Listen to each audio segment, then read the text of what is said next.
Thank you very much. Did you hear what the cow said to the farmer on a cold winter morning? Thanks for the warm hand. Anyway, it's going to get better, so don't panic on me. I start small. Nice to see all of you. How many of you have never seen me before? This is your first time? Oh, wow, most of you, okay. I keep thinking for sure I'm more famous than that, but, you know, that is the truth. I'm delighted to be here. Been looking forward to it for a long time. And it's nice to be back. You know, I was here not too long ago. It's nice to be invited back. It says something when you're invited back. It doesn't say everything, but it says something. Maybe it says, let's give him one more chance, right? See if he can get it right this time. But I'm delighted to have all of you here. We're going to spend the day together. I feel two major responsibilities, and I'm sure you can guess what those are. Number one is to make sure you get your money's worth, right? When you shell out your cash, especially these days, you want to make sure you get full value for the money you spent. And I know the tab for the seminar was not that much. Pretty modest fee to get in. Most of you, your tips for the week, right? So it wasn't that much. But I want you to be able to say when you walk out of here today, it was worth my money. But my biggest responsibility is to make sure you get your time's worth. And the reason I say that is because time is more valuable than money. In fact, you might start your notes with that. Time is more valuable than money. You can get more money, but unfortunately you can't get more time. If somebody asks you to spend your money, that's pretty easy, right? We live in America. We're wealthy. So the money's not the problem. But what if somebody asks you to spend a day, right? You got to think that over carefully. And I know you did. I wouldn't waste one of my days, not for anybody, not for anything. Once I understood how valuable they were, I don't waste any. But to make an investment like today of your money and your time, I appreciate that. Today's going to be costly for me. It's going to cost me one of my days to be here, right? And some money, of course. But, you know, I don't need the money. I take the money, but I don't need the money. But guess what I do need? The time. So I'm here not to just joke with you. I'm here not to just tell some funny stories and give a performance and walk away. I'm here to give you some value, and I want to make it worth your time. I'm going to invest a day. You're going to invest a day. Let's get the most out of it and see what we can walk away with today. Anyway, for you that have not seen me before, just very briefly, let me just tell you my story. I grew up in Idaho, farm country, southwest corner of Idaho. In fact, my father still lives on the old homestead where I grew up. He'll be 89 his next birthday. He still hasn't retired. I'm proud of my dad. He's never been ill. He's really something. I'm trying to get him to retire this year, 88. I'm telling my father, what a good year to retire when you're 88. And he says, hey, talk to me in 10 years, right? I might be ready. But anyway, I went to high school. I graduated. I went to college 1 year. Halfway through my second year of college, I decided I was smart enough, so I quit. One of my major mistakes. I should have stayed in school. But I thought, heck, you know, I'm smart enough to get a job. That's what life's all about, right? Get a job, pay your bills, work hard, stay out of trouble, keep your fingers crossed, hope for the best. And I figured I was at least prepared to do that. So I quit college and went to work. A little while later, got married, got my little family going, and I'm out there doing what I thought was the best I could. But about age 25, I'm starting to struggle. I've purchased a little more than I can conveniently pay for on time, and the creditors are starting to call saying, hey, you told us the check was in the mail, what's the deal? And I'm getting embarrassed by that. I'm also embarrassed, big mouth me, with all the fancy promises I made to get married. I'm way behind on those promises, and I'm getting discouraged, wondering what to do. And I thought, well, maybe I should go back to school, right? 1 year of college, pretty short on an application. But, you know, tough to go back to school, right? Especially when you got your family going. Time to stay is when you're there. So I discounted that. I thought, well, if I, you know, had my own business, that would be the way to go. But, you know, I'm short on money, too much month at the end of the money. If you've ever been there, that's where I was, age 25. So I had to discount that, and I'm discouraged, wondering, where do I go from here? And then the miracle happened for me. Good fortune came my way. And who can explain good fortune? I don't know. Remarkable things that happen to you at a particular time. Sometimes it's just unexplainable how those things happen. One of my friends says, well, hey, things don't just happen. Things happen just. Another good note for your notes. Things don't just happen. Things happen just. And maybe that's it. I don't know. I'm an amateur on life, I guess like most of us are, trying to figure it out, how to make it valuable. But I was ready. And my good fortune was, at age 25, I met a very wealthy man. His name was Mr. Schoaf, Mr. Earl Schoaf. A friend of mine had gone to work for him, and he started telling me about this man. He said, you got to meet this man I've gone to work for. He's wealthy, but he's easy to talk to. And he's got a unique philosophy of life. And the more he kept talking about this man, I thought, well, I've got to meet this man. So sure enough, shortly after that, I had a chance to meet this remarkable wealthy man, and I was impressed. He was wealthy. Sure enough, he was easy to talk to. I was so intrigued, within a few minutes, I said to myself, if I could be like him, farm boy from Idaho, if I could be like him, I'd give anything. And then I thought, if I could just get around somebody like him, and if he would teach me what to do, I would be willing to learn. I'm coachable. And that was my good fortune. A few months later, this wealthy man that I met, Mr. Schoaf, took a liking to me, hired me, gave me a job. I went to work for him. And I spent the next 5 years in his employ. And then, unfortunately, he died at the end of that period, at age 49. His last 5 years, but the first 5 years of my new life, I got to spend with this remarkable man, and my dream came true. He coached me. He taught me. He taught me the books to read. He taught me the disciplines. He taught me the changes to make in my language and personality. And the things he shared with me during that 5 years literally changed my life, turned my life around, changed my income, changed my bank account, changed my future, changed everything. I've never been the same since that unique experience. And I wish he was still alive today, Mr. Schoaf. I'm sure if he was alive today, especially after this seminar, Idaho farm boy makes it to Dallas-Fort Worth, full house, standing room only. Pretty awesome, I'm sure. If he was alive, I'd be calling him today saying, you won't believe what's happening to me. I've had a chance now to share with other people what you shared with me. But anyway, how I got here. 30 plus years ago, I was living in Beverly Hills, California. And one day a friend of mine, businessman friend, said, Jim, I'd like to have you come and share your story with my service club that I belong to, the Rotary Club. He said, I know your story, Idaho farm boy makes it to Beverly Hills. But he said, I think my club members would love to hear your story. He said, if I arranged one of our breakfast meetings, would you come tell your story? Just share a few thoughts. I said, okay. So I agreed to go give this breakfast talk. And guess what? They liked it. And my telephone rang. I got another call saying, we heard you've given your story and shared some ideas. Would you come talk to our club? First thing I know, I'm starting to devote a piece of my business time to giving these talks. And then one day, a businessman who'd heard my talk, I think 2 or 3 times, approached me and said, would you come and share that story and some thoughts with my management and salespeople? I said, I got this little company going. And he said, if you'd come tell your story to my organization, he said, I'd be happy to pay you.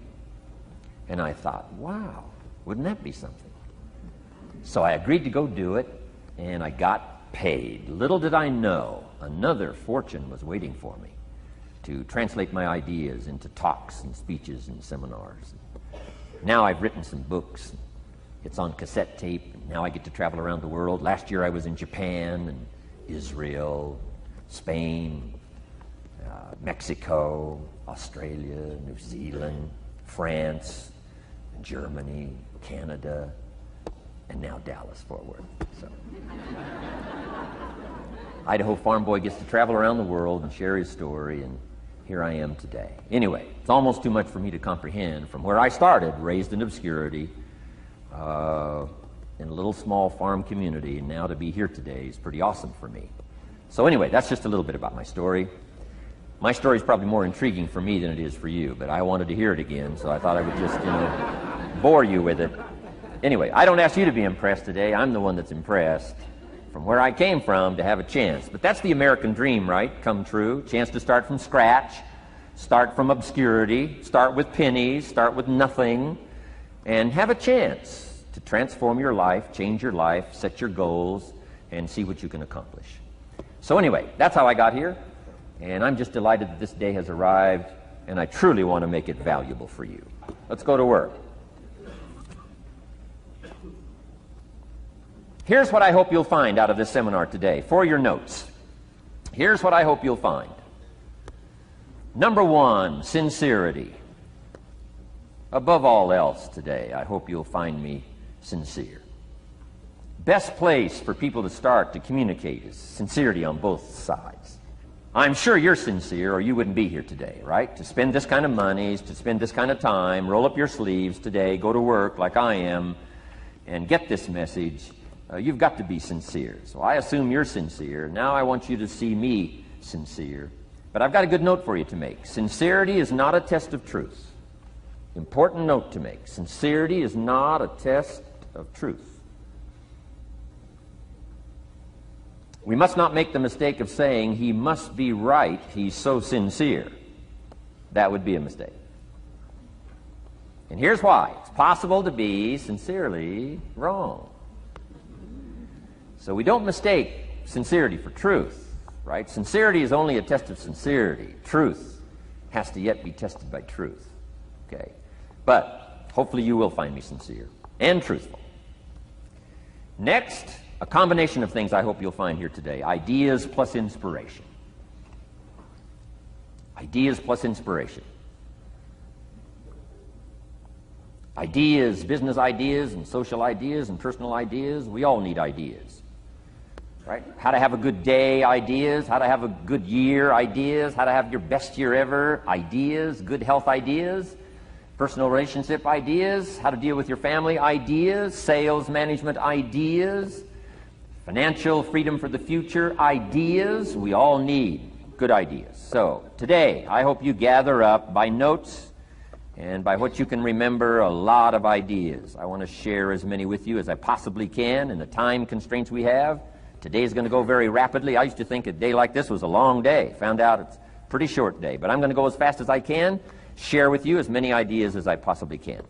And here's why. Ideas can be life-changing. Ideas can be life-changing. And sometimes all you need is just one more in a series of good ideas. It's like dialing the numbers into the lock. Right? You got 5 or 6 numbers dialed into the lock. The lock still won't come open, but you don't need 5 or 6 more numbers. Maybe you just need one more, and maybe a seminar like this could do it. A sermon could do it. The lyrics from a song could do it. The dialogue from a movie could do it. Conversation with a friend might do it. That one last piece you need, number. Dial it into the lock, that's it. The lock comes open, there's the door for you to walk through. And maybe this seminar today could furnish that for you. One more idea. I know you've come with a lot already.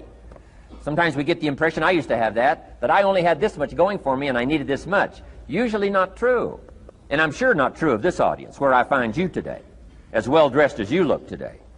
You know, as fine as you are sitting here today. It isn't that, you've got this much going for you and you need this much. I would assume you've got this much going for you, and maybe all you need is just a few more thoughts, ideas, to furnish you some ways and means to turn your life into the dream you want it to be. So, ideas. The seminar is going to be loaded with ideas. I want you to take good notes. But here's what else I hope you'll find here today, and that is inspiration. And who knows the mystery of inspiration? Why some people are inspired and some are not? You were inspired to get here. Some were not. Who knows the mystery of that? I don't know. How come you made it? The rest of them didn't make it.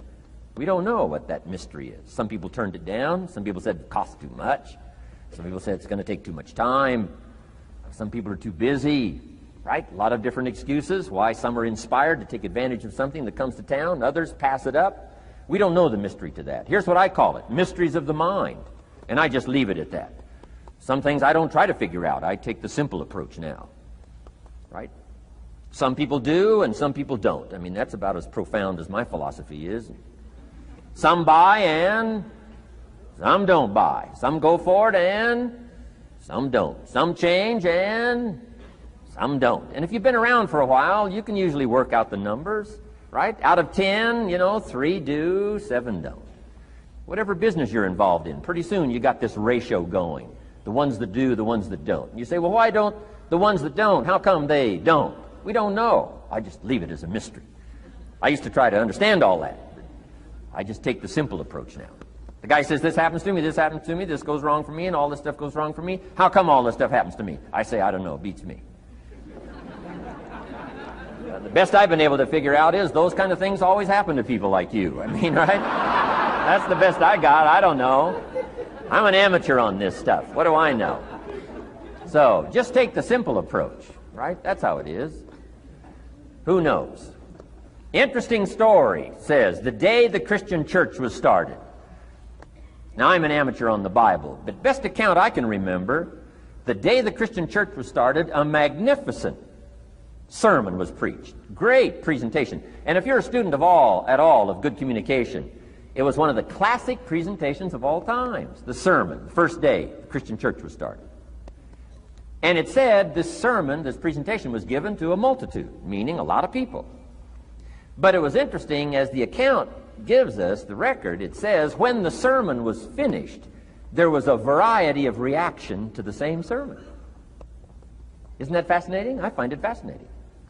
It said some that heard this presentation were perplexed.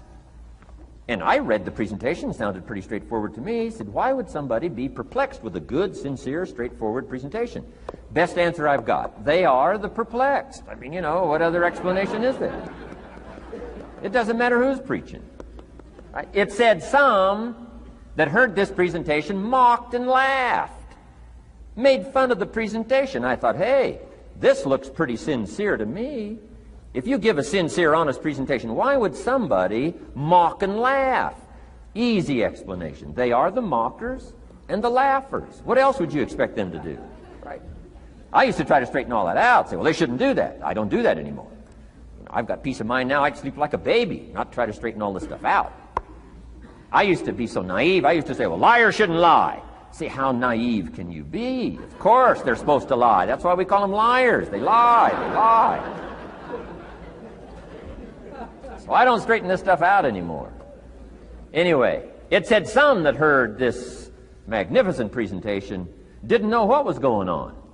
And they're usually easy to spot. They're usually saying, what's going on, right? I mean, they don't know what's going on. But interesting, right? A variety of reaction to the same sincere, honest presentation. Now, it also says, in wrapping it up, some that heard the presentation believed. And I think that's who the speaker was looking for, the believers. Interesting. Now, it said the number of believers was about 3,000. So, a pretty good first day. 3,000. I've had some first days, but I never had 3,000. But anyway, 3,000 were believers. And that's, the speaker was looking for the believers out of this multitude. And that's about as close as we can come to understanding the mystery. Some believe, and some mock, and some laugh, and some are perplexed, and some don't know what's going on. And you just have to leave it that way. Why? Because that's the way it's going to be. The way to be brilliant is to find out how it's going to be and then say, here's how it should be. I mean, that's how you become brilliant. So, anyway, who knows the mystery? I call it mysteries of the mind. We don't understand. But I don't try to change it anymore. On this particular story, as far as we know, they didn't have classes after the presentation to try to de-perplex the perplexed. I mean, as far as we know, they left them perplexed. They left the mockers mocking. They let the laughers laugh. I mean, they didn't come back and try to straighten all this out. You say, well, how can you build a church? Well, make another presentation, and you'll get some believers and some mockers and some laughers and some who don't know what's going on. So that's about the best we can do. So, but I'm glad I've got the believers here today. You believed enough to shell out your cash and part with your time and some of your effort and energy, and I appreciate that. So, hopefully you'll find some inspiration here today. All right? To get the most out of today, a couple more notes. Number one, be thankful. That's a good way to capture the most of a day like this. Be thankful for what you already have. That shouldn't be any problem in America, being thankful. Everything we need is available in America. Everybody wants to come here, right? The last time I was here, that little presentation I gave, everybody wants to come here, America. People haven't plotted and schemed the last 40 years saying if I could just get to Poland, everything would be okay. No, everybody wants to come to America. Why? Everything's available here.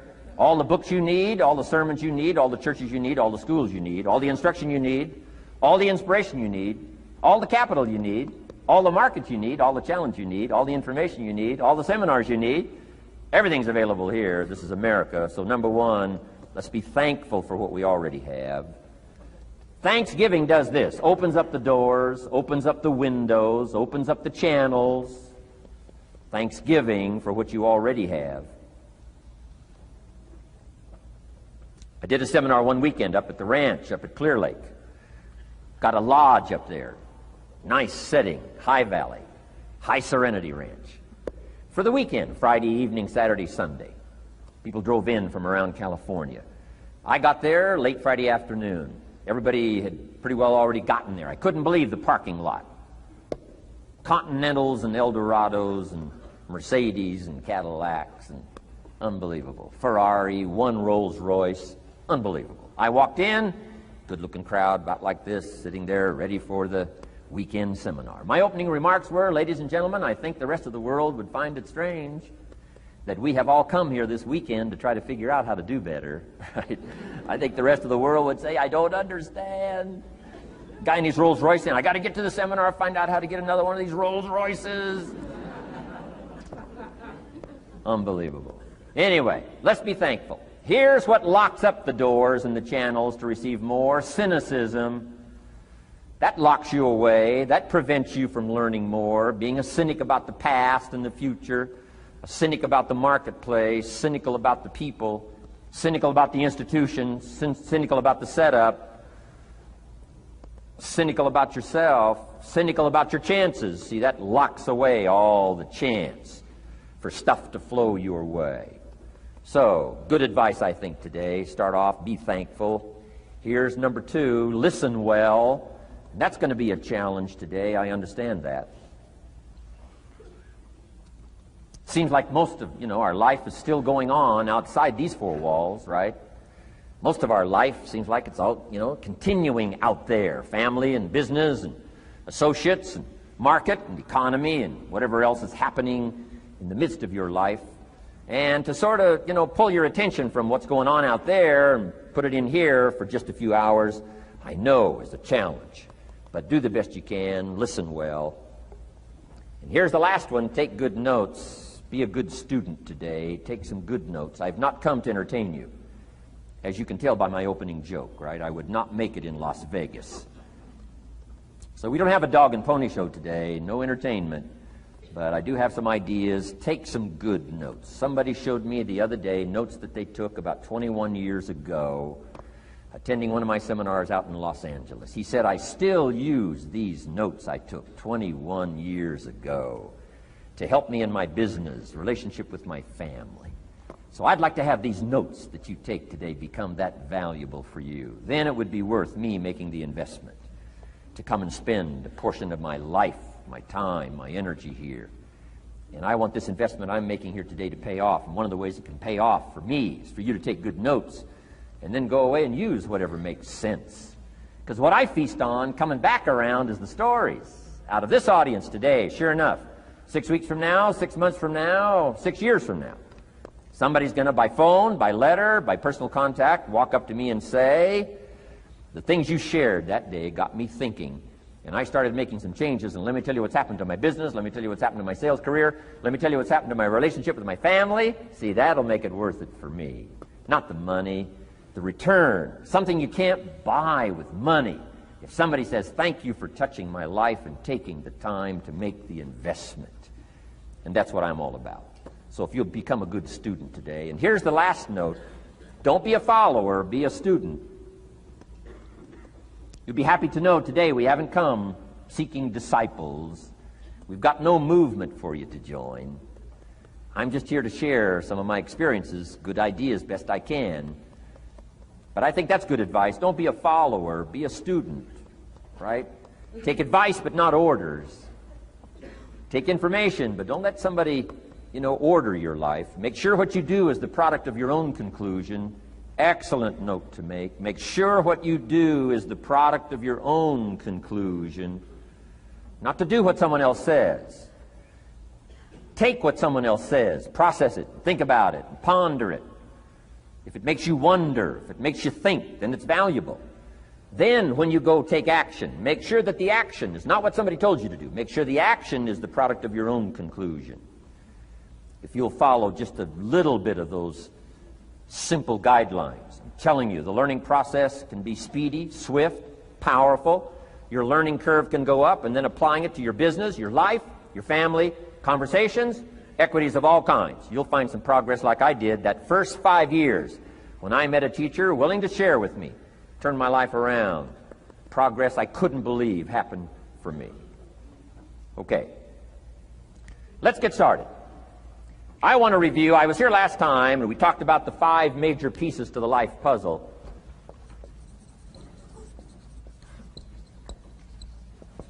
And I just want to review those because it lays such a good foundation for all the rest that I want to share with you today. We got a lot of subjects to cover, so we're going to go rather swiftly, okay? Put on your mental track shoes here and run with me today, because I'm going to deal mostly in concepts. Expect you to, fill in a lot of the details, because I've got a lot to share. I want to get through it all. But let's lay this foundation again of the 5 major pieces. Happens to be the title of my latest book. But I think it is so valuable in laying a foundation. It's some of the things I learned between ages 25 and 30. The teacher who taught me so well. He dealt in these fundamentals, we call these fundamentals. We call these basics. Basics for sports, fundamentals for sports, fundamentals for your business, fundamentals for the way you deal with your family, a few simple things. Few basic things that if you practice every day can make all the difference in the world, how it works out. I boiled it down to 5 major pieces to the life puzzle. Let's just review those. Number 1 is philosophy. Philosophy, as I taught the last time I was here, philosophy, in my personal opinion, is the major determining factor in how your life works out. Philosophy, the major determining factor in how your life works out. Philosophy. To form our philosophy, you got to think. You got to use your mind. You got to process ideas. And this whole process over a lifetime, starting way back here when we were children, schools that we've attended, our parents, our experiences, all this stuff that we've processed by the thinking process helps to develop our philosophy. And in my opinion, each person's personal philosophy is the major factor in how your life works out. Here's what I called it in that last presentation when I was here.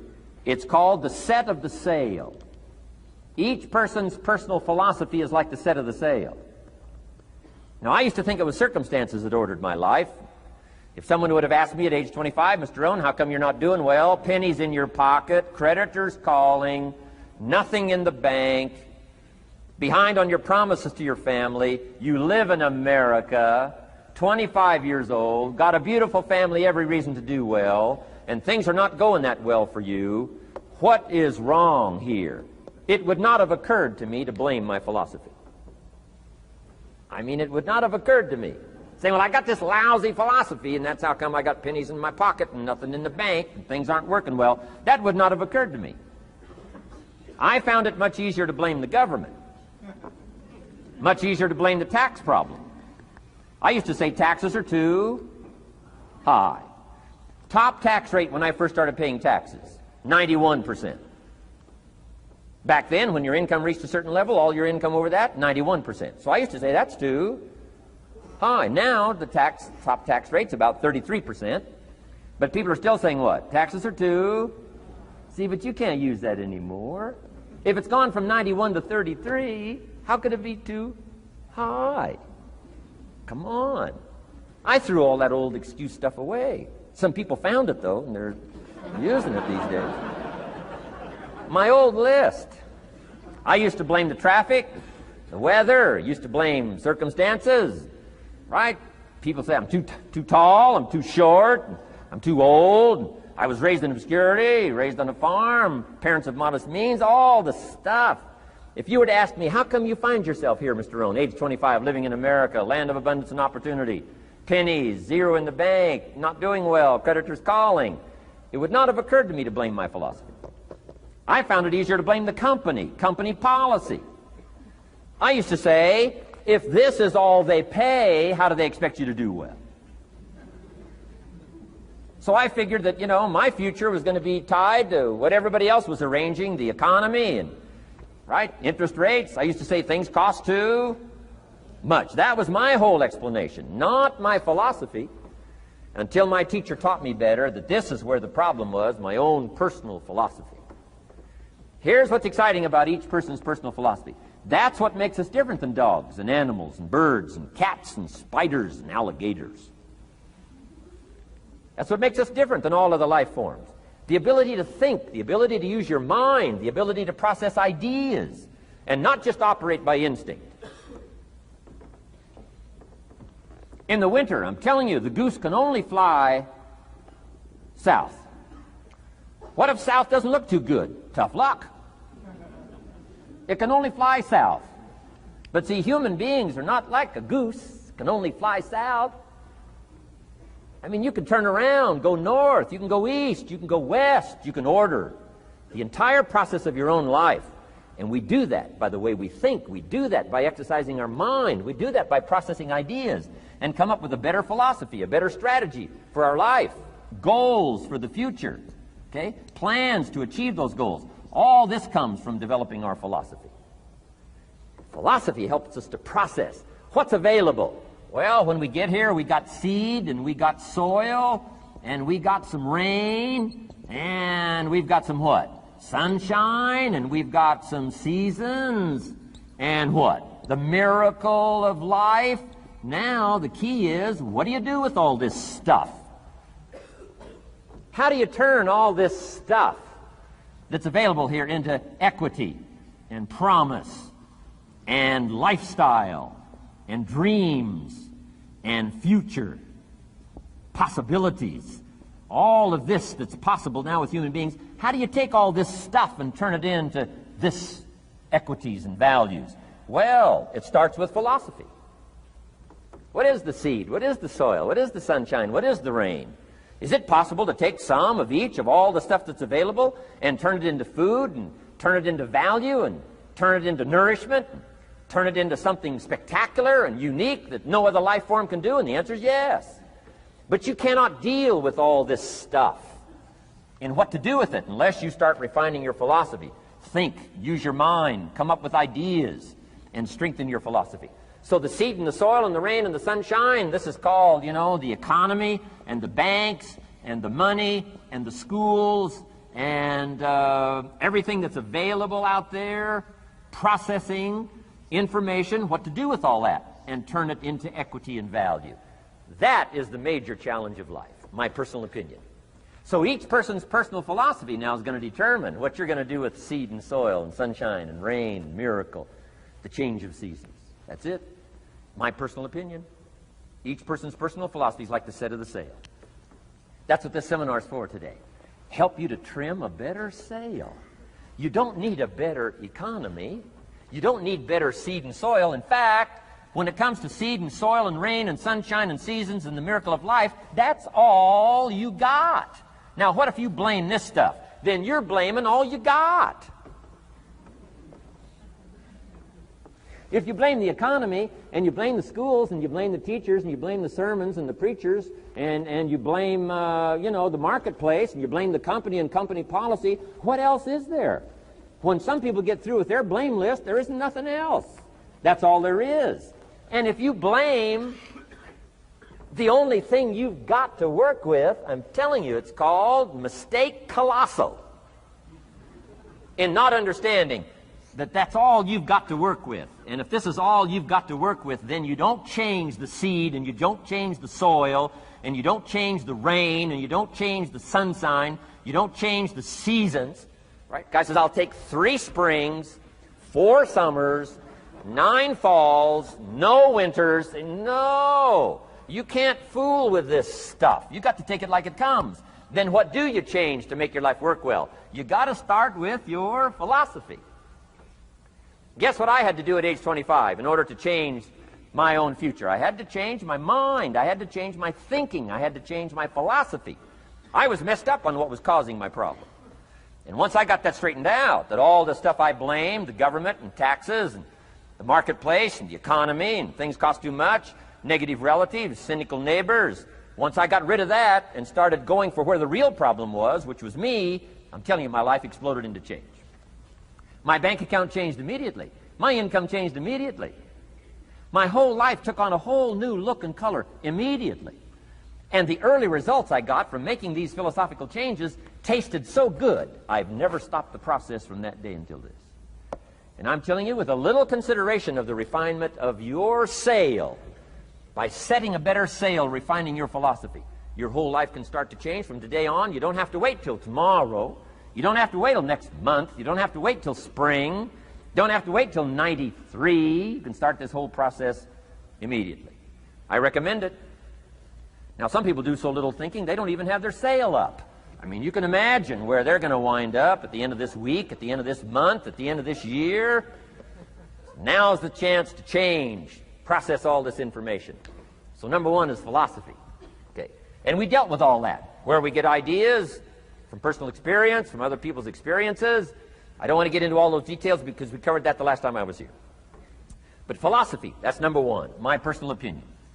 Each person's personal philosophy. Here's the definition of success and failure. Just make this note. Here's failure. A few errors in judgment, repeated every day. Now, you can automatically assume, Mr. Rohn, I say, I can understand that. A few errors in judgment repeated every day. For 6 years?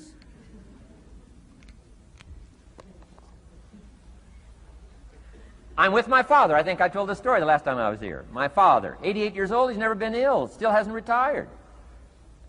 Not long ago, midnight, we're getting ready to go to bed. We've drilled a new well, got some extra water, got some more acres going. He's all excited. At midnight, we're getting ready to go to bed. My father's eating what he calls his midnight snack. A little bite to eat before you go to bed. Don't have to go to bed hungry. And I'm watching him eat this midnight snack. Guess what he had? An apple, a few graham crackers, and a glass of grapefruit juice. I said, no wonder my father's so healthy. My mom taught us all those good health practices. Taught me when I'm growing up, right? I'm an only child. I've never been ill. Passed the big 5-0 some time ago. My 2 daughters, 32, 33, never been ill. My grandkids, never been ill. I'm telling you, the legacy lingers on. As I watched my father have this midnight snack, suddenly occurred to me. I know that's part of it. An apple, what? A day. That's gotten to Dallas-Fort Worth, right? An apple. An apple a day keeps the doctor away. Good question for this intelligent audience. What if that's true? You say, well, Mr. Rohn, if that's true, that would be easy to do. Then what's the problem? It's easy not to do. It's easy not to adopt it as your own personal philosophy. Or the guy messed up the saying. Guy says a Hershey bar a day. Say, no. No. You've been watching too much television. It is not Hershey bar. You got to be smarter in philosophy than to fall for the Hershey bar a day when it's an apple a day. You've got to be smarter than that. And if you make that kind of an error in judgment every day for 6 years, I'm telling you, it'll accumulate into disaster. Sometimes the first year you say, well, you know, I'm so healthy now, what difference is it going to make? You've got to be smarter than that. Just because disaster doesn't fall on us at the end of the first day doesn't mean disaster isn't coming. You've got to be so smart that you look down the road and say, will the errors in my present judgment of philosophy, what's that going to cost me in 1 year, 6 years, 1 month, 6 months? I'm telling you, the money cost and the health cost and the success cost is too gigantic if you'll look down the road a little ways and say, are there errors in my current judgment like an apple versus a Hershey bar? Is that just a good illustration of some of the rest of my errors in judgment? If it is, that's where I found myself at age 25. I started working when I was 19. I met my teacher who helped turn my life around when I was 25. That's 6 years. At the end of the first 6 years of my economic life, I've got pennies in my pocket. I've got nothing in the bank. The creditors are calling saying, hey, you told us the check was in the mail. I'm embarrassed. I'm behind on my promises. I live in America. I'm 25-year-old American male. I got a nice family, every reason to do well. And I'm messed up. Now, what's messed up? I used to think it was the community that was messed up, and the country was messed up, and the government was messed up. If those Democrats ever get in the White House, that'll really mess things up. If the Republicans stay in power, that'll really mess things up. The economy was messed up. Interest rates are messed up. I thought all this stuff was messed up. Then I found out that's not what was messed up. I was criticizing the only thing I had to work with. What was really messed up was my own personal philosophy. My own errors in judgment in my own personal philosophy brought me in 6 years to pennies in my pocket, nothing in the bank, and trying to explain why I wasn't doing well, living in America, 25-year-old American male, got a family, every reason to do well. Now, once I understood this, here's the formula for failure: errors in judgment, being lax about developing your own personal philosophy. I'm telling you, it's called accumulated disaster. It doesn't matter whether it's your health or your bank account. Guy's got an empty bank account, probably has high cholesterol. Why? Over the last 6 years, he never paid attention to either one. And it doesn't matter whether it's a dollar, or whether it's your money, or whether it's your cholesterol count. All you got to do is commit the errors, and just because disaster doesn't fall on you at the end of the first day that you don't eat an apple. You say, well, I didn't eat an apple today, and tonight I'm not ill. Well, you got to be brighter than that. Someday you got to leave first grade. The reason we make those first grade desks so small so they won't fit at age 25. I mean, right? You don't belong here anymore. Come on. Now let me give you the secret to success. The formula for failure: a few errors in judgment repeated every day for 1 month starts the weakness, starts the disaster process. You can imagine what happens in 6 years. Now here's the formula for success: a few simple disciplines practiced every day. And you've started a whole new process called a whole new life. A few simple disciplines practiced every day. And if you decide today to go for the apple instead of the Hershey bar, I'm telling you, you have begun the process of turning your life around. And if you keep up that process, not only with your health habits, but with your money habits and with your communication habits, with your sales habits and management habits and every other habit that you've got, if you'll start that process, eliminate the errors and replace it with disciplines practiced, I'm telling you, you can start this process of life change immediately. After today, you don't ever have to be the same again. Only by choice. You don't have to walk out of here the same as you walked in today. Only by choice. You can start a whole new process. And you say, well, Mr. Rohn, is it that simple? Yes, it's that simple. Where else would you start but with an apple? You don't have to start with something staggering. What if you should be walking around the block for your good health and you don't? What'll that do in 6 years? I'm telling you, the word is disaster. You could and you should and you don't. Here's an even stronger word. You won't. I mean, don't might mean you're careless. Won't probably means you're stubborn. And either one's called disaster. Could, should, don't. I'm telling you, that's why at the end of 6 years, I found myself with pennies in my pocket, nothing in the bank, creditors calling. Could, should, won't. Could, should, don't is called disaster. Now, how do you change all that? The next 6 years, I got rich. The next 6 years, I became a millionaire. By the time I'm 31, I'm a millionaire. How about that?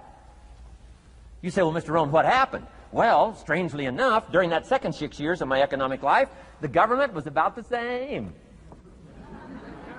I'm telling you, taxes were about the same. My negative relatives were the same. I'm telling you, the economy was about the same, and prices were about the same, and everything else was about the same.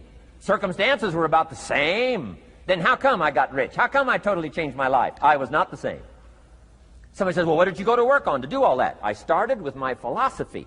I started amending my errors by doing some better thinking, changing my mind, coming up with ideas that I didn't have before I met my teacher. And once that whole process started for me, I'm telling you, I changed my whole life. Within a 6-year period, I was never the same. And I've kept up that process all these years. One of the reasons why I'm here is to continue my craft. I don't want the day to come someday somebody says, you should have heard Jim Rohn 10 years ago when he was really terrific. Guess what I want people to say? I heard him 10 years ago, but you should hear him now. I'm telling you the man works on his craft. I'm telling you the man's done some extra reading. I'm telling you the man doesn't miss a trick. I'm telling you he's worked hard on himself. That's why he's able to deliver like he does. The same thing can happen for you as a teenager. It can happen to you as a mother, as a father, as a business person, as a salesperson, running a business. Doesn't matter. Management, wherever you find yourself. This is the process called personal change. And what I say to start with is, start with your own philosophy. Your philosophy is going to determine whether or not you go for the disciplines or continue the errors that's called potential disaster. And everybody has it within their power. Well, it was so happy for me to find out at age 25, Mr. Shoaff said, Mr. Rohn, you don't have to change countries. But you do have to change philosophy. And if you'll change philosophy, not country, you can turn around your income, you can turn around your bank account, you can turn around your skills, you can become capable, powerful, sophisticated, healthy, influential, all the other equities that you could possibly want out of your life, using the only stuff there is and not trying to change any of this stuff. Appreciate all of this stuff with all of its ups and downs, with all of its mystery of why it works and sometimes it doesn't work. Don't challenge this. You don't have to ask for another planet. You don't have to ask for another country. Just ask for another book. Ask for another seminar. Ask for another idea. And you can start this whole process of personal life change. Now, I could spend the whole day on philosophy, because that's where it is. If I could get you intrigued with that enough to study it, enough to ponder it, to where you would pick up the commitment like I did and say, hey, as simple as an apple a day, as simple as a walk around the block, why not start right there? If you don't start there, where else are you going to start? Might as well start where it's easy, and then go to the more complicated disciplines. Because if you can't handle the simple disciplines, how can you handle the complicated ones? Okay. Key. Philosophy. Here's number 2. I got to give these now very quickly because I got too much to cover here to linger too long. Number 1, we're affected by philosophy. First major of the 5 major pieces. Number 2 is attitude. We're affected by how we feel. First, we're affected by what we know and the decisions we make. Second, we're affected by attitude, how we feel. And I gave that quick list. Let me give it to you. It's how you feel about the past. You've got to have a good attitude about the past. Use it as a school, not a club. Don't beat yourself to death with your past. Faults, failures, losses. Let the past be a school. Harsh school maybe. What else is new? Let the past be a school master to teach you. Not to threaten you, but to teach you. Okay. Next, it's how you feel about the future. Set your goals. We'll talk a little bit about that before we finish today. Goal setting. The promise of the future is an awesome force to affect your life every day.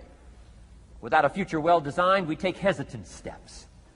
And all you have to have is hesitant steps for 6 years. You'll be timid, driven into a corner, not boldly willing to go and take your portion, take your share. Okay? Next, it's how you feel about everybody else. Got to have a good attitude about everybody else, because it takes everybody else to make a market. One person doesn't make a family. One person doesn't make a business. One person doesn't make a corporation. One person doesn't make a community. One person doesn't make a nation. It takes all of us to make a dynamic economy, a nation second to none. It takes all of us to make the churches and make the economy run. It takes all of us to make the possibilities. All the gifts that have flowed in here the last 200 years, unprecedented in 6,500 years of recorded history. There's been nothing like it. The ethnic streams that have flowed in here brought their gifts, brought their talent, brought their skills, brought their inventions, brought their work ethic. All of it mixed together is called America. Been nothing like it in 6,500 years. And to miss the value of it by some, warped attitude about it, I'm telling you, you've missed it all. And if you have an appreciation for it all, you'll draw from it. And if you draw from all the gifts that have been blended together here for 200 years now for your value and benefit, think of what you can do for your days, for your business, for your conversation, for your equities. You can transform it to an incredible degree. And here's the last one. It's how you feel about yourself. Understanding self-worth is the beginning of progress. Self-worth should be easy. If one of us can do it, all of us can do it. If anybody can think it, we all can think it. I can read, you can read. I can understand, you can understand. From where I came from, the few simple things I did and tried revolutionized my life in 5 years. There isn't anybody here that can't do it. Change from pennies to fortune. Change from nothing to something. Change from broke to rich. Anybody in this room can do it. If any of us can do it, we all can do it. That's the kind of value you should place on yourself. If Jim Rohn can understand it, I can understand it. If he can read, I can read. If he can find it, I can find it. If he can change, I can change. If he can get it done, I can get it done. That's the attitude about yourself. So valuable. Okay? Now, in transforming our lives, we don't start with attitude. We don't start with the inspiration here. We start with education. Somebody says, well, I expected you just come get motivated today. Well, that probably won't do it. Somebody says, by now we should be standing on the chairs, waving a flag, singing the old gray mare. Get going here.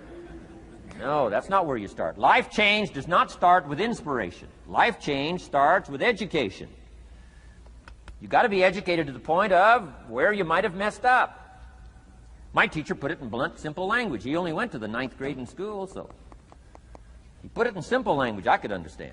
He said, Mr. Rohn, after 6 years living in America, healthy American male, 25 years old, been working 6 years, 1 year of college, pennies in your pocket, nothing in the bank, behind on your promises. Shoaff said, I just got one simple explanation for that. You've messed up. Now, I could understand that kind of language.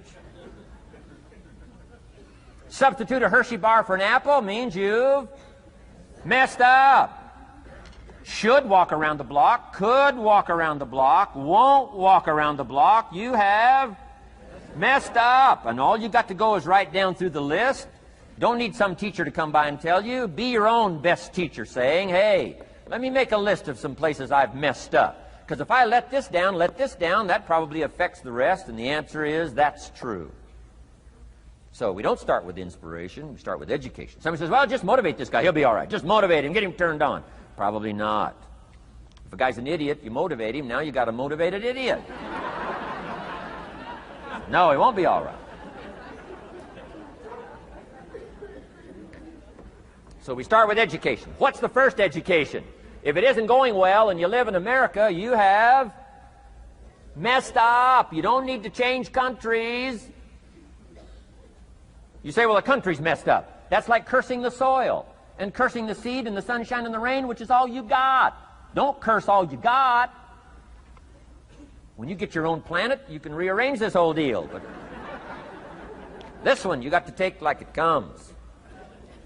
So number 2 was attitude. Here was number 3, activity. This is the work part, the labor part. Taking action. And the activity is the miracle working piece. A miracle being something we don't quite understand how it works doesn't mean it doesn't work. It means we just don't quite understand how it works. Miracles work. God says. Now, I'm an amateur on God, but here's my best analysis. God says, if you'll plant the seed, I'll make the tree. Now, that's a good arrangement. Number 1, gives God the tough end of the deal. What if you had to make the tree? That'd keep you up late at night trying to figure out, how do you make a tree? Say, no. I'm telling you, the mystery and the miracle of this stuff has already been set up. God says, I got the miracle going, I got the seasons going, I got some sunshine and some rain, and I'm God. But the way I've arranged that, I just need somebody to plant the seed, not chant. In California, they're trying to chant to get this stuff done. Forget this California stuff. You don't have to rub a crystal and sleep under a pyramid. This stuff's too easy. Getting rich is too easy. Changing your life is too easy. Forget all that. Right? Massive bombard, affirmation, forget all that. My opinion. Ocean waves and seagulls? Come on, this stuff's too simple. Just simple, easy stuff. But if you neglect it, that's how it piles up year after year. But if you're willing to straighten it out, and here's one of the keys. It's called activity. It's called disciplines. Turning wisdom from your philosophy and inspiration, the strengthening of attitude and faith and courage, commitment, and all this stuff that comes from attitude. If you're willing to take these two qualities, philosophy and attitude, and invest it into activity, you can have a miracle. Anything short of that, no miracle. Wisdom doesn't perform a miracle. Attitude doesn't perform a miracle. The only thing that performs a miracle of increase called equity is called putting wisdom and attitude into discipline, into labor. And this labor now can perform a miracle. And here's the two parts to the labor. One, do what you can. Number two, do the best you can.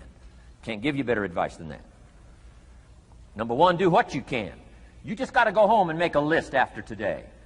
And here's the question to ask as you make this personal list. What am I not doing that would be easy to do? That could greatly change my health, my wealth? What am I not doing I'm neglecting that would be easy to do? Just go home and answer that question personally. You don't have to put the answers on a public bulletin board. This is just all personal stuff. From the walk around the block to the apple to what to do with your money, which we're going to cover today. What does a child do with $1? We're going to cover that today. Errors in judgment, disaster. Few simple disciplines, wealth beyond imagination. And if you'll pick up the activity part, the miracle working part, plant the seed part, take care of your part. The soil will take care of its part, and the seed will take care of its part. The seasons will take care of their part. The miracle will take care of its part. If you'll take care of your part, called putting it into activity, action. Works miracles. 2,000 years ago, on April 13th, one of Jesus' disciples. Now again, I'm an amateur on the Bible, but best as I can remember it, one of Jesus' disciples said to Jesus, "It's time to pay our taxes and we don't have any money." That's how come I know it was about April 13th.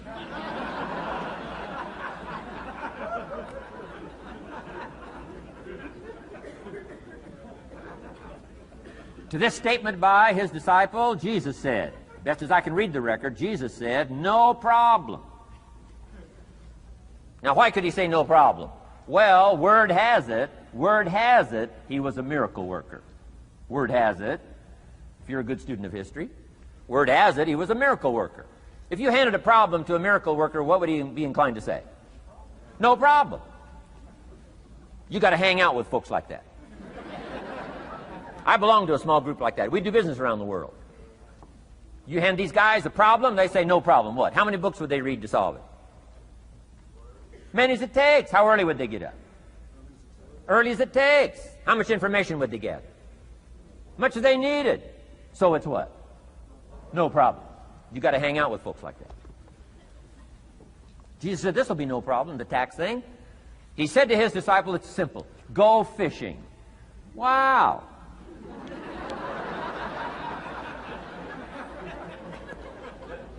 Now that was easy for this particular disciple. His name was Peter. And Peter was a fisherman. How clever. How clever.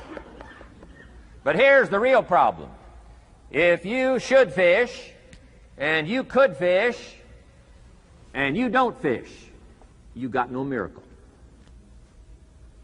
You could change, you should change, you won't change. That's called accumulated disaster. In 6 years, you'll be explaining instead of celebrating. Having some ragged list like I had, reasons for not doing well, pennies in my pocket.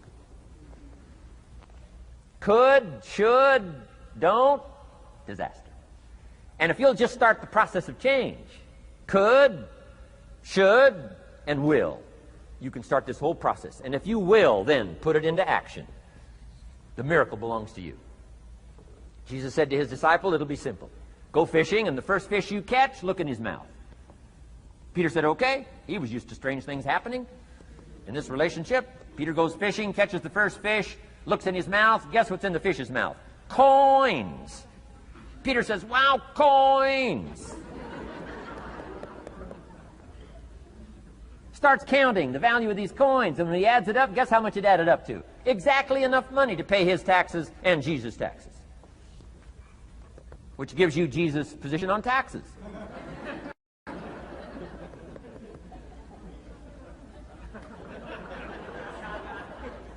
Okay. Now we call that what? A miracle, only because we don't quite understand how it works. It doesn't mean it doesn't work. It simply means we don't quite understand how it works. But here's how you get a miracle going for your life. Number one, do what you can. Get a list of the stuff you could do and you haven't done, postpone, and start cleaning that up. You can't start at a better place for personal change. That'll affect your bank account, affect your future, affect your income, affect everything. You can't start a better life change process than cleaning up what you should be doing. The man says, well, my mother lives down in Florida. Should have written her 6 months ago. I just can't seem to get that letter written. I'm asking you to get that letter written, clean that up, and don't walk like other people walk. Don't postpone like other people postpone. You say, well, is it as simple as writing a letter? And the answer is yes. Where else would you start for life change, personal change? You don't need a pink package to fall out of the sky. You don't need massive bombard, pre-conscious, subconscious. Practice channeling, find a 2,000-year-old guru. I mean, you don't need any of that stuff. Pass on all that. Kids are afraid of that stuff. Too much of it, you'll be out on a limb with Shirley. I mean, don't pass on all that stuff. This stuff's too easy. This stuff's too simple. It's called take action, number one, on neglect, on errors, in discipline. Number two, start setting up some disciplines. And if you'll do that, you'll perform a miracle. Now, here's the second part of the miracle. Number one is do what you can. Here's number two, do the best you can. If that's not your philosophy, I would ask you to amend it. Let me give you the best of ancient script. Here's what it says. Whatever your hands find to do, do it with all your might, do it with all your strength, and do it with all your power. What a good philosophy. That kind of philosophy will revolutionize your life if you haven't picked it up lately. Guy slips in late, company doesn't seem to mind, slips out early, first one in the parking lot, heading for happy hour.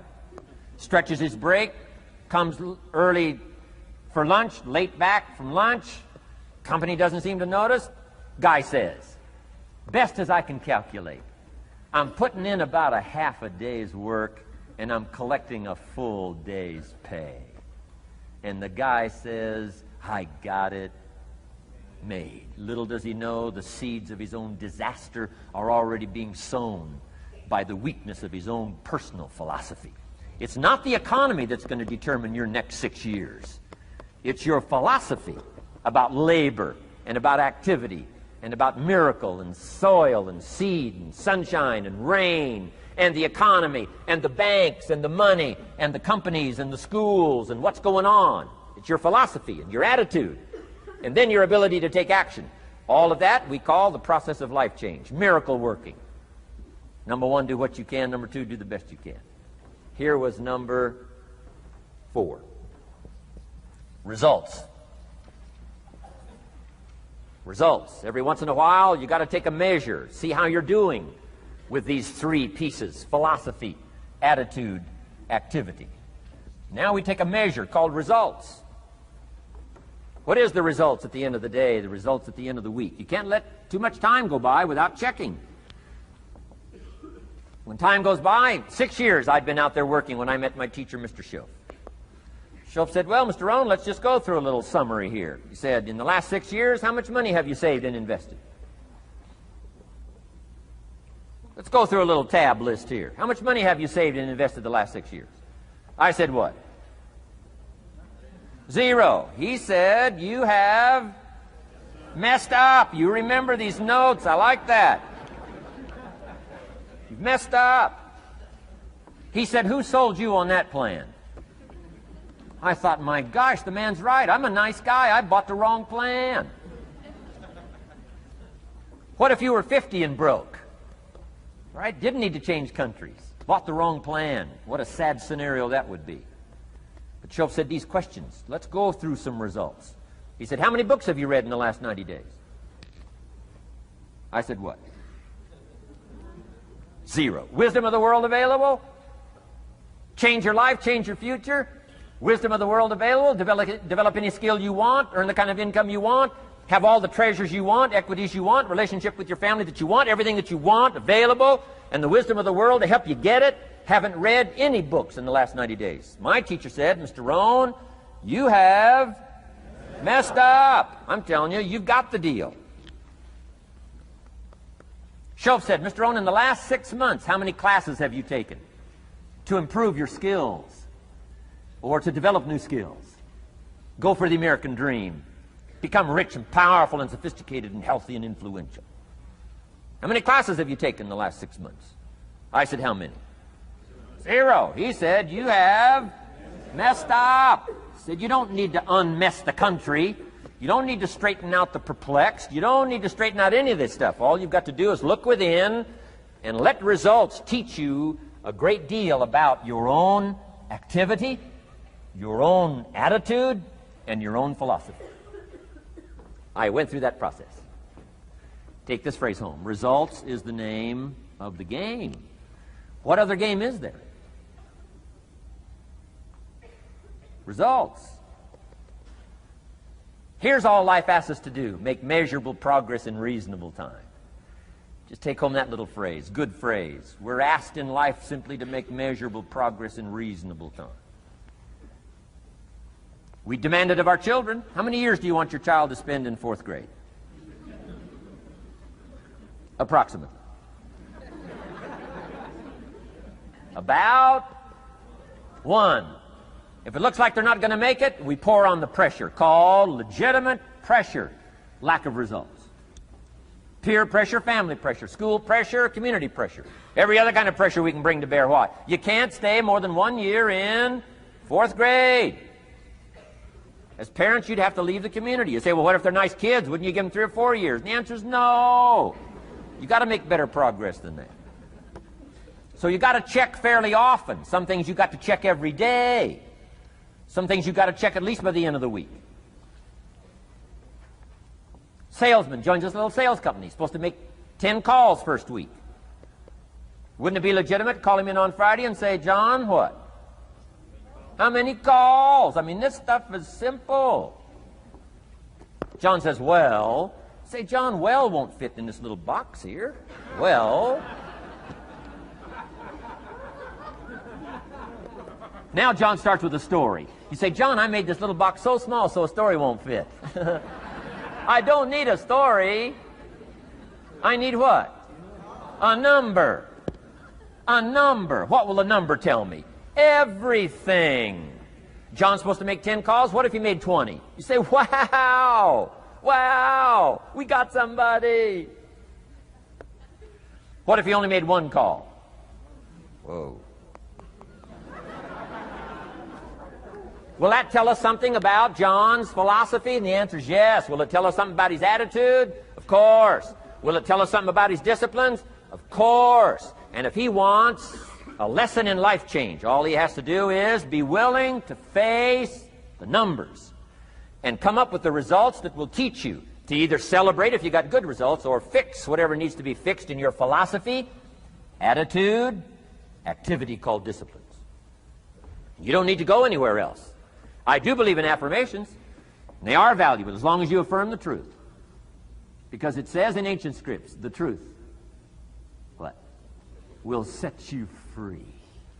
Free to do what? Amend your errors and pick up new disciplines. That's what the truth is for, to help us amend our errors and pick up the disciplines for life change. That's what the truth is for.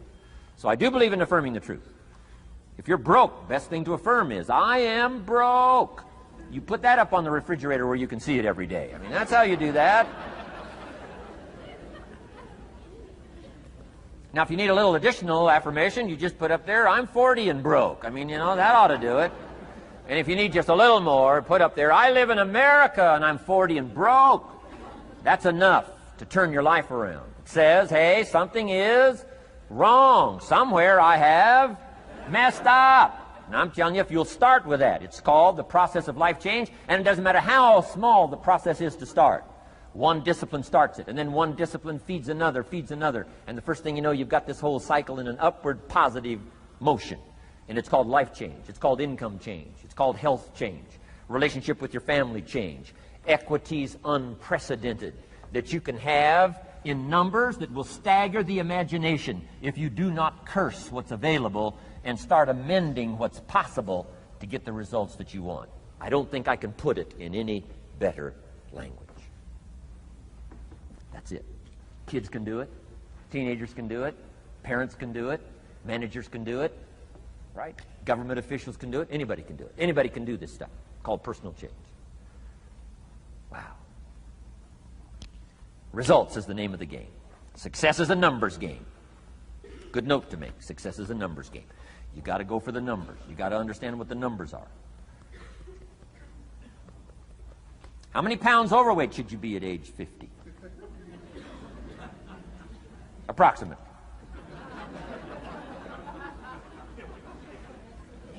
John says, I got big bones. We'll give you 10 pounds. 10 pounds for big bones. Otherwise, come on, John. 20 pounds, 25 pounds. Shouldn't we turn on the caution light at work and at home? Blinking caution light. Somebody says, what's that caution light? So John's up about 20, 25 pounds. We got the blinking light going at home, got it going here at work. To remind him what? Wrong numbers. Okay? 35, 40 pounds, red light, blinking at home. Somebody says, what's that blinking red light? Say, John's up about 40 pounds.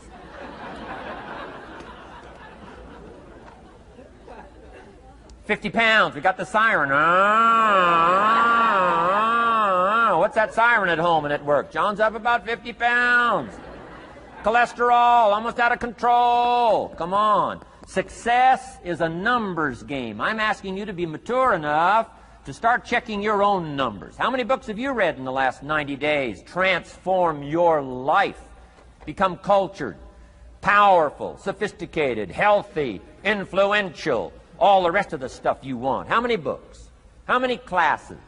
How committed are you to taking what's available and turning it into equities unprecedented, since we live in a country that there's been no such country in the last 6,500 years?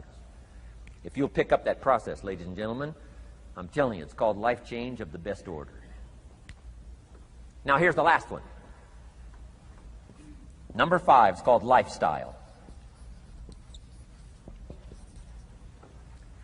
Lifestyle is simply learning how to live well. The last of the 5 major pieces. Here's the ultimate challenge of life. I've worked on this, you cannot believe how hard, since age 25. And that is, after applying better philosophy, attitude, and activity, and picking now up results. What are results for? Here's my ultimate challenge on results. To fashion, good word to jot down, fashion. Fashion for yourself lifestyle, or what we call the good life. That's the ultimate challenge. To take your results, take your money, take your results, take the return, take the equities you've gathered, and now fashion for yourself a good life, like weaving a tapestry. And Mr. Shelf gave me all kinds of examples on lifestyle. He gave me 2 phrases that helped change my life. In case you have to leave early, let me give you these 2 phrases. It'll be worth the price of coming and being here today. Just take these 2 phrases home, in case you have to leave early. Here's number 1. Shelf said, Mr. Rohn, if you wish to be wealthy, study wealth.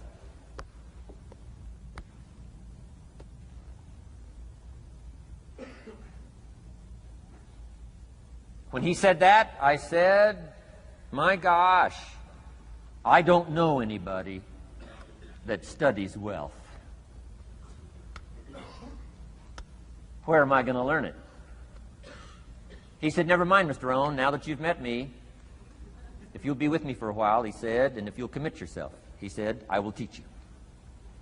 And he taught me. He taught me the books. He taught me the stuff. Changed my life. By the time I was 31, I was a millionaire. The man taught me well. If you wish to be wealthy, study wealth. If you were to show me your present economic plan, in a personal conversation between you and me, you say, Mr. Rohn, let me disclose for you my current economic financial plan for the future. Would I get so excited I'd say, hey, I'm going to go across the country and lecture on your plan?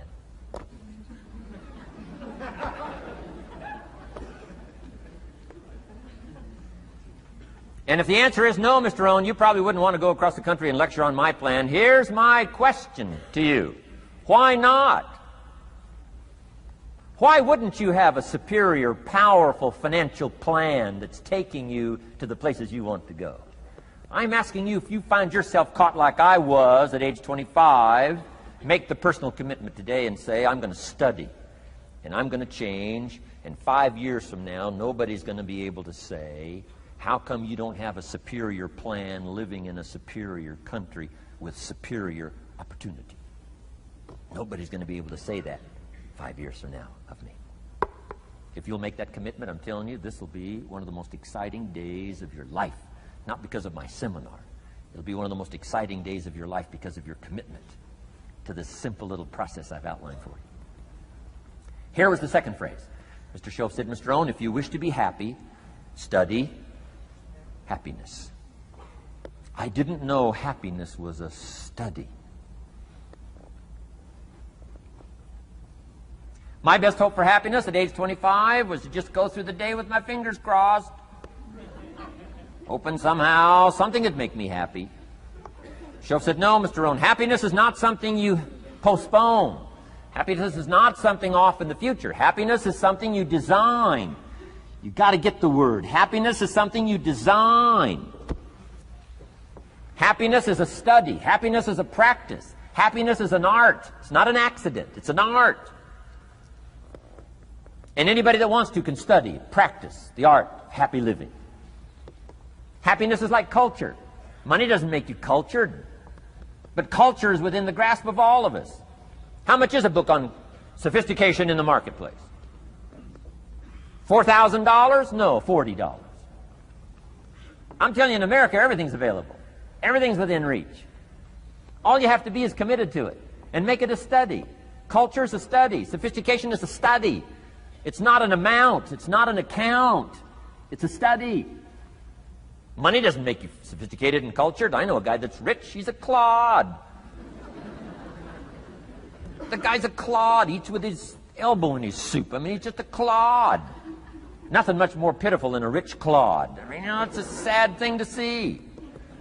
Money doesn't make you sophisticated. Only study and practice makes you sophisticated. Only study and practice makes you cultured.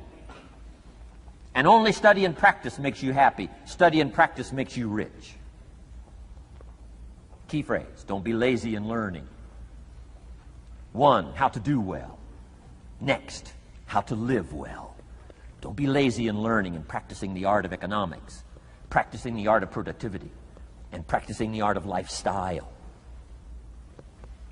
Schoaf taught me in such simple terms. Schoaf said, Mr. Rohn, if you're getting your shoes shined, Shoe Shine Boy's done an exceptional job. You look down, you got one of the world's all-time great shines. And you pay him. And now, you got a little change in your hand.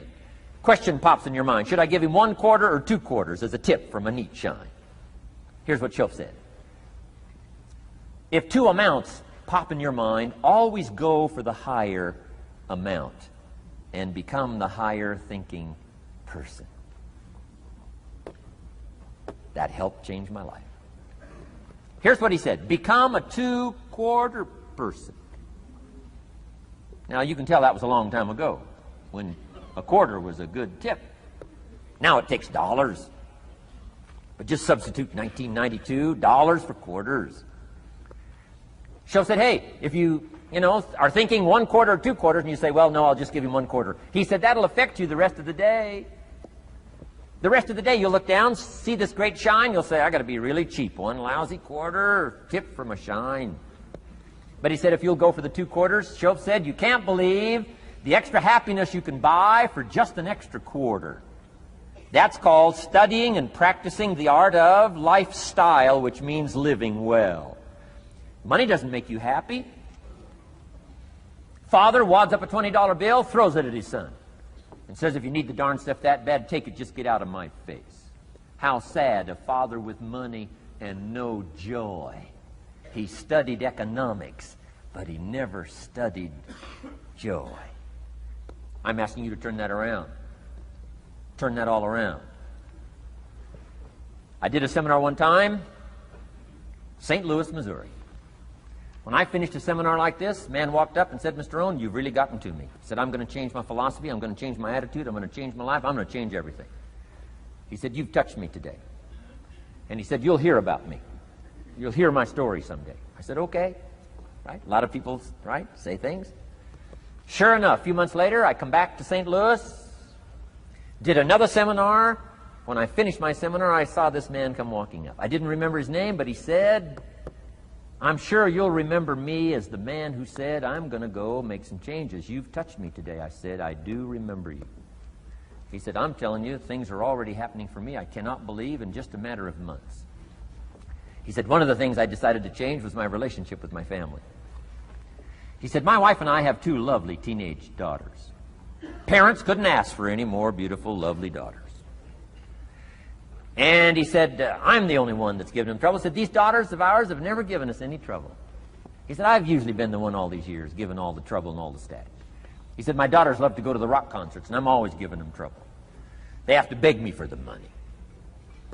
He said, I don't want you to go. You stay out too late. The music's too loud. You're going to ruin your hearing. You won't be able to hear the rest of your life. And he said, I just get on their case.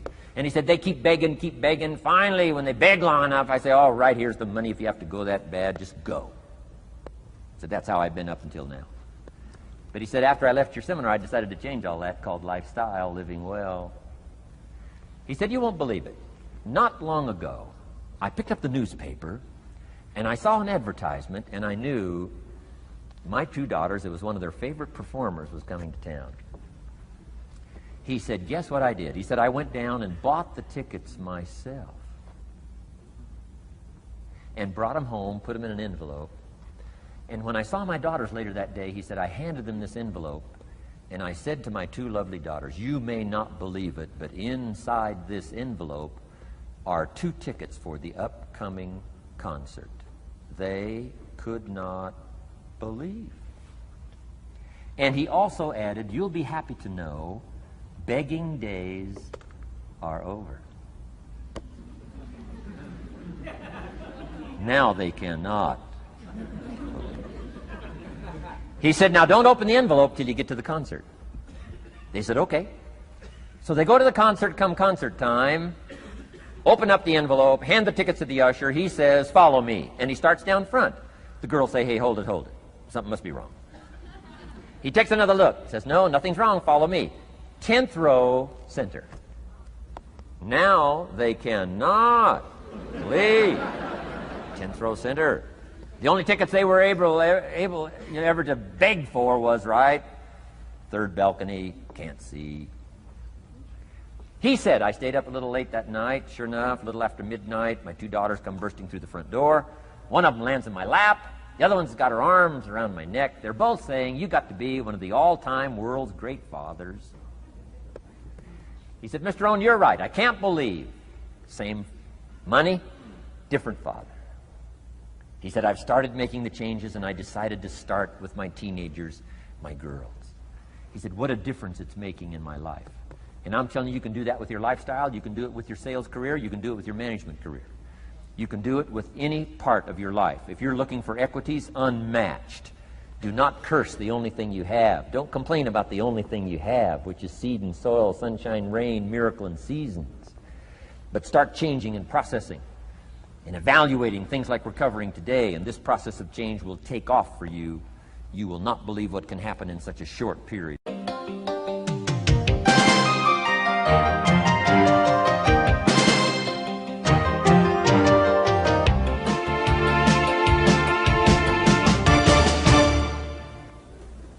Next subject, personal development.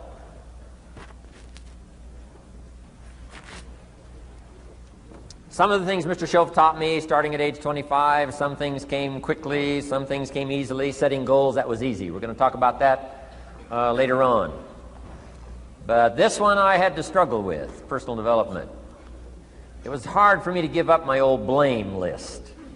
It was so comfortable blaming the government and blaming my negative relatives and the company policy, unions, wage scale, economy, interest rates, prices and circumstances and all that. That was difficult for me to give up. That was quite a transition for me to make, and blaming myself. But Mr. Shoaff started out with something very, very important. Let me give that to you.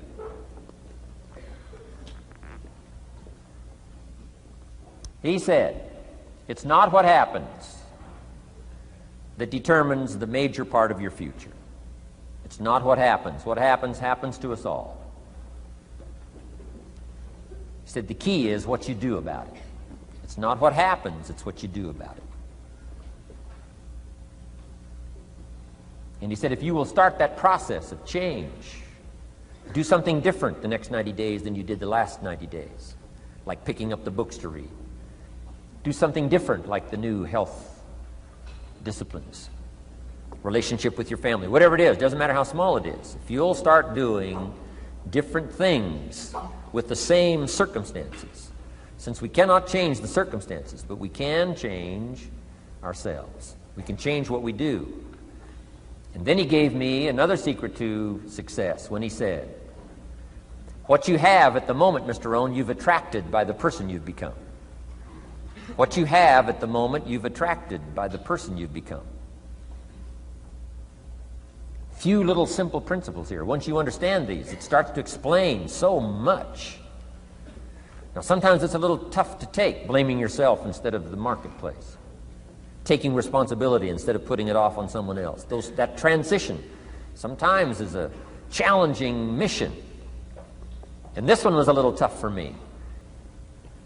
So let's talk a little bit about personal development, that extraordinary adventure I undertook starting at age 25. And I've never ceased that adventure. I'm still going for it. In the 90s, I want to get better and better. I want my craft to get better, my business operations to get better, the things I do to get better. Because once I picked up this simple formula, I'm telling you, it's easy to figure out where the problem is if you go to work on it. Now, let's talk about personal development. And in helping kids understand personal development, I always start with money. Now, money's not the only place to start. Money certainly isn't the only value, but we've all got to start somewhere, and money's something you can count, right? Kids are interested in money, okay? A lot of things are a little tougher to measure, but economics is pretty easy, right? Because you can count. Okay, somebody says, how are you doing? You say, I don't know. Let's count. Now, this is not the only count. I understand that. There's a lot of other things to count. But to see if there may be some errors in your judgment and lack of disciplines in your life, we might as well start with money, because it's so easy to count. So let's just start there and see whether or not maybe we have messed up. Okay. So here's how I explain it to kids. We get paid for bringing value to the marketplace. Key to understanding economics. We get paid for bringing value to the marketplace. Marketplace is also described as reality. Reality, the marketplace. Now, it takes time. It takes time to bring value to the marketplace, but we don't get paid for time. It's very important for kids to understand, as well as adults. We don't get paid for time. Mistakenly, the man says, well, I'm making about $20 for an hour. Not true. Not true. If that was true, you could just stay home, have them send your money. No, it's not true. You don't get paid for the hour. You get paid for the value you put in the time. So we don't get paid for time, we get paid for value. Now, since that's true, here's one of the key questions of the afternoon. Is it possible to become twice as valuable and make twice as much money in the same time? Is it possible to become 3 times as valuable as you now are and make 3 times as much money in the same time? Is that possible? Of course. If you want to really emphasize something, that's a good phrase, Stuart. Of course. Of course. Okay. Now, all you have to do to earn more money in the same time is simply become more valuable. America's unique. It's a ladder to climb. Starts down here, what, about $4 an hour? Big argument last year in Congress about the starting place. Should be 5, should be 5, should be 5. Well, no, it doesn't need to be 5. Why not start with 4? It's a ladder. Right? This is not a bed. This is a ladder. This is a ladder to climb. Starts at $4. Now somebody said, well, should be 5, should be 5. Well, maybe. If you're going to stay at the bottom for the rest of your life, it probably should be 5. But that's kind of a pitiful way to live. Start and not grow. Start and not change. Start and not become more valuable. Hey, the whole scenario of life is to start, number 1, and what? Become more valuable, number 2. So America's a ladder to climb. Starts at $4 an hour, and the more valuable you become, you just keep moving up the ladder. Top income last year, what, 52 million? Guy that runs Disney? Would a company pay somebody for 1 year's work $52 million? And the answer is, of course. This is one of those of course places. Of course. If you help a company make $1 billion, would they pay you $52 million? The answer is, of course. It's chicken feed. I mean, it's not much money. Now, why that much money? Because he has become so valuable. Now, why would we pay somebody only $4 an hour? They're not very valuable to the marketplace. Now, we got to make that distinction, to the marketplace. Might be a valuable brother, a valuable member of the community, a valuable member of the church, valuable member in the sight of God, to the human family, of course, those kind of values. But to the marketplace, which is called what? Reality. Reality is, if you're not very valuable, you don't get much money. Those are called the facts. I mean, that's how that is. Well, then, how do you get more money? Simple answer. Somebody says, well, I'll go on strike for more. Well, here's a major problem with that. Here's a major problem with that. You can't get rich by demand.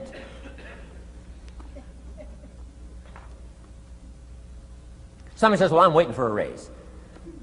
I'm telling you, it's easier to climb than to wait for a raise.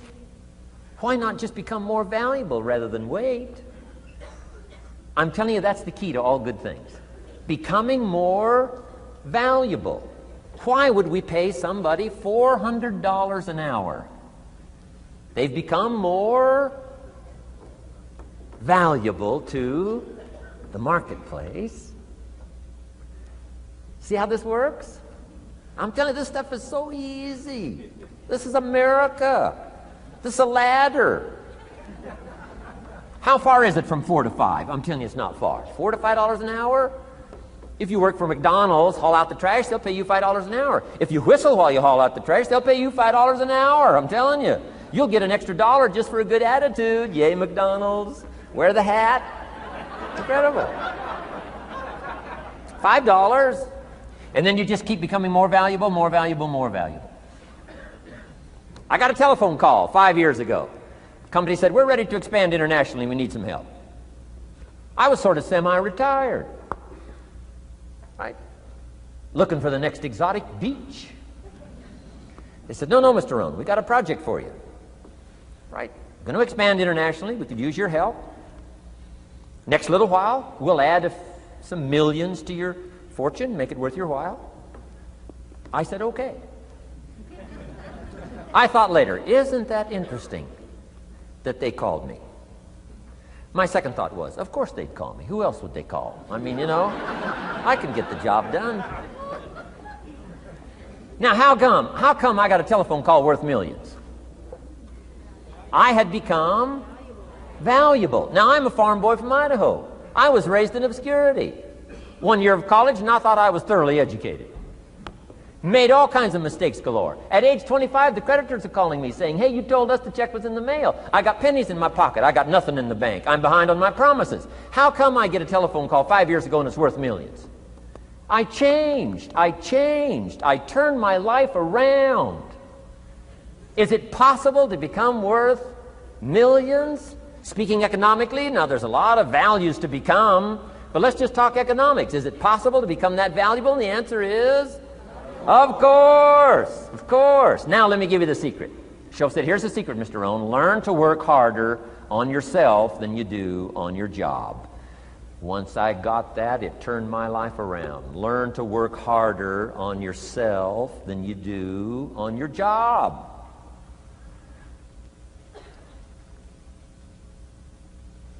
He said, if you work hard on your job, you'll make a living. If you work hard on yourself, you can make a fortune. Wow. If you would have known me at age 25, you would have said, Jim Rohn's a hard worker. If you'd have known me, you'd have said that. I'm the guy, I don't mind coming a little bit early, staying a little bit late. I don't mind that. You'd have said, well, Jim Rohn's a hard worker. You say, well, how come he's got pennies in his pocket and nothing in the bank and behind on his promises? Well, I was a hard worker, but I was working hard on my job, not on myself. I'm telling you, if you'll learn that simple little principle and start the process today, latest tomorrow, I'll give you tonight to think it over. And start this whole process of personal development, work on yourself, make yourself more valuable to the marketplace. I'm telling you, you can so dynamically change your income, and economics is the least of the values that you can start earning in terms of equity if you'll start working harder on yourself than you do on your job. Work hard on yourself and develop the skills. Work hard on yourself and develop the graces. All of the stuff necessary to become more valuable to the marketplace. I'm telling you, your whole life can explode into change. Promotions, no problem. Becoming more valuable to the company, I'm telling you, no problem. Money, no problem. Economics, no problem. Future, no problem. If you just go to work on the right thing. Not get things out there to change. Don't try to change the seed. Don't change the soil. Don't change the sunshine. Don't change the rain. Don't change the mix of seasons. Let the miracle of everything that's available work for you, and start working on the inside. Work on your philosophy. Work on your attitude. Work on your personality. Work on your language. Work on the gift of communication. Work on all of your abilities. And if you'll start making those personal changes, I'm telling you, everything will change for you. Now, let me give you another scenario on personal development. It's called the 4 major lessons in life to learn. Before we get to the 4 major lessons in life to learn, let me give you a key phrase for your notes. Here it is. Life and business is like the seasons. Life and business is like the seasons. Frank Sinatra sings, life is like the seasons. Now, here's one of the key phrases that changed my life. Starting at age 25, you can see this whole scenario. Personal development for me began. I've never been the same since. Here's the next key phrase. You cannot change the seasons, but you can change yourself. You can't change the seasons, but you can change yourself. My best hope, right? When I'm 25 years old, my best hope was to go through the day with my fingers crossed saying, I sure hope things will change. I sure hope things will change. It seemed to be my only way for my life to get better if things would change. Here's what I discovered. It isn't going to change. It isn't going to change. I did a seminar one time for Standard Oil executives and management in Honolulu, now known as Chevron. And we're talking economics one day around the conference table. And one of them said to me, Mr. Rohn, you know some fairly important people around the world. You have a chance to travel internationally. Can you tell us what you think the 80s are going to be like? Now you can tell how far back this goes. He said, what do you think the 80s are going to be like? And I thought for a moment, and I said, gentlemen, I do know the right people. And I do have some experience, I think I can tell you. So they all leaned in a little closer, and I said, gentlemen, based on the people I know and based on the best of my own experience, I think in the 80s it's going to be about like it's always been. Aren't you glad you came today? I mean, that's inside stuff. I don't just spread that around everywhere. It's going to be about like it's always been. It isn't going to change. To hope that it'll change is called whistling in the wind, being so naive, hoping for something that isn't going to occur. I can give you the shortest history lesson that you can imagine in one sentence. What describes human history on the spinning planet the last 6,500 years? Let me describe it for you in one sentence. Here's human history in one sentence. Opportunity mixed with difficulty. That's about as simple as you can put it. And opportunity mixed with difficulty isn't going to change. The man says, well, if it isn't going to change for the future, if it isn't going to change in the 90s, how will my life ever change? Answer, when you change. And if you will change, everything will change for you. Your bank account will change, your income will change, your future will change, the ability to acquire your dreams will change, it'll all change if you will change. And now let's go through the scenario of the seasons. Life and business is like the seasons. Let's cover them. Here's number one, major lesson in life to learn. Learn how to handle the winters. You say, well, Mr. Rohn, a lot of this stuff is fairly obvious. That's true. Just need somebody like me just to come along and remind us. This is what this is called today, a reminding session. I got no new truth for you to discover. This is all old stuff. We just need to hear it again. Somebody get on our case a little bit, right? We all need that. Here's number one lesson, learn how to handle the winters. That's obvious. The winters come right after falls. And pray tell how often? Every year, according to written history, for the last 6,500. To cross your fingers and say, I hope it doesn't come. I'm telling you, we call that naive. Now, there's all kinds of winters.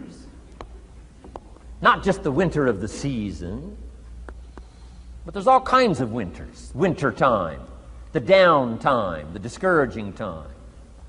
One writer called it the winter of discontent. The winter when you can't figure it out, the winter when it all goes wrong. Economic winters, social winters, political winters, and personal winters. When your heart is smashed in 1,000 pieces, the nights are unusually long.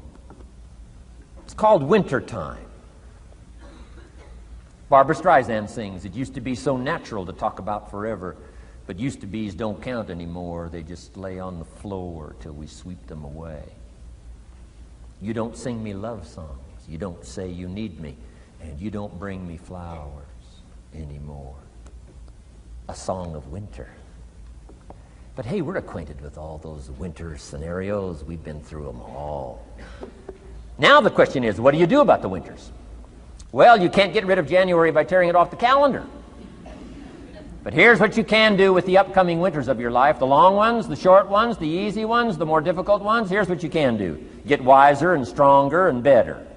Just make a list of that trio of good words. Wiser, stronger, and better.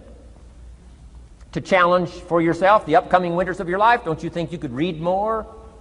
Pick up the scenario, pick up the books, pick up the cassettes. So I would put some stuff on cassettes so you can listen to it. Put it in books so you can read it. Now putting it on video so you can see it. I'm telling you, anybody that wants to can get wiser. Next is stronger. Anybody can get stronger. If you're willing to do the push-ups, you can get stronger. If you're willing to put yourself through the paces, you can get stronger. Can you develop stronger skills? And the answer is yes. Start practicing, practicing, practicing. And you can get stronger. Can you get stronger in handling life situations? Of course. But you got to go to work on yourself. You can't blame out there wishing it was easier. Wish you were stronger. And here's the last one, get better. Anybody can get better. Language, we can all get better. I've been lecturing now for 33 years, and I'm telling you, today versus 33 years ago, I'm better. First time I gave a talk, I stood up, my mind sat back down. I mean, I've been through that whole deal. Opened my mouth, nothing came out for a while. My knees are banging together, the sweat's pouring off my face, I'm shaking like a leaf. It's called terror, in case you haven't tried it. Those first attempts. But I'm telling you, I got through it, and I did it again, and I got through it, and I did it again, and I got through it. And now, of course, I can lecture for a few hours in one day. Anybody can get better. Develop the skills, okay? Handle the upcoming winters. Don't wish away the winters. That's called naive. Wish for the skills. Wish for the strength. Wish for the wisdom. Here's the second major lesson in life to learn. Learn how to take advantage of the spring. Uniquely enough, spring follows winter. And pray tell, how often? 6,500 times. I mean, those are good odds. I'd gamble on it one more time. I mean, those are good odds. Every time. You can't beat those odds. Spring is called opportunity. Another day is called opportunity. Days follow nights. How about that? And how often? Every day. But now here's what we must learn to do with opportunity. Underline 2 strategic words in that sentence. Take advantage. Just because spring comes is no sign you're going to look good in the fall. You've got to take advantage of it. You've got to do something with it. Read every book you can on what to do with your springs, what to do with your opportunities, what to do with your days, what to do with your chances. Don't miss the educational process. Don't miss the process of learning. To understand, opportunity keeps coming, but the key is taking advantage, taking advantage. Everybody in this room's got to learn to do one of 2 things. Plant in the spring or beg in the fall. And it doesn't mean you can't become a sophisticated beggar, but you don't need the reputation. Learn to plant in the spring, take advantage. And there's an urgency here on springtime because there's just a few springs, handful of springs offered to each of us. So take advantage swiftly and quickly. Don't just let the time pass. The Beatles wrote, "Life is very short." And for John Lennon, it was extra short. For Michael Landon, it was extra short. But life is short. At the longest, it's short. So don't just let the springs pass. Take advantage. Seize the day. Seize the moment. Seize the opportunity. That's the key. Springtime. Life is fragile. Life is brief. Elton John sings, "She lived her life like a candle in the wind." It's fragile. It's brief. Whatever you're going to do, you got to get at it. Don't just let it pass away. Here's major lesson number 3. In the summer, learn how to nourish and protect. We've got 2 challenges in the summer in the personal development part of our life. And that is become capable and powerful enough in the summer and wise enough in the summer to nourish what's good and defend yourself against what's bad. Nourish and defend. The summertime is an interesting time. It holds the possibility of the promise of harvest time, but it also has the possibility of the threat. Sure enough, as soon as you've planted your garden, the busy bugs and the noxious weeds are out to take it. And let me give you another word of advice. They will take it unless you prevent it. Summertime is an interesting time. Best as I can describe summertime, you've got to nourish your values like a mother. Nourish like a mother. Go after the threat to the values you've got like a father. Deal with the weeds. Kill the weeds. Nourish the garden and kill the weeds. That's called summertime. What a challenging time. Give life like a mother. Take life like a father. Summertime. You've got to deal with the negative as well as the positive. Summertime is a unique, complex mix of positive and negative. Opportunity and threat. What a scenario of life itself. Opportunity and threat to the opportunity. And you've got to deal with both. You've got to think positive and you've got to think negative. You've got to handle what's ever out to threaten you. You've got to learn to threaten it back. Summertime. Interesting time. Nourish like a mother. Defend like a father. You've got to be like your bloodstream in the summer. Red corpuscles to what? Nourish. White corpuscles to what? Fight. You've got to both nourish and fight. You've got to nourish and be vigilant. Okay. White corpuscles think negative. You can't just think positive. We call you naive. Somebody says, well, I've been taught to be all positive. You'll be some kind of freak. You can't be all positive. Thank God for white corpuscles that think negative all day. Guess what white corpuscles are looking for all day? Problems, infection. White corpuscle will say, just show me some infection, I'll kill it. Why? It's out to kill the body. It's out to kill our chances. It's out to kill our future. Whatever threatens us, we threaten. I'm asking you to take sword to your enemies. Whatever's out to threaten you, threaten your health, you got to threaten it back. Like white corpuscles. Kill what's evil. Nourish what's good. Love like a mother. Hate like a father. Father says to whatever threatens his family, take 2 or 3 more steps toward this family and threaten my family, you'll cease to exist. I'm father, I kill.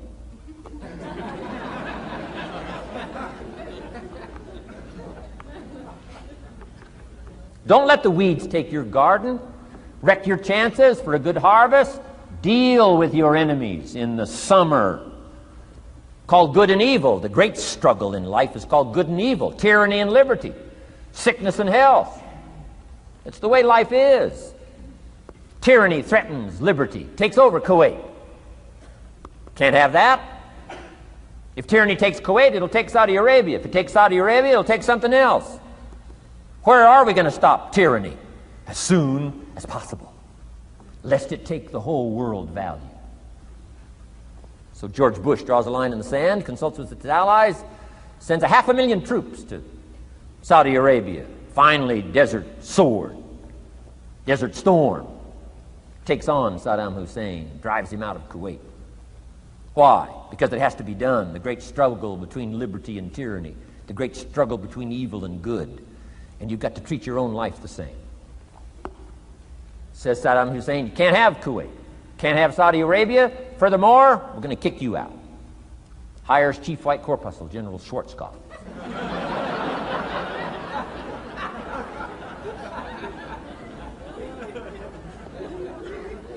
Takes care of the matter.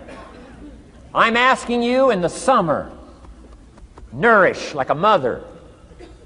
Threaten whatever threatens you like a father. Now you can also turn around the scenario, that's true. Love like a father, hate like a mother.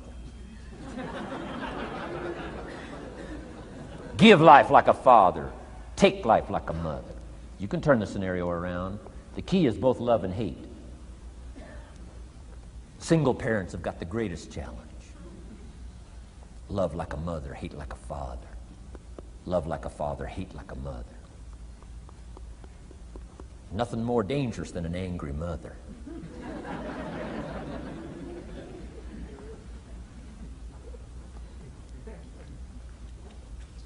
Beware the female species of the animal. They call her Black Widow spider.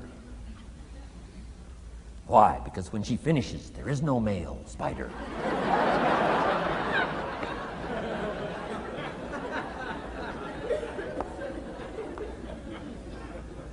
I saw this article. I was flying on an airplane up in Canada. I saw this article in one of the airplane magazines. Showed a picture of this guy with his shirt off, these claw marks down his back, teeth marks in his neck. The guy almost got killed. He was out in the woods, saw a mama bear with her little cub. Said, oh, this looks cute. Had his flash camera, went flash, flash, took a picture. Mama bear treats it unkindly, promptly chases him. Caught him, almost killed him before they got to him. Beware mama bear.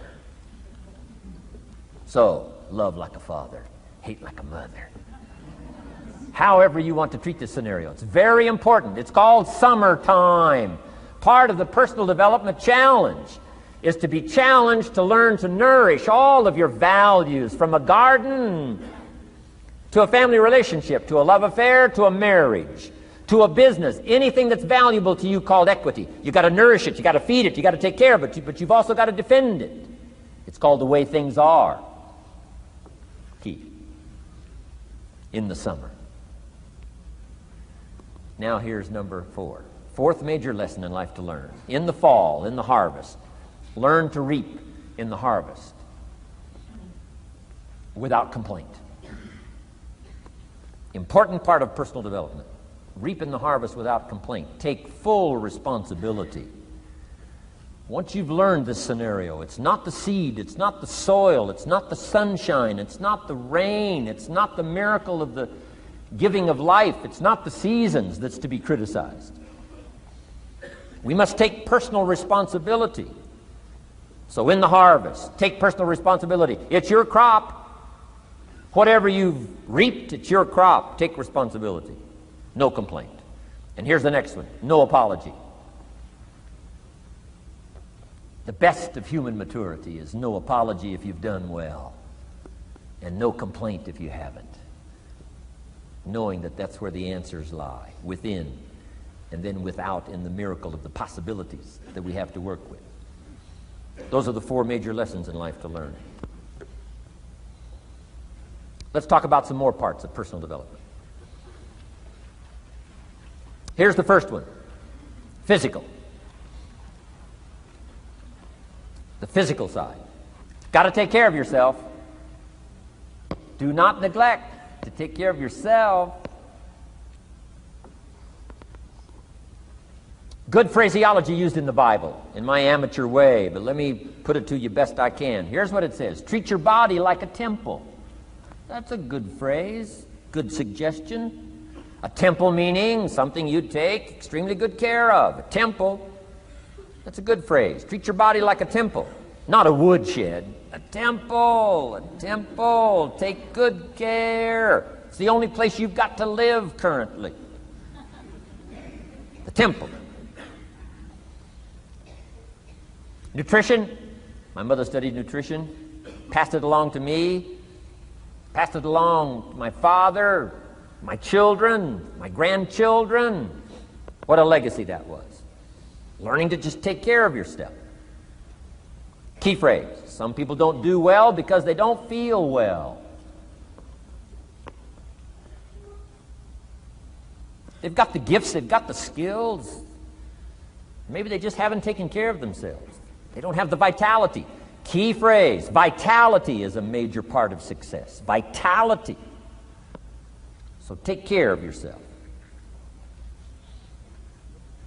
I know a guy that raises racehorses. I'm telling you, the guy feeds his horses better than he feeds himself.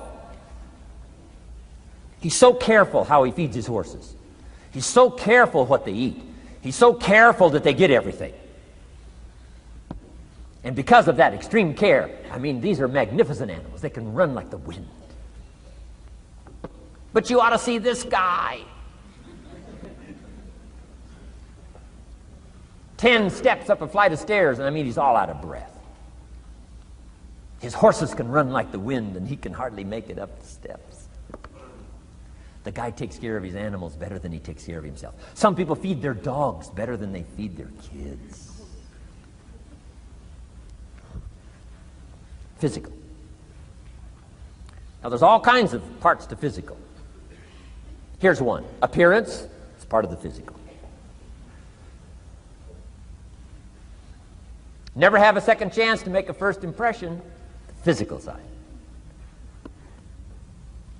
And here's some of the best advice on appearance I can give you. It comes from ancient script again. It says, God looks on the inside, people look on the outside. Isn't that good information?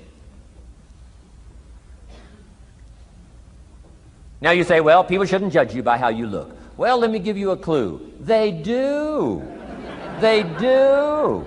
You can't deal in these shoulds and shouldn'ts. You'll be tipped over the rest of your life. Now, of course, when people get to know you, they'll judge you by more than what they see. But at first, they're going to take a look.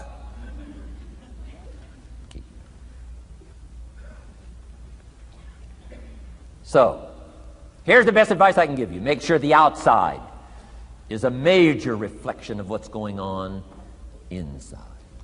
The physical side. A few minutes a day, stay healthy. A little bit of study on nutrition, stay healthy.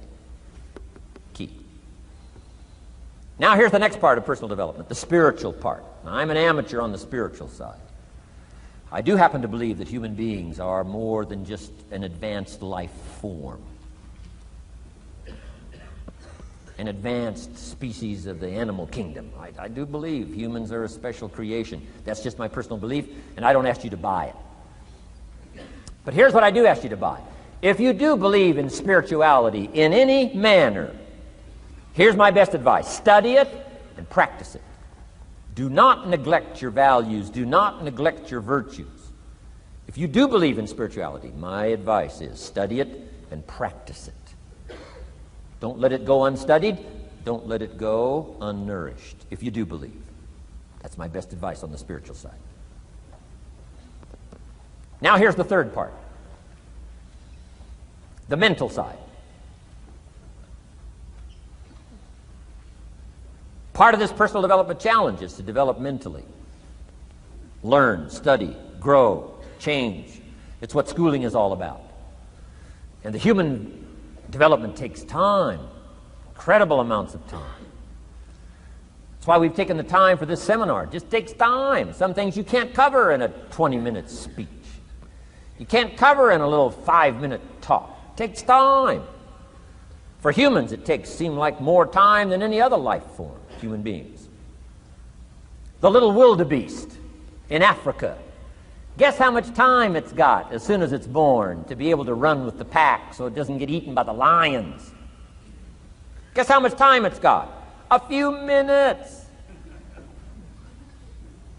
As soon as the little wildebeest is born, tries to stand up, falls down. Its mother nudges it, gets it to stand back up, falls back down.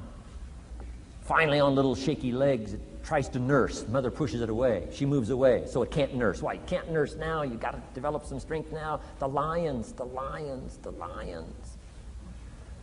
Falls down, gets back up, tries to nurse. Mother pushes it away. No. You got to get these legs strong. How much time have we got? Not much time. Mama wildebeest says, not much time. Not hours, not days, minutes. Wow. But the human baby, wow. After 16 years, we're not sure. Right? Unbelievable amount of time it takes. So it does take time for personal development. It does take time for spiritual development, physical development. But here's also what takes time, and that's your mental development. Feeding the mind. Nourishing the mind. Some people read so little, they got rickets of the mind. They couldn't give you a good, strong argument as to their own personal beliefs. Here's one of the challenges we've got as parents, and that is to get our kids ready to debate the major life issues of the 90s. They've got to get ready to debate. We've spent this last couple of decades debating communism. Communism taught capital belongs in the hands of the state. We've been teaching, no, capital belongs in the hands of the people. Communism taught people are too dumb and stupid to know what to do with capital. You've got to take capital away from all the dumb, stupid people and give it to the all-knowing, all-wise state. And let the state run everything and let the people meekly show up for their work assignment. All glory to the state, communism taught. Kid says, well, is that right? No, all glory to the people. Let the state be the servant of its people, not the people be the servant of the state. I'm telling you, you've got to be able to pick up those ideologies. You've got to be able to pick up the philosophy. And here's the next part. You've got to be able to defend it. If you can't defend your virtues and if you can't defend your values, I'm telling you, even in the 90s, you'll fall prey to philosophies that are not in your best interest. And we've got to help our teenagers, we've got to help our kids especially to be able to debate the major life issues, the political issues and the social issues and the religious issues and the spiritual issues and the nutritional issues and the economic issues and all of the rest of the issues that are valuable for us to build the kind of equities we want. You got to get yourself ready. And one of the ways you got to get ready is not just physical and not just spiritual. You got to get ready mentally. And this is where Shof went to work on me, to be ready mentally, to develop the philosophy and also be able to defend your virtues and your values. Let's go through it. You need a good library. Shof got me started on my library. Here's one of the books he recommended. Think and Grow Rich by Napoleon Hill. Think and Grow Rich.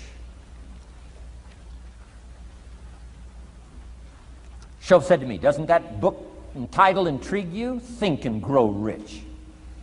Don't you have to read that book, Think and Grow Rich? I said, yes, sir. By Napoleon Hill. I went and found that book in a used bookstore. That's where I had to start. In a used bookstore. I paid less than 50 cents for it. I've still got it. It's one of the rare hardback covers. Think and Grow Rich by Napoleon Hill. Wow, Schoaf was right. Get a library started. It'll change your life. Any home over $200,000 has got a library. Why do you suppose that is? Wouldn't that make you curious? How come every home over $200,000 has got a library? Does that tell you something? Does that educate you at all? You say, well, I can't afford a $200,000 home. It doesn't matter what size home. Take your present apartment, clean out a closet, call it your library, and start acting intelligent. And start this process like I did. Start developing a library. Here's what your library needs to show: that you're a serious student of health and life, spirituality, culture, uniqueness, sophistication, economics, prosperity, productivity, sales, management, skills, values of all kinds. Let your library show you're a serious student. Don't be casual in learning. Don't be lazy in learning. Okay. Information is the key. Okay. Learning is the beginning of wealth. Learning is the beginning of health. Learning is the beginning of prosperity. Learning is the beginning of democracy, the beginning of freedom. All values, all virtues start with the learning process. So don't be lazy in learning. Don't be lazy in gathering the library that'll teach you and instruct you. And I got that book, Think and Grow Rich. Some of the ideas in that book inspired me no end, helped me to change my life. Now, it's got some weird stuff in it. You know, it's got some weird stuff. Napoleon was weird, so you gotta separate out a little of this weird stuff. But you can do that. You can separate out the weird stuff, okay? Unless you're weird, just do the weird stuff. Anyway, remember, don't be a follower, be a student. That's the key to all books. Don't be a follower, be a student. Okay. Another book he recommended.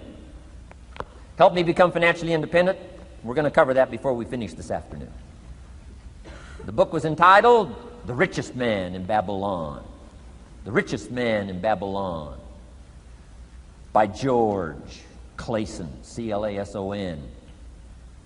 This little book, The Richest Man in Babylon, I use it as a textbook teaching teenagers how to be rich by 40, living in America. 35 if you're extra bright. Much sooner if you find a unique opportunity.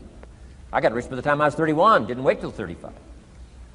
If you find a unique opportunity. So we'll get into that after we come back from our next break. Richest Man in Babylon. Get your library started. Here are some key sections to put in your library called mental food. In fact, we call it food for thought. It's so important to nourish the mind, not just the body, but nourish the mind. Key phrase. Now it needs to be well balanced. You can't live on mental candy. Somebody says, well, I just read this positive stuff. That's too second grade. You've got to get out of second grade. You can't just be inspired. You've got to be taught. You can't just be inspired. You've got to be educated. Key. Here's a good book. It's called How to Read a Book. Good title. How to Read a Book by Mortimer Adler. In this book, How to Read a Book, Mortimer, you know, is the chief editor of the new Encyclopedia Britannica. A good set of books, right, to have in your library. The Encyclopedia Britannica, chief editor, Mortimer Adler. He's in his 80s. He's still active, still writing books. I've got several of his books. The 6 Great Ideas, a lot of books. Mortimer Adler. But he wrote this book, How to Read a Book. Now, in this book, How to Read a Book, not only does he give you some good suggestions on how to get the most out of a book. It's one thing to read it, it's another thing to get the best out of it. He'll give you some techniques on how to get the best out of a book. It's very good. But here's what's also in his book, How to Read a Book, a list of what he calls the best writings ever written. the best writings ever written. I've used it as a centerpiece for my library. So I'm just asking you, take a look. If it suits you, fine. If it doesn't suit you, hey, keep looking till you find something to suit you. But well balanced. Let me give you some of that balance. Number one, history. We've all got to have a sense of history. American history, national history, international history, family history, political history. We all need a sense of history. Shortest history lesson, opportunity mixed with difficulty. No matter how far back you go, 1,000 years ago, 2,000 years ago, 3,000, 4,000 years ago, I'm telling you, it all reads the same. Once you understand the thread that it isn't going to change, then what's going to change for my life? Answer, looks like I'm going to have to change. History helps us to understand how it is, what there is to work with, seed, soil, sunshine, rain, and what human beings have done with it in the past. And how many of them have, like I did by age 25, they have messed up. That's what history's for. Be a good student of history. Here's a good book, Lessons of History by Durant. Lessons of History by Durant. This little book is only 100 pages, but I'm telling you, it's so well written, you'll be intrigued, as I was. This little book, Lessons of History by Durant.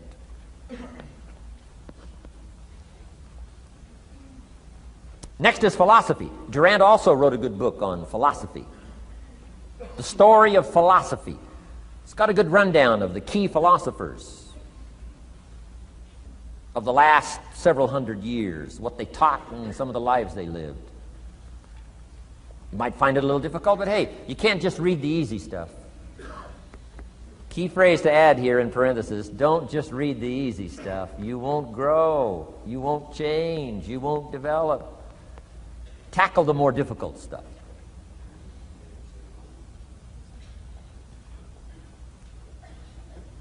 Next, novels.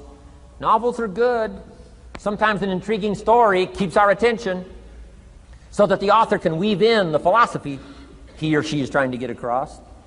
Ayn Rand was probably better at that than anybody else I could possibly think of. Atlas Shrugged, some of those towering novels. The novel kept us intrigued, but guess what she was doing all the time? Feeding us her philosophy, feeding us her philosophy. Now, whether you agreed with her philosophy or not, you had to admit she was really good at getting it out there, weaving it through the story, in the dialogue and in the speeches and in the text. Fabulous. Novels. Novels are good. Now, here's a little personal advice. Skip the trash. I mean, you don't. Someone says, well, sometimes you can find something valuable in a trashy novel. I wouldn't go through it to find it. You can find a crust of bread in a garbage can, but I wouldn't go through it. Number one, you don't need the reputation. So, not enough time to read the brilliant stuff, the good stuff. Skip the trash, really. My personal advice on personal development, becoming more valuable than you are. Key. Next is biographies and autobiographies, the stories of successful people, unsuccessful people. There's some dramatic stuff, right? Over the last 100 years, it's been written, biographies and autobiographies. Here's one of the best, the Bible. The Bible is a unique book because it's got a list of human stories on one side of the ledger, another list of human stories on the other side of the ledger. One's called examples, and the other's called warnings. And here's what we've got to have on biographies and autobiographies, both warnings and examples. In the Bible, the examples. The Bible says, look at these people's lives, follow them. Follow their philosophy, follow their advice. Then we got the warnings, right? Don't do what these people did. They messed up their life and threw their life away. Vitally important, both sides of the scenario. Now, if your life story ever gets in one of those books, make sure they use it as an example, not a warning.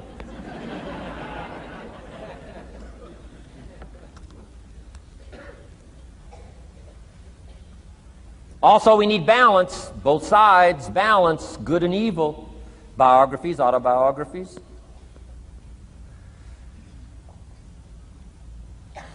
You need a book on Gandhi.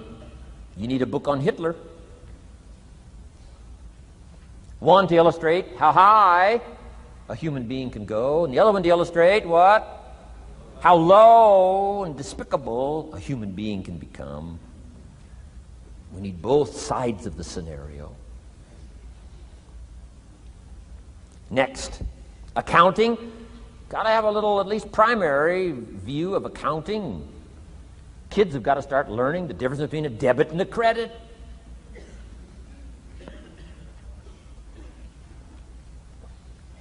Next is law. We all need, right, a little bit.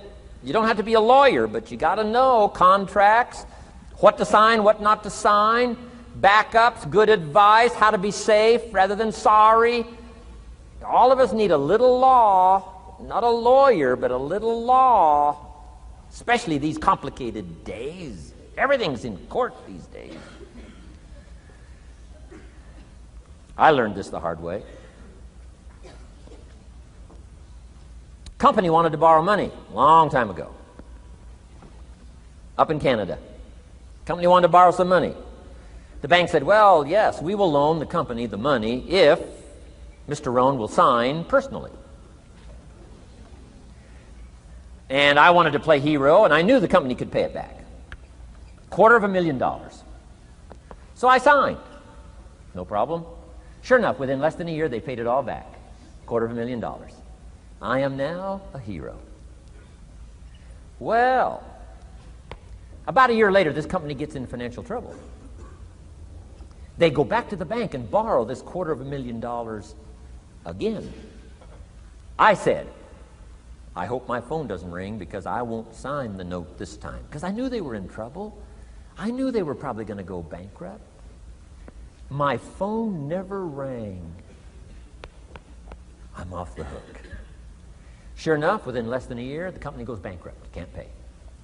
But I get this letter from the bank saying, Dear Mr. Rohn, since the company cannot perform its obligation and pay this $250,000, and since we have here your personal guarantee, would you please send us your check for $250,000? I said, hey, hold it. There must be some mistake here. I signed that first note, and they paid it all back. I wouldn't have signed the second note. I didn't sign the second note. Well, what I didn't know I had originally signed was a continuing guarantee. So now I know what the word continuing means.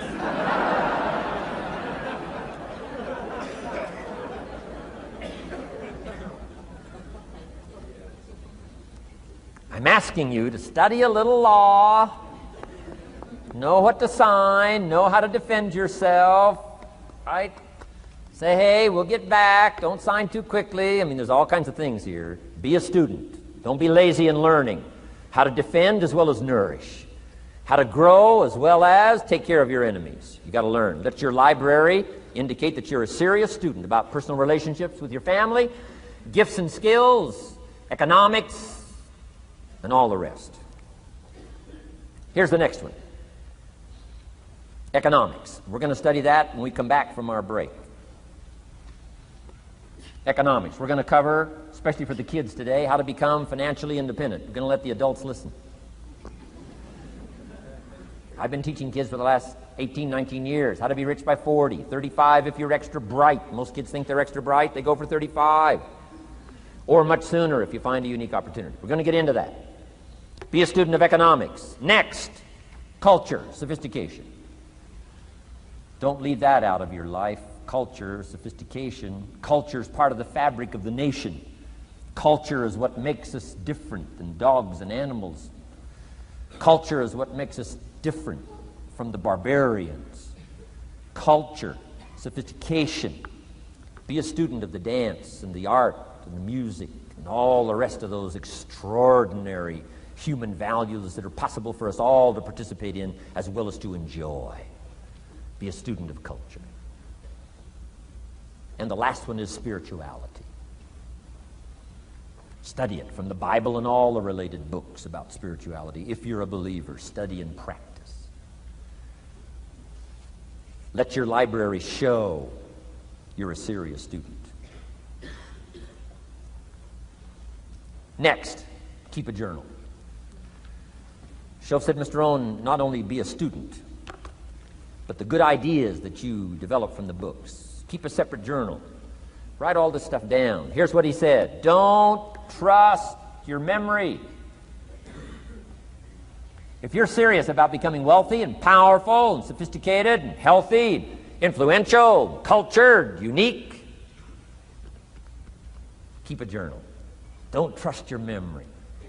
If you listen to something valuable, write it down. If you come across something important, write it down. Write it down.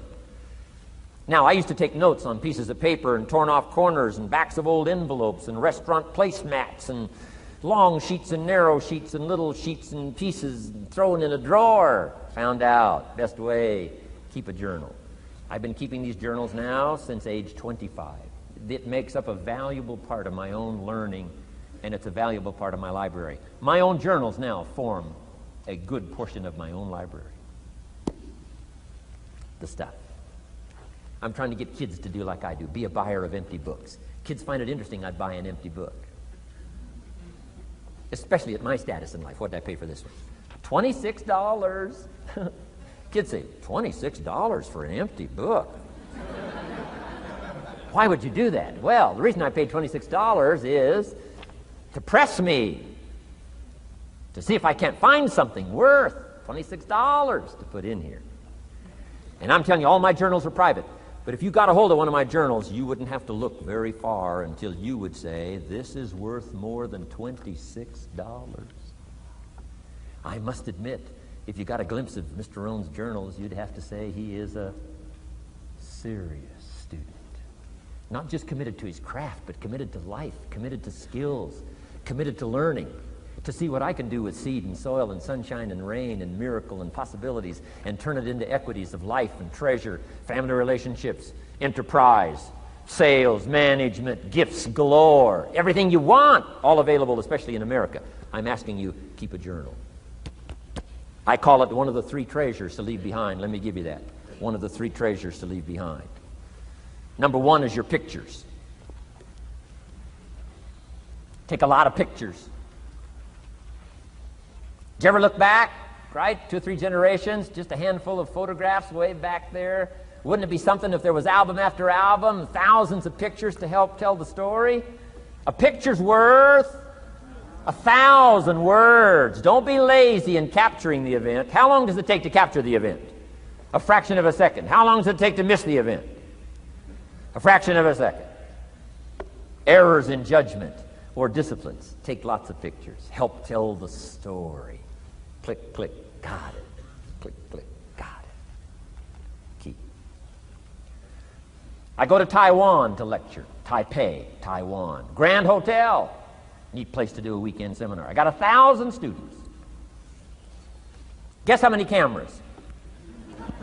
1,000 cameras. They all bring their cameras. They wouldn't miss the event, take pictures.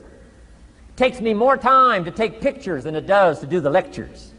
Here's my new American friend. Here's my new American friend. Click, click, save it. Got it. 1,000 words, each one. What a scenario. Don't miss the pictures. When you're gone, one of the things to leave behind, the treasure in picture as well as in words. Key. Next, your library.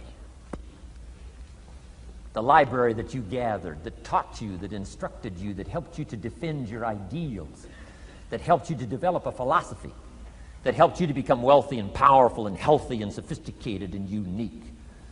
The library that helped you conquer some disease, the library that helped you to conquer poverty, the library that caused you to walk away from the ghetto, the library, the books that instructed you, fed your mind and fed your soul. Leave your library behind. One of the greatest gifts you can leave behind is your library. Stepping stones out of the darkness into the light. Your library. So leave your books behind. Your books will be more valuable than your couch. Your books, your books, your books. And third is your journals. The ideas that you picked up. The notes you took at seminars like this. Wherever you found an occasion to gather something valuable and put it in here so you could go back over it and go back over it. Repetition is the mother of skill. Read it one more time. Learn it one more time. See if you can digest it one more time. Let it coach you one more time. Let it teach you one more time. Let it inspire you one more time. Words are inspirational. The lyrics of a song. And not just read it once. That's why we put our stuff on cassettes, so you can go through it again and again and again. If you hear a beautiful song that does something to you, you don't say, well, that's enough. Don't need to hear that again. No.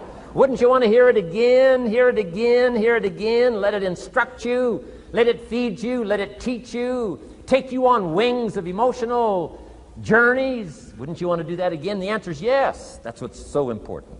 And here's what's important. One of the things to leave behind, that's your journals. All the stuff you took the meticulous time to gather. One of the greatest proofs that you're a serious student. Taking pictures, that's pretty easy. Buying a book at a bookstore, that's pretty easy. Here's one that's a little more challenging. Be student enough of your own life and your own future and your own destiny. Be student enough to take the time to keep the notes and keep the journal. You'll be so glad you did. What a treasure to leave behind when you go. Your journals. Wow. I wouldn't be without mine now. I'm in Carmel, California, one of my favorite places. It's where I wrote my first book called Seasons of Life. I went to this little church one Sunday morning. First time I'd been there. A little small church, I don't know, 150 people. Classic sermon that morning. Classic sermon. One of the best I've ever heard in all of my life. I happened to be there. And I had my journal. While this sermon is going on, I can't believe it was so precise, it was so unique, it was so powerful. And I've got my journal, and I'm taking notes. Taking notes of this classic sermon. Guess how many other people were taking notes? Approximately, guess. How many do you suppose? It looked like, best as I could tell, I'm the only one taking notes of this classic sermon. Now, since I'm a stranger there, and it's the first time I've been there, and I'm taking these notes, people started looking, who is he and what's he doing? I started feeling just a little bit uncomfortable. But I'm still writing. Now I'm feeling kind of like a spy. Right?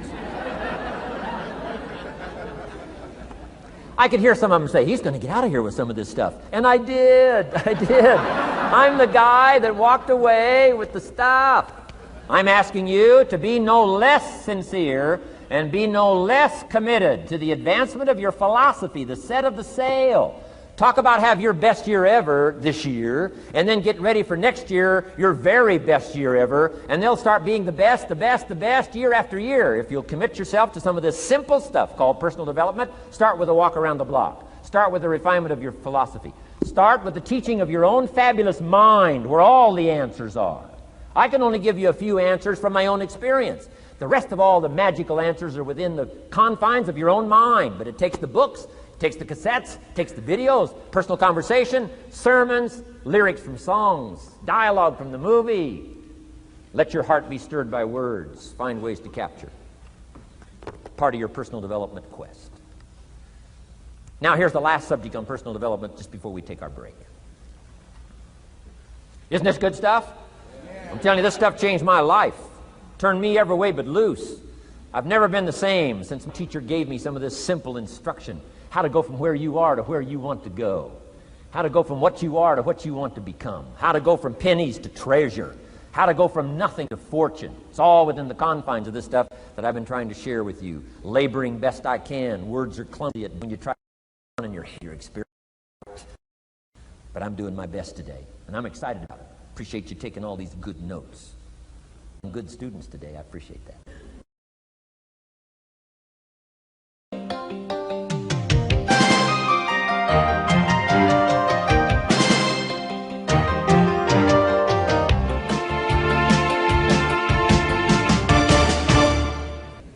Develop these 5 abilities as part of your personal development quest. I call them the 5 abilities.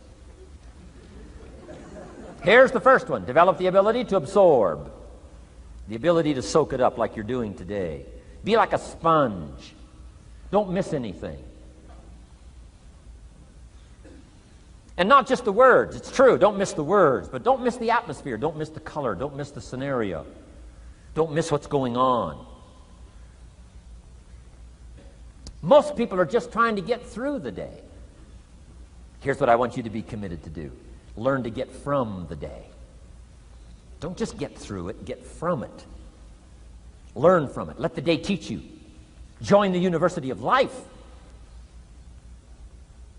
What a difference that'll make in your future. Commit yourself to learning. Commit yourself to absorbing. Be like a sponge. Get it.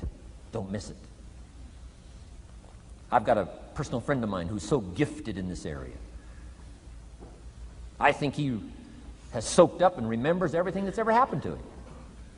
He can tell you as a teenager where he was and what he did and what he said and what she said and how they felt and the color of the sky and what was going on that day. And the reason is because he gets it. He gets it. He gets it. I'm telling you, it's more exciting to have him go to Acapulco, come back and tell you about it, than it is to go yourself. He's unbelievable. He's got this extraordinary gift. And why is it? When he's there, he doesn't miss anything. Here's a good phrase for you to jot down. Wherever you are, be there. Be there to absorb it up. Be there to soak it up. Take a picture if you can. But take pictures of your mind. Let your soul and heart take pictures. Get it, capture it, absorb it. That's such an important ability to develop, the ability to get it. Don't miss it. Don't be casual in getting it. Key phrase, casualness leads to casualties.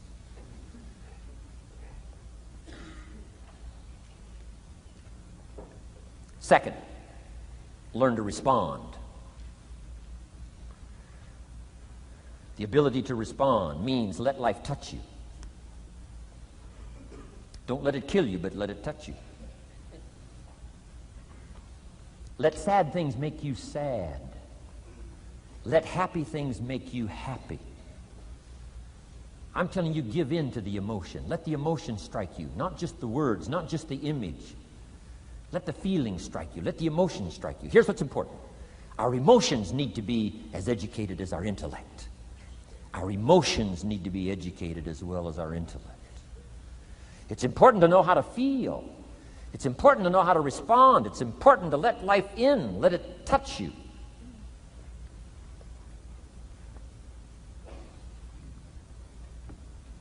I'm the greatest guy in the world to take to the movies. I get into a good movie. I want a good movie. Make me laugh, make me cry, scare me to death, teach me something, take me high, take me low. Just don't leave me as I was when I came in. Touch me. Do something to me. Wow. I picked up the newspaper in Australia. The advertisement says, see Dr. Zhivago on the big screen. I said, my gosh, I got to go see it on the big screen. I'd seen it, 2 or 3 times before, but the big screen, I love the old theaters, right? The balconies and the chandeliers and the draperies and all the stuff, the big screen. So I go one more time, see Dr. Zhivago, and sure enough, I'm swept away one more time. Story of the Russian Revolution, Dr. Zhivago, and that whole scenario. I had always missed the importance of the ending of that movie until this time. The other times I missed it. I'm telling you, this time, I got it. Comrade General said, Tanya, how did you come to be lost? After he'd found her, right? Said, how did you come to be lost? And she said, well, I was just lost. He said, no, how did you come to be lost? She said, well, we were, the city was on fire when we were running to escape, and I was lost. He said, no, how did you come to be lost? And that's what she didn't want to say. He finally pressed her again. How did you come to be lost? And he said, well, she said, well, while we were running through the city and it was on fire, my father let go of my hand and I was lost. That's what she didn't want to say. Comrade General said, Tanya, that's what I've been trying to tell you. Komarovsky was not your real father. He was not. I'm telling you, I've been looking all over for you, and I think I found you. This man, my relative, Dr. Zhivago, the poet. I'm telling you, he was your father. And Comrade General said, Tanya, I promise you this. If this man, your real father, had been there, I promise you, he would never have let go of your hand. And I got it. This time I got it. The other times I'm eating popcorn waiting for the movie to finish. I mean, this time I got it. I got it. I got it. I'm asking you to get it. Absorb and respond. Maybe you heard the story about the evangelist here in Texas way back in the horse and buggy days. Used to put up his tent in, these various Texas towns and hold tent revivals. And he put up his tent, one of these towns, expected a big crowd to come and hear him preach. And he got there first night of the tent revival, and he walked inside the tent. It was empty. And he thought, something must be wrong. He waited till 8 o'clock. Nobody showed up. He waited till 8:15. Not a soul. Finally, 8:30. One lone cowboy wandered up on his horse, tied his horse up outside, came in, sat down on the front bench. Big empty tent. So the preacher thought, well, at least I better go down and talk to the cowboy. So he goes down and talks to the cowboy, and he says, Cowboy, I don't know what to tell you. He said, I'm the preacher. And this tent was supposed to be full of people. And he said, something's gone wrong. I really don't know what to do. I'm embarrassed. And he said, I don't know what to do. And the cowboy said, well, I'm not a preacher. I'm just a cowboy, so I can't tell you what to do. But he said, I know this. If I went out to feed my cattle and only one showed up, I'd at least feed it. So the preacher said, hey, the cowboy is right. If you've got a message to share, if there's one person or 1,000, don't let your ego get in the way. You should do the best you can. So he got kind of inspired by this conversation with the cowboy, jumped up on the platform, started preaching as if the tent was full of people. And he was so inspired, he just kept going, went for an hour and 15 minutes, hour and a half. Finally, wound down and quit.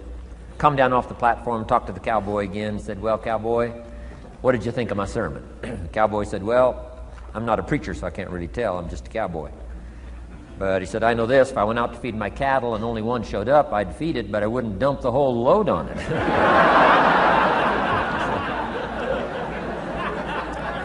So,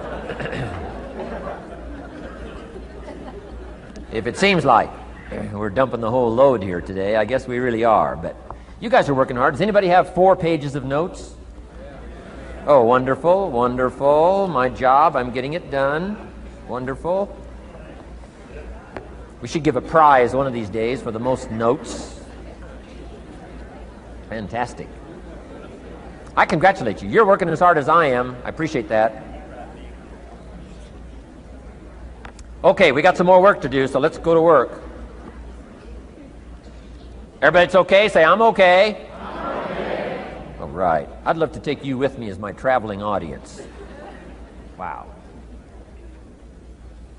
We've covered the first 2 abilities in the personal development quest.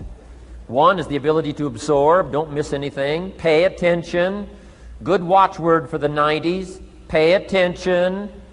Things are moving so fast these days, you got to pay attention, pick it up, soak up the colors, soak up the sounds, soak up what's going on. Second, respond, let life touch you.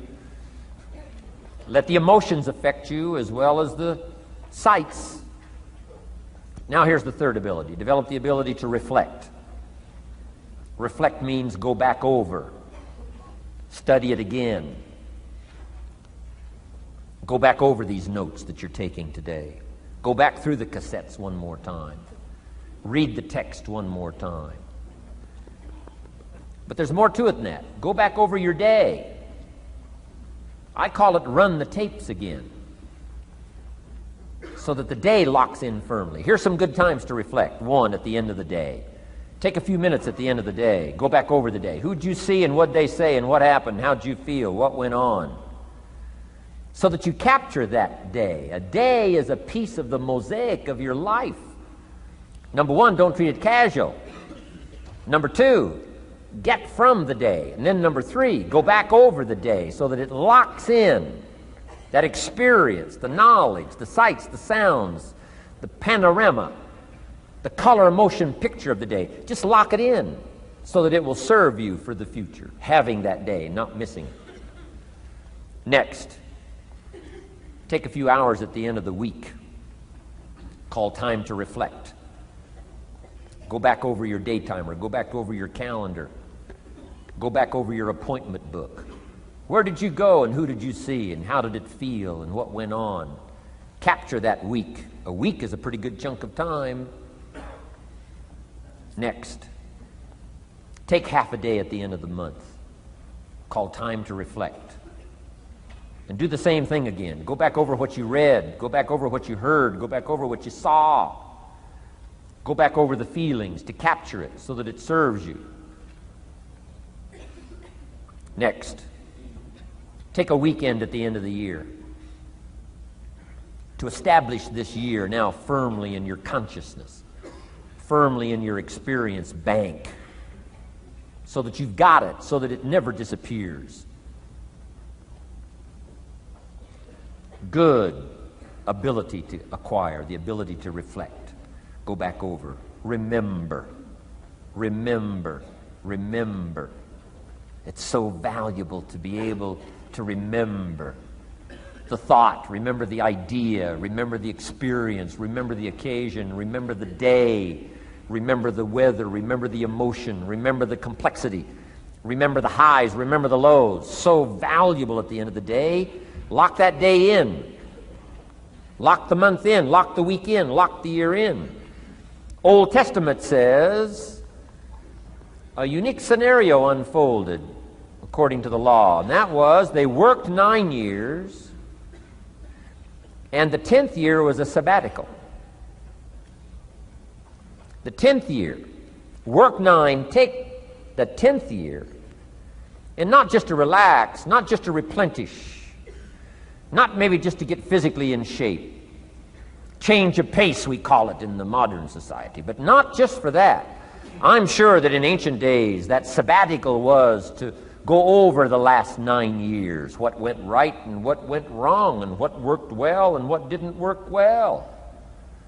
And how did you grow, and how did you learn, and how did you change, and what have you got now after 9 years that you didn't have at the beginning of the 9 years? See, that's so valuable, a sabbatical, some time. There's also something to be said for solitude when you reflect. Sometimes you can reflect with somebody.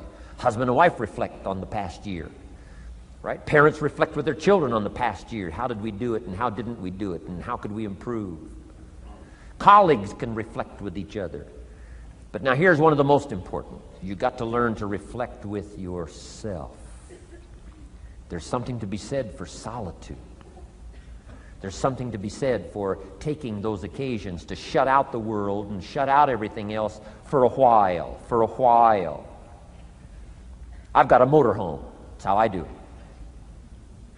With my motorcycle on the back. And I head for the mountains and ride the Jeep trails, where there's very few human beings on the Jeep trails, or out in the desert somewhere. It's called my time to get away. When you live a very public life, you treasure solitude. A chance to reflect, go back over my life, go back over my skills, go back over my experiences. Alone. There are some things you need to do alone. Ponder, think, wonder, read, study, absorb, soak in. See if you can't become better this year than you were last year, better the next 9 than you were the first 9. Solitude. There's even a more modern advice that says, go to the closet for time of meditation, time of prayer. Go to the closet. Closet meaning what? Away. And there's even a graphic description of the away. It said, enter into your closet and what? Got some students here, I'm sure. What? Close the door. For what? Just to shut out everything. Life is experience, and touching and seeing and looking and doing and acting and disciplines and all the stuff. But sometimes, this is where this reflecting is so important, to shut the door. To shut the door and wonder. Prayer, contemplation, thinking, and let things move in to your consciousness and awareness that no other way can it be done. Right? Flying down the freeway, I'm telling you, it's difficult to get through. So many things to do, it's difficult to get through. But times of solitude, times to reflect. So this is so valuable, learn to reflect. Now here's why it's important to reflect. To make the past more valuable to serve you for the future. Here's what's really powerful, learning to gather up the past and invest it in the future. Gather up today and invest it in tomorrow. Gather up this week and invest it in the next week. Gather up this year and invest it in the next year. See, that's so powerful, rather than just hanging on one more year, hanging in there, seeing what's going to happen. Learn, study. This is part of the personal development quest, becoming better than you are, more valuable than you are, not just in terms of economics, in terms of motherhood, in terms of fatherhood, in terms of being a better brother, a better colleague, making a better contribution to the family, to society, to the community, to the church, to the office, to the commitment, to the partnership. Doesn't matter what it is that has value. Work on yourself, then you bring more value to the partnership, to the marriage, to the franchise, to the corporation, to the enterprise, to the community, to the nation. Self-development, personal development. The best contribution you can make to someone else is self-development, not self-sacrifice. Self-sacrifice only earns contempt. Self-development earns respect. Pity the mother who says, I'm just going to give up my life for my children. Self-sacrifice is not noble. Self-investment is noble from self-development. If I work on myself and become more valuable, think of what that'll do for our friendship. I used to use the old expression, you take care of me and I'll take care of you. I found out how shallow and short-ended that was. And I changed it to read like this, I'll take care of me for you, if you will please take care of you for me. And this is part of it, the personal development, that we work harder on ourselves than we do on our job. Now we bring that to the friendship. Now we bring that to the marriage. Now we bring that to the family relationship as a father, as a mother. And we develop the strength and we develop the power. That's key. And it takes, I think, this scenario of disciplines, these abilities, to acquire those gifts and those skills, that value, so that we bring more. Now, we bring more to the next week. We bring more to the next month. We bring more to the next year. If you follow this absorb, respond, and reflect. I said to my father, when he was about to turn 76, his 76th birthday, I said, dear father of mine, can you imagine what it's going to be like to gather up the last 75 years of your life and invest them in your 76th year? What a difference of philosophy, rather than just hanging on one more year. Gather up 75 and invest them in the next one. Gather up the last 6 years and invest it in the next year. See, that's so powerful in communication, which we're going to study soon. So powerful. So consider this. 1, the ability to absorb. 2, the ability to respond. 3, the ability to reflect. Here's number 4, develop the ability to act. Take action. Not hasty if it isn't required, but don't lose much time. Here's the time to act. When the idea is hot and the emotion is strong. That's the time to act. You say, Mr. Rohn, I'd like to have a library like yours. See, if you feel strong about that, what you got to do is get the first book and then get the second book. Before the feeling passes and before the idea gets dim, action pronto, action immediate, action as soon as possible. Because if you don't, here's what happens. We call it the law of diminishing intent. We intend to when the idea strikes us. We intend to when the emotion is high. But now if you don't translate that into action fairly soon, now the intent starts to diminish. And a month from now it's cold. A year from now, can't be found. So act. Set up a discipline when the emotions are high and the idea is strong and clear and powerful. That's the time to set up the discipline.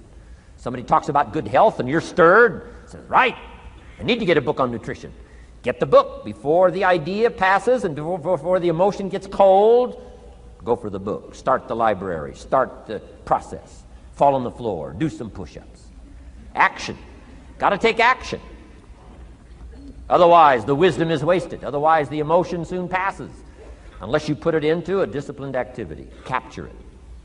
Disciplines is called how to capture the emotion and how to capture the wisdom and translate it into equity. Disciplines. Now here's what's important about disciplines. All disciplines affect each other. In fact, here's a good philosophical phrase. Everything affects everything else. Nothing stands alone. Don't be naive in saying, well, this doesn't matter. I'm telling you, everything matters. There are some things that matter more than others, but there isn't anything that doesn't matter. Okay. We all pity the man who says, well, this is the only place I let down. Not true. Key to take home. Every letdown affects the rest of your performance. Every letdown affects the rest.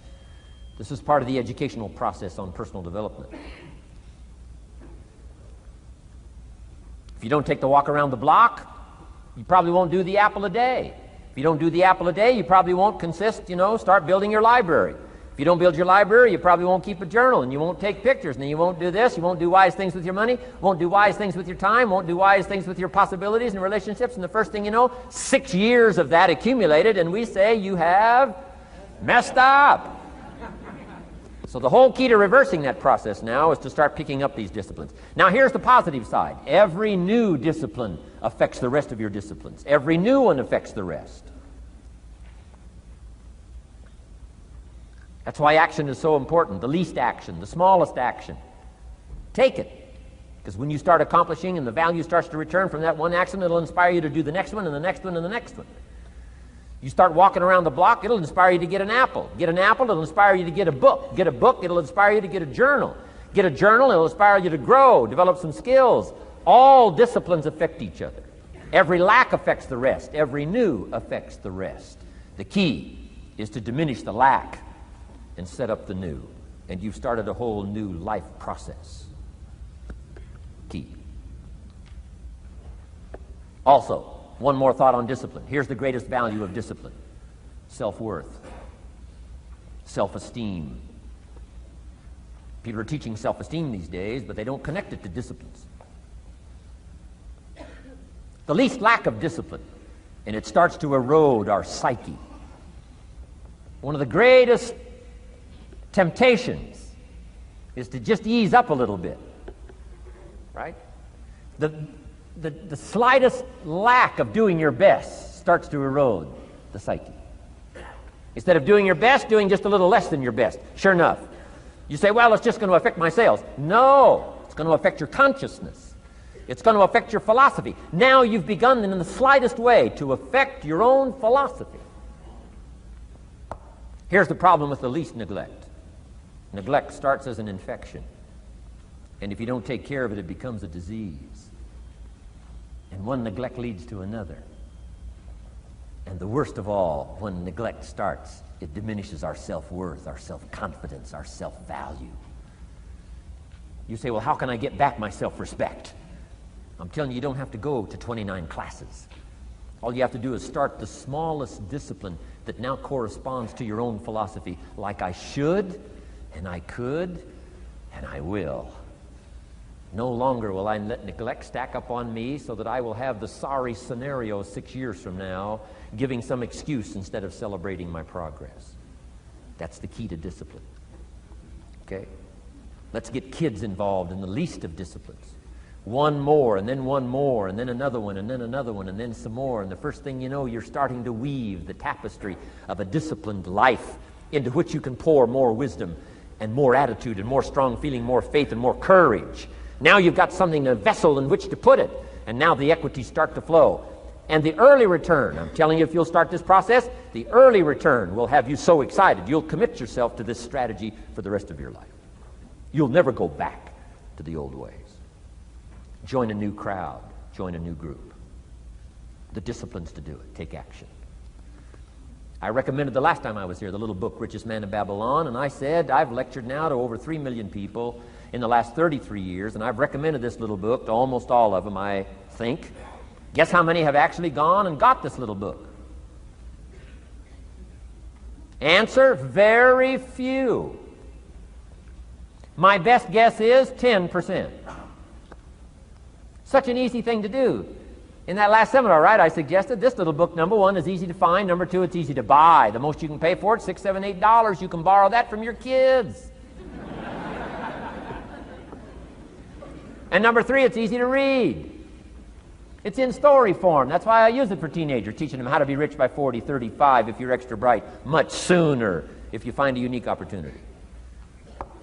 But if it's easy to find and easy to buy, and if it's easy to read, why wouldn't everybody go get it? We don't know. What do you know? You don't know. I don't know. Nobody knows. Here's how profound it is. Some do and some don't. Now here's the numbers. About 10% do. 90% don't or won't. And we don't know the mystery of that. And I'm telling you, 10 years from now, those numbers will still be the same. 10% will, 90% won't.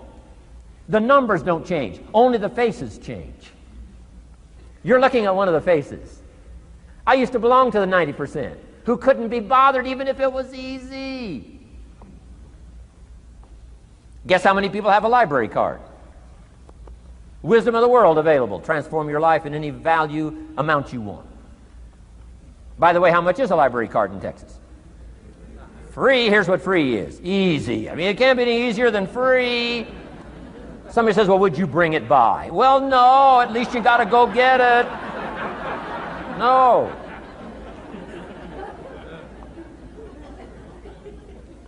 Wisdom of the world available. Transform your life spiritually, socially, personally, economically, and every other way. Teach you how to be rich and powerful and sophisticated and healthy, influential. How many people have a library card? Answer, 3%. 95, 97% couldn't be bothered. Guy specializes in happy hour, but he doesn't have a card. And now readily and quickly blames the government and blames his company and blames policy and blames the pay scale. When if he only knew, if he joined the 3%, here's my advice to you today. Walk away from the 97%. Don't talk like they talk. Don't act like they act. Don't go where they go. Don't specialize in what they specialize in. Throw away the blame list they cling to. Start you a new life. You say, well, is it as simple as getting a library card and join the 3%? And the answer is, of course. Of course. That's how easy this stuff is. This is so easy. It's so simple. It's not complex. You don't need a 2,000-year-old guru. You don't need multi-track affirmations. I'm telling you, don't. Affirmation without discipline is the beginning of delusion. Key. Don't let somebody sweep you into some contrary way to nature itself says, unless you labor. The miracle of the seed and the soil and the seasons and God and all the other stuff that's available, sunshine and rain, that's not available to you by affirmation. It is only available to you by labor. So labor well. Okay. Learn well. Discipline yourself well. And you can have all the treasures you want. This stuff's easy and simple. It's not ocean waves and seagulls. You don't have to move to Sedona where all the force fields come together in Arizona.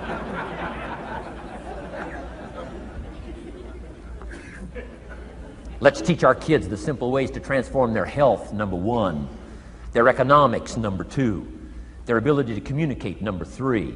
Their life and treasure and lifestyle, number four. Spirituality, number five. And the list goes on and on.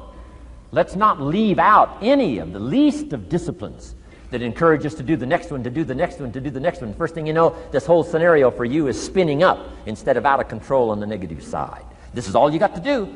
It's as simple as this. It's as simple as a start, committing yourself to life change. And once you start down this road, I promise you, you'll join the 10% and the 3%. We're going to talk financial independence in just a little while. Guess how many people can retire from the income of their own personal resources when it comes time to retire? Answer, 5%. In the most independent country in the world, 95% are dependent, 5% are independent. Take charge of your own retirement. I'm telling you, if you take charge of your own retirement through personal development and all these skills we've taught today, plus what's coming up, financial independence, I'm telling you, take charge of your own retirement, you can multiply it at least by 5, maybe by 10, maybe by 20, maybe by 100. Let the government take care of it, some company take care of it, you got to divide by 5. Take charge of your own life, take charge of your own day, take charge of your own conversation, take charge of your own family, take charge of your own possibilities. And learn these skills, develop this kind of strategy, and I'm telling you, life will open up for you. Join the 3%, join the 10%, join the 5%, walk away from the 95%. In our Leadership Weekend we teach, find out what poor people read and don't read it.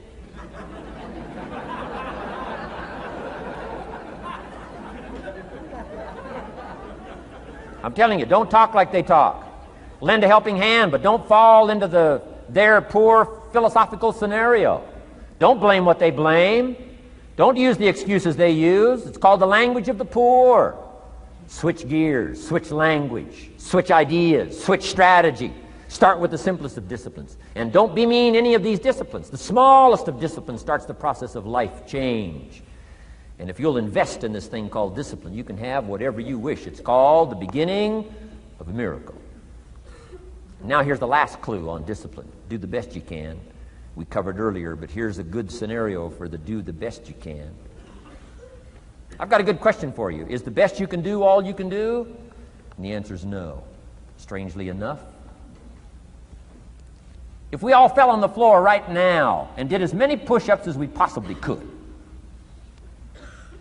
and let's say for some reason you haven't been into push-ups lately, I can't imagine why, but let's say the best you can do is 5. And you look up at the rest of us and say, hey, 5 is the best I can do. We can tell by the look on your face that's probably true. 5 is the best you can do. Now, is 5 all you can do? The answer is no. If you rest a little, you can do 5 more. Wow. And if you rest a little, you can do 5 more. And if you rest a little, you can do 15 more. How did we get from 5 to 15? It's a miracle.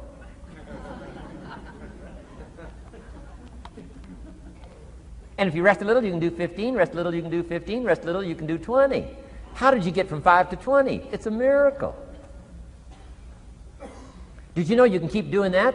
Do a little more, rest a little, do a little more, rest a little, and finally get up to 50 push-ups? Is it possible to get up to 50 push-ups? Of course. How do you go from 5 to 50? It's a miracle. How do you get a miracle going? Number 1, do what you can. Don't leave out what you can, from writing a letter to your mother in Florida. Start cleaning it all up. 2, doing the push-ups. Go from 5 to 50. It's a miracle. Number 1, do what you can. Number 2, do the best you can. Here's number 3, rest very little.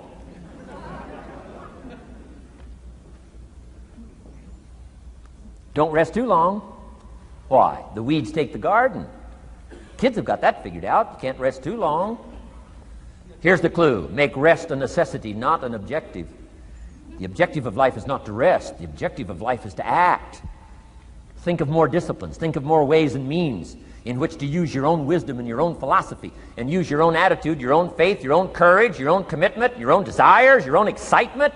Invest it, invest it, invest it, invest it in discipline so that it's not wasted. The smallest of discipline. Thereby transform your life. Join the 5%, join the 10%, join the 3%. Guess when I went and got this little book, Richest Man in Babylon? The same day I heard about it.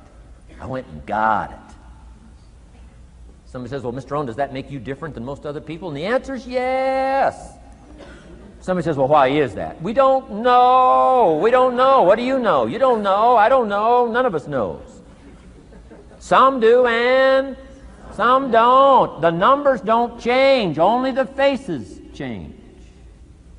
From those who get in on a seminar like this, listen to a dynamic sermon, read a book, listen to some cassettes, take seriously the next conversation of a friend who wants to level with you, and do something about it. And you can walk away from the 97%, not live there anymore. Because if you don't, the next 6 years of your life will be like the last 6. Mr. Shove said to me, Mr. Rohn, 6 years now you've been working. I'm telling you, the next 6 years of your life is going to be like the last 6, unless you take advantage and start making these personal changes. I made the changes, totally revolutionized my life. So take a look at the next 5 years of your life. It's going to be like the last 5, unless You change. And if you will change, everything will change. Join the 5%. 10 years from now, the numbers are going to be the same.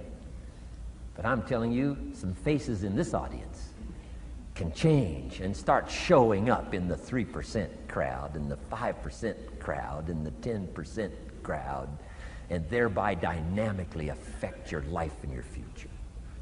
Develop these strengths. Now here's the last ability. Develop the ability to share. Pass along to someone else. If you've picked up a good idea today, pass it along. Don't let it stay. Pass it along. A book, if you take one of these little books I've suggested home and it affects you, pass along. Say, hey, I found a book, really helped me. I found a book, got me thinking. I found a book, changed my health. I found a book, got me inspired. Pass it along, pass it along, pass it along. Here's what's exciting about sharing. If you share with 10 different people, they get to hear it once, you get to hear it 10 times. So it's probably going to do more for you than it is for them. But it's called what? Everybody wins. When somebody shares, everybody wins. Wow. Share your ideas, share your experiences, share your knowledge. You can have just as much pleasure as I do. I said, giving this seminar, this is one of my joys in life. Give a seminar like this, make the best investment I can of words and spirit and heart and soul and time, energy. I don't have to work this hard. But I gladly work this hard. Why? I want the return. Your words touch my life. See, that's heavyweight stuff. You can't buy it with money. But I'm telling you, you can get the same thing started by recommending a book. Somebody will read that book, and then they'll read another one, and they'll read another one, and they'll come to you someday and say, you got me started. That book you recommended turned my lights on, turned my mind around, got me thinking, got me pondering, and I've been on track ever since. You can get just as much praise as I do if you'll share. Share with your children. Share with your colleagues. Share with everybody that comes within your grasp. Share. Now here's what sharing does. Not only helps you, helps the person you share with. Here's what else it does. Makes you bigger than you are. If I had a glass of water up here and it was full, question, can that glass hold any more water? If it's full, if the glass is full, can it hold any more water? The answer is yes. But for it to hold more, you got to pour out what's already in. That's what I'm asking you to do. If you're full of ideas, if you're full of good things, I'm asking you to pour it out, pour it out, pour it out. Why? I'm telling you, more will be poured in, poured in, poured in. Next, when you do pour out, you become bigger. Not like a glass that stays the same. Human beings have the ability to grow in consciousness and awareness and capacity. It's unlimited capacity. I found out kids don't lack capacity. In Europe, the kids speak what? 2, 3, 4, 5, 6 languages. When I grew up, my father spoke German, never taught me. My mother spoke French, never taught me. They were trying to get away from all the old world languages back then. Had no concept how valuable languages were going to be in the future. Just didn't know. So they abandoned the German, abandoned the French. I could have learned all 3 languages instead of just English. My girls went to school in Beverly Hills. They've turned that around. In first grade now in Beverly Hills school system, they offer 3 languages besides English. French and German, Spanish. Why? Because kids can learn 2 languages just as easy as 1. Question, how many languages can a child learn? Here's how many. As many as you'll take the time to teach them. They do not lack capacity. They only lack teachers. Wow. And I'm telling you the same thing is with you. You don't lack capacity. But here's how you expand your capacity. And that is to share what you've got. Now you get bigger. Share some more, and now you get bigger. I'm here for a very self-interest reason. If I share with you, my consciousness grows. If I share with you, I get to hear this again. Somebody asked me not long ago, said, Mr. Rohn, how are you doing with all this stuff? You get on everybody's case pretty hard. How are you doing with all this stuff you teach? I said, well, best I can share with you is this. Listen to me very carefully, but don't watch me too close. This stuff's easier to lecture on than it is to do. I understand that. I'm working on it just like you. But hey, pour out what you've got so that your capacity grows. Now, why should you want your capacity to grow? Very self-interest reason. Here it is. To hold more of the next experience.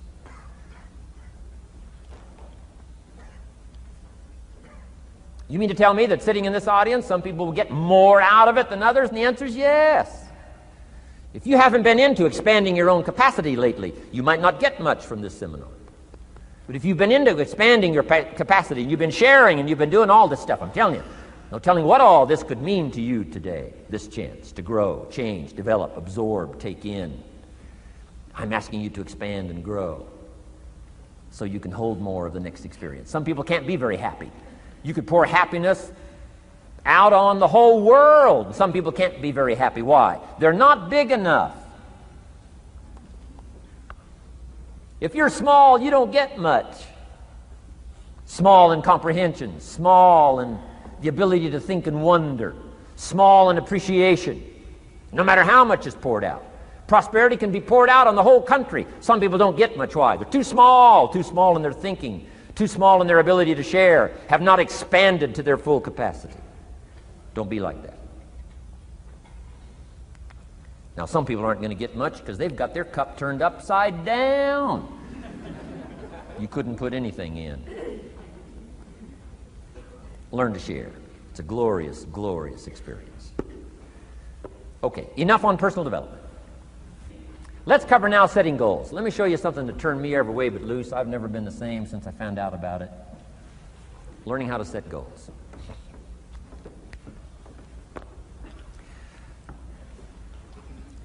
Not long after I met Mr. Schoaf, we're having breakfast one morning. Mr. Schoaf said, Mr. Rohn, now that we've gotten acquainted, we know each other fairly well, he said, maybe one of the best ways I can help you, he said, let me see your current list of goals. Let's go over them and talk about it. And I said, what? I don't have a list.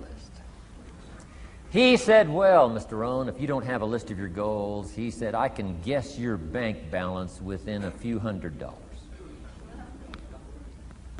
Which he did. And that got my attention. I said, you mean my bank balance would change if I had a list of goals? He said, drastically. So that day I became a student of setting goals. And I've used it to dynamically affect my life. I've taught it to some of my business colleagues. We use it to do business around the world. Setting goals. It can turn out to be a drama for your life. Here's what goals are. Your vision of the future. Your vision of the future. Now, there's two ways to face the future. One, with apprehension. Number two, with anticipation. Guess how most people face the future? With apprehension. Why? Major reason why. They don't have it well designed. They've left the design of their future to somebody else.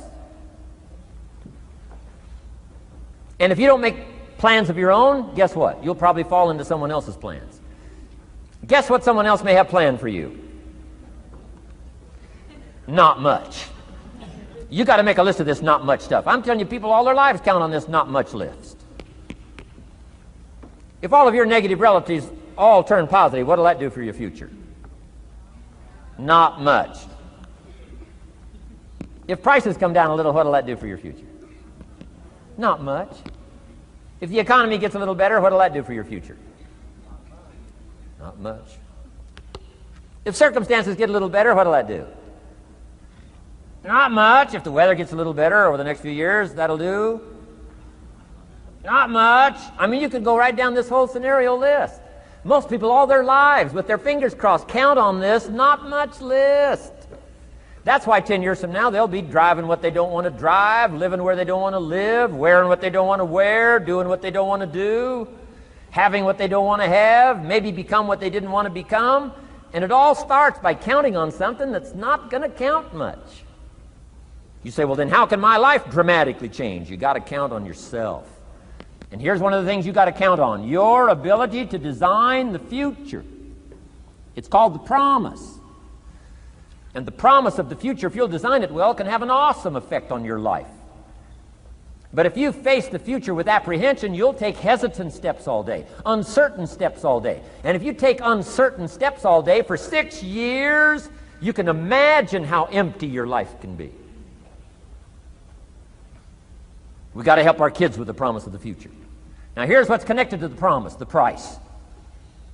The price to pay. But I'm telling you, the price is easy if the promise is clear. One of the better notes to make for today. The price is easy if the promise is clear and powerful. But the price seems almost too much to pay, too much to get over, too much to accomplish if the promise isn't clear, if the promise isn't powerful. I'm telling you, kids will pay the disciplines if they can see the promise.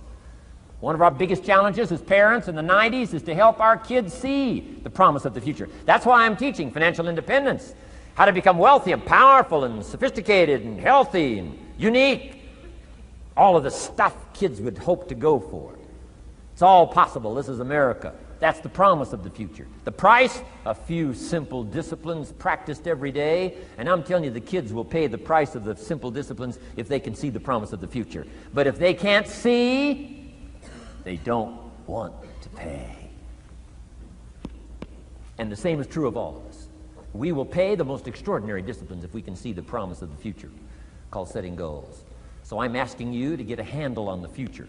I'm asking you not to leave it to anyone else. Don't leave it to the company. Company's got their own goals. I'm asking you to set your own goals, your personal goals. Income goals and financial goals and health goals and spiritual goals and where do you want to go and what do you want to do and what do you want to see and what do you want to be. That's it. Promise of the future. Design your own future. It's within your hands and your capacity to do so. Here's how simple now goal setting is. It's not mysterious. You don't have to anchor, you don't have to focus, you don't have to visualize, none of that stuff. Here's how simple goal setting is. Changed my life. Decide what you want and write it down. I mean, that's how profound this stuff is. Decide what you want and write it down. Make a list. Where do you want to go? What do you want to do? What do you want to see? What do you want to be? What do you want to have? What do you want to share? What projects would you like to support? What would you like to be known for? What skills would you like to learn? Some extraordinary things you'd like to do, ordinary things you'd like to do, right? Silly little things you'd like to do, very important things you'd like to do. Decide on all that stuff and write it down, write it down, write it down. That's how simple this stuff is. And it's your own private list. If it's really private, on your list, put some stuff in code where nobody can understand it if this list fell into unfriendly hands. Okay. And simple things, whatever. Foolish things, doesn't matter. It's your list. I had a little revenge on my first list. Budget finance, who used to harass me. I got 2 or 3 payments behind. This one guy called incessantly. Said, we're going to come get your car, drag it rear end up down the street in front of your neighbors. Put me down something fierce. When I met Shof, got my life straightened out, one of the first things on one of my lists was budget finance. And when I finally got the money, I needed a little drama in my life. Finally got the money to pay him off. I put it in small bills in a big briefcase. Walked into the budget finance office on Wilshire Boulevard in Los Angeles. The guy who harassed me so often, his desk was about 3 back. I opened the door, walked in, right up to his desk, stood right in front of him, never said a word. He said, well, what are you doing here? Didn't say a word. I opened up this briefcase, dumped this pile of money all over his desk. I said, count it. It's all there. I'll never be back. Turned around, walked out, slammed the door. Now that might not be noble, but you got to try it at least one time. Pay off with a little drama.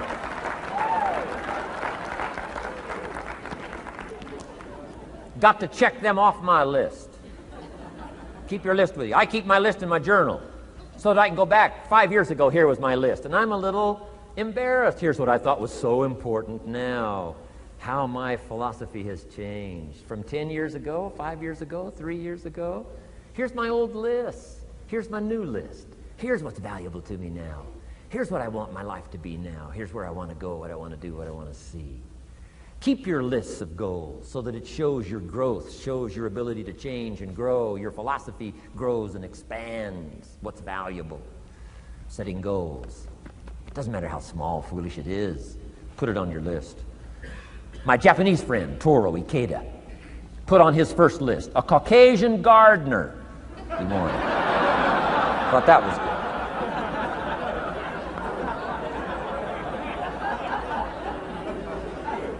I like that.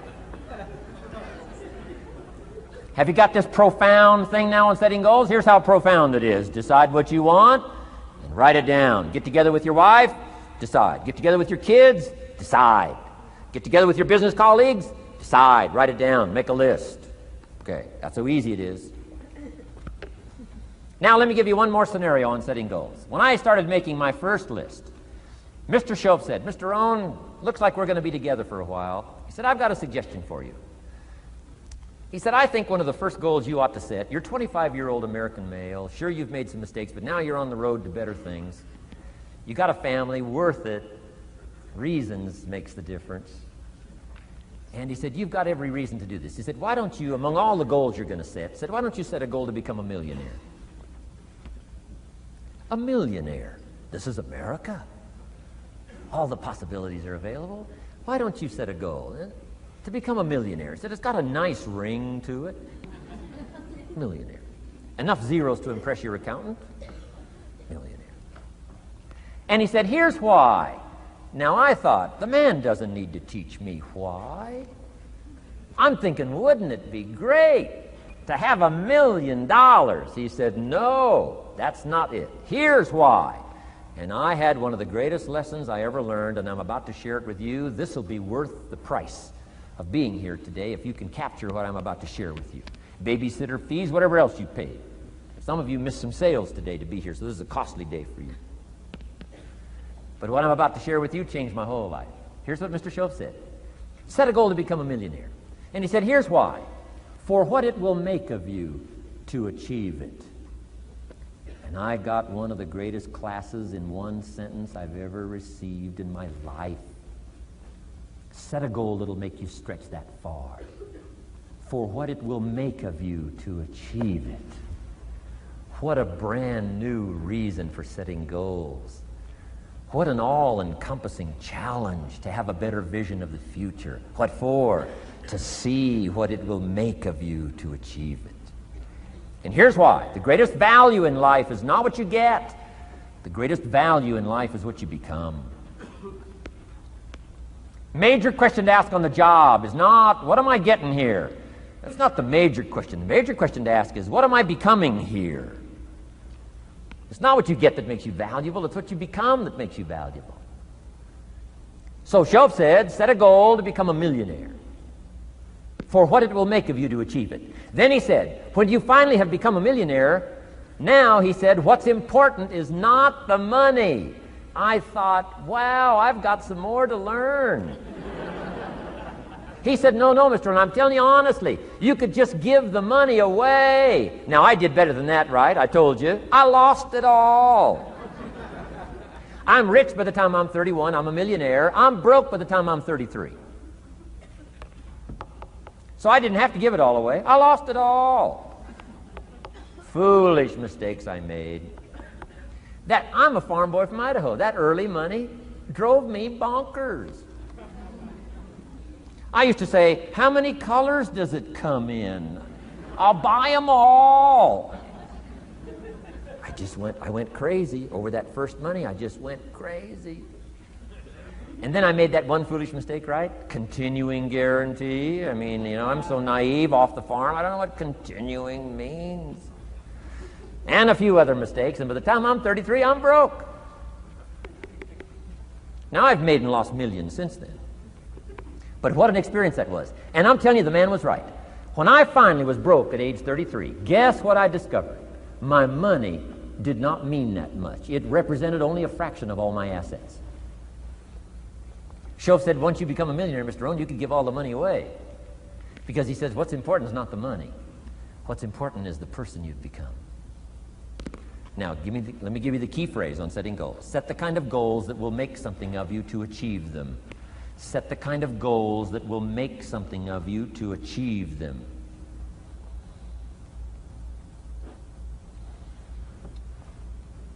Always keep that in mind. What will this make of me?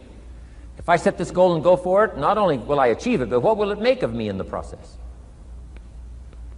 What a whole new concept on setting goals. Now, there's two parts to this, and then we're wrapping up goals. Here's the first part now in this goal setting for what you become. Number one, don't set your goals too low.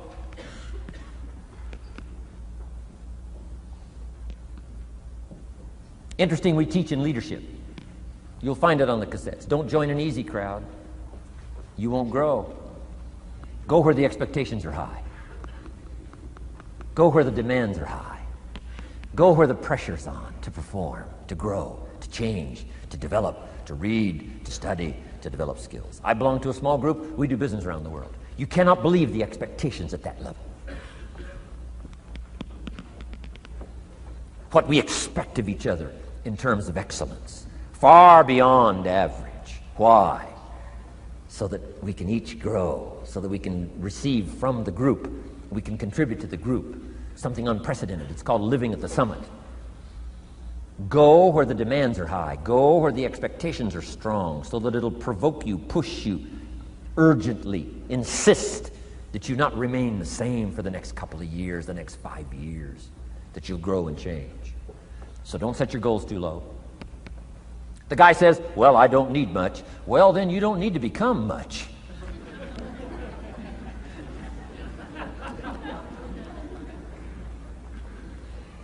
Now, here's the last part on setting goals. Don't compromise. Don't sell out. There were some things I went for back in those early years that I paid too big a price for. If I'd have known how much it was going to cost me, I never would have paid, but I didn't know. So don't sell out. Ancient phrase says, count the cost, count the cost, count the cost. An ancient story says, Judas got the money. You say, well, that's a success story. No. It's true, 30 pieces of silver in those days was a sizable fortune. You say, well, if a guy's got a fortune, right, that's a success story. No, you don't understand. His name was Judas. Doesn't that ring a bell? Judas. You say, oh, yes, Judas, the traitor. That's right, the traitor got the money. Doesn't that change the story? And the answer is, of course, it changes the story. Interestingly enough, after Judas gets the money from becoming a traitor, he's got the money in his hot little hand, and now he's unhappy. Somebody says, well, if you had a fortune, how could you be unhappy? Well, he wasn't unhappy with the money. He was unhappy with himself. Key phrase, the greatest source of unhappiness is self-unhappiness. The greatest source of unhappiness doesn't come from outside. The greatest source of unhappiness comes from inside. And here's where the erosion starts, doing a little less than you could. That's where the beginning little infection of unhappiness starts, doing a little less than you can, not feeling that good about yourself. So don't let that happen. Judas is unhappy. He says, what'll I do? He says, oh, I'll just take the money back. Walked in where he got the money and said, here, take this money, I'm unhappy. They said, heck with you, Judas. We got what we wanted. You got what you wanted. Out. They threw him out with his money. Judas says, well, what'll I do now? He says, oh, clever. Should have thought of this first. I'll just throw the money away. And he proceeded to throw his fortune away. Why would he throw his fortune away? He was so unhappy with himself. And that's not even the end of the scenario. After he threw his fortune away, he couldn't change what he became, a traitor. And now, in total abject frustration, he goes out and hangs his worthless self, which all traitors should do, save the state the money.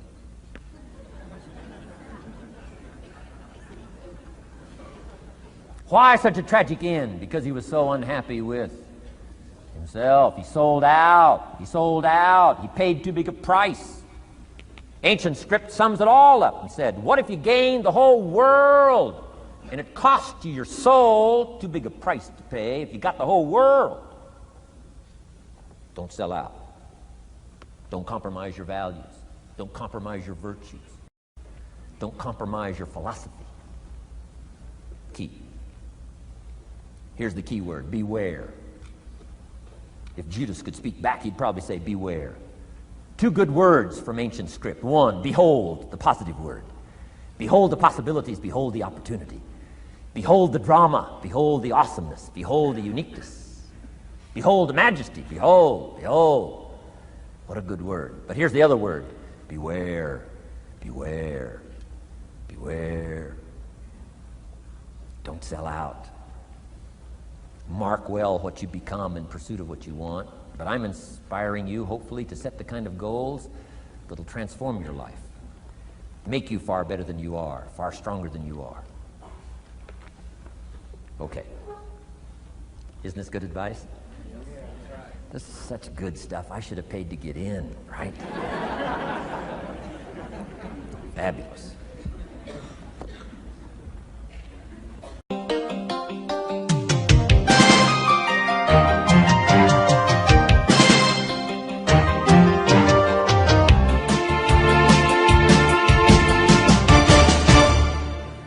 What should a child do with $1?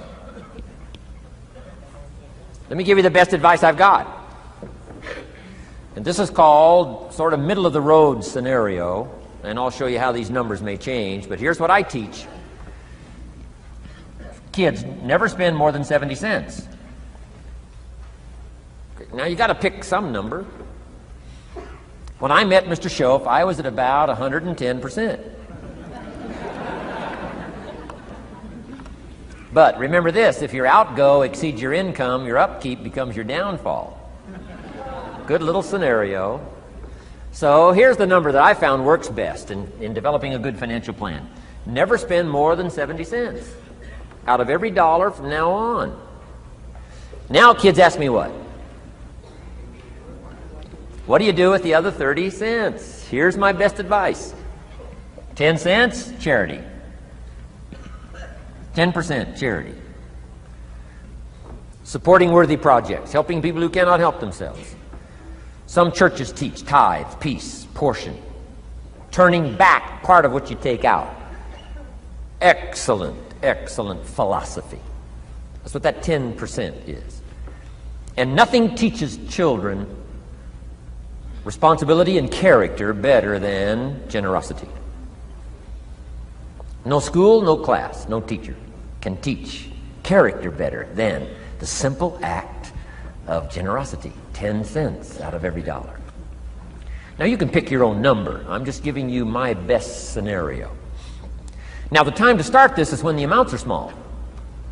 Easy to give a dime out of $1. I'm telling you, kids will give you 10 cents out of every dollar if it's part of their philosophy, if you sell them on it. And that's the time to start, when it's easy, 10 cents out of $1. A little harder to give 100,000 out of 1,000,000. Someone says, oh, if I had $1 million, I'd give 100,000. I'm not that sure. We better start you early when the amounts are small, so it'll all be set in when the big amounts start to come. Okay? So 10 cents for charity. The next 10 cents I call active capital. Capital meaning try to make a profit yourself. We live in a capitalistic society. Right? Everybody now wants to join capitalism. That's why the walls are coming down. Capital belongs in the hands of the people. That's where the genius is. So the genius is to try to show a profit. Buy and sell. Render service. Show a profit. Now here's what I teach kids. Profits are better than wages. Wages are okay, but wages help you make a living. Profits help you make a fortune.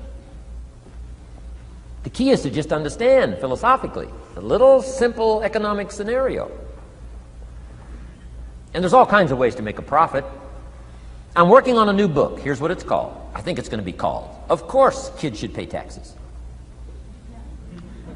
It's going to be an interesting book. In California, where I live, kids do pay taxes. If an 8-year-old walks into 7-Eleven, buys something that costs $1, the proprietor makes him cough up 7 more pennies. 8-year-old says, what's these 7 pennies? Proprietor says, that's taxes. That's taxes. Kid says, well, I'm only 8. Proprietor says, congratulations, you're my youngest taxpayer. So in California, kids do pay taxes. Now the question is, should they? Now the title of my book is, of course, kids should pay taxes. You got it. Right? The disciple went and caught a fish, found the miracle coins, and paid his taxes and Jesus' taxes. So way back then, Jesus did pay taxes. Now the question is, should he? And the answer, my little book says, of course, Jesus and kids should pay taxes. Of course. Of course. If an 8-year-old wants to ride his bicycle on the sidewalk instead of in the mud, you have to pay taxes. Things cost money. Got to pay taxes. Aircraft carriers keep tyranny over there instead of over here. Aircraft carriers cost money. It's expensive to run this whole show. We can't use used missiles. I mean, it's expensive to run the whole deal. Of course, everybody has to pay. Now, active capital means try your best to show a profit. Now, there's many ways to show a profit, not just money. Touch something, leave it better than you found it. That's a profit. Some profits are intangible, some profits are tangible. Long before Earth Day, for all sophisticated people, it was very proper when you left your hotel room to turn out the lights. All educated people. Why? Leave a profit.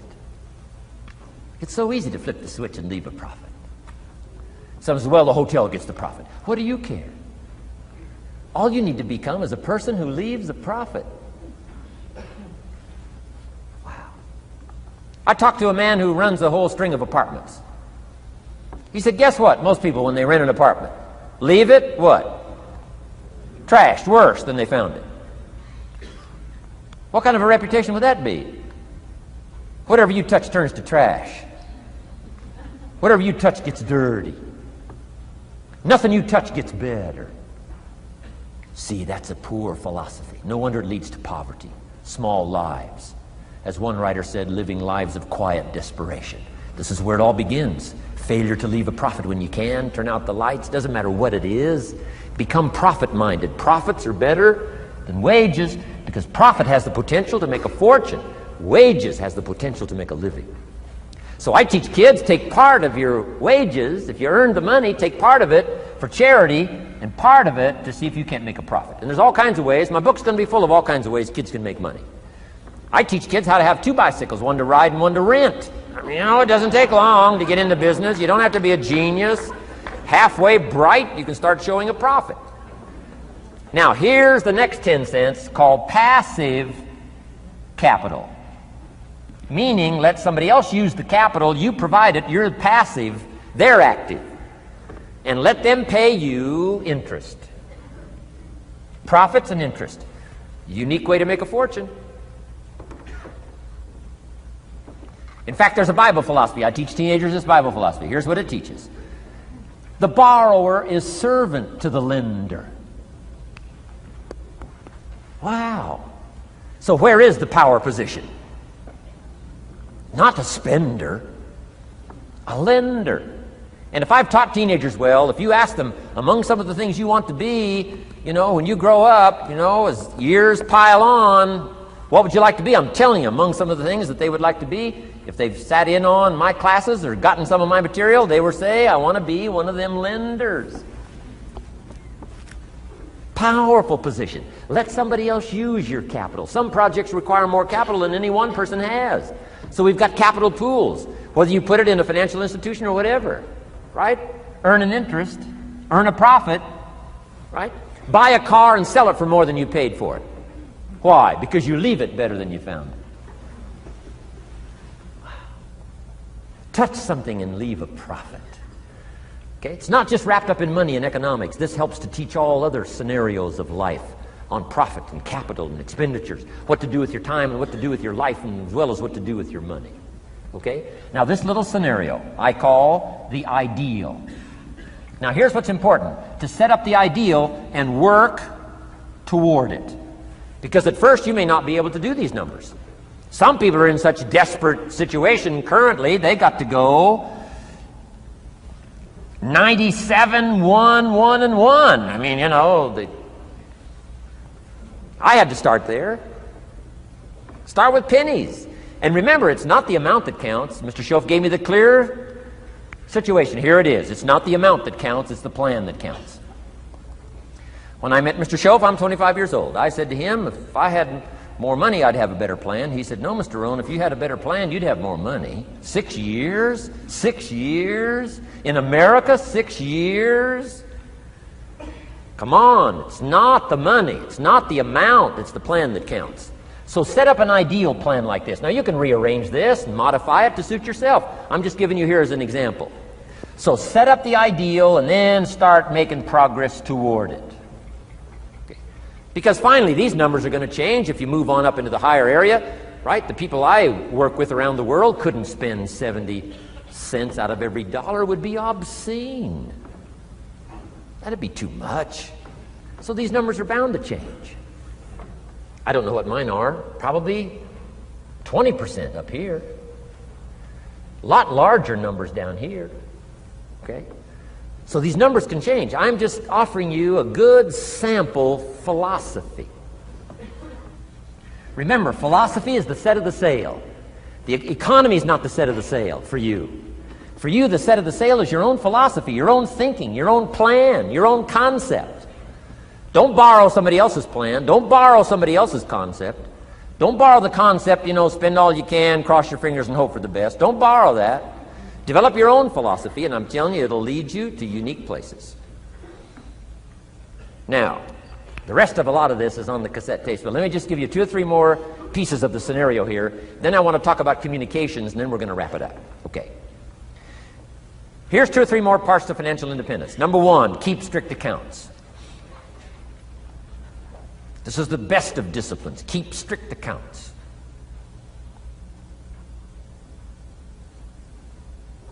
Did you ever hear this expression?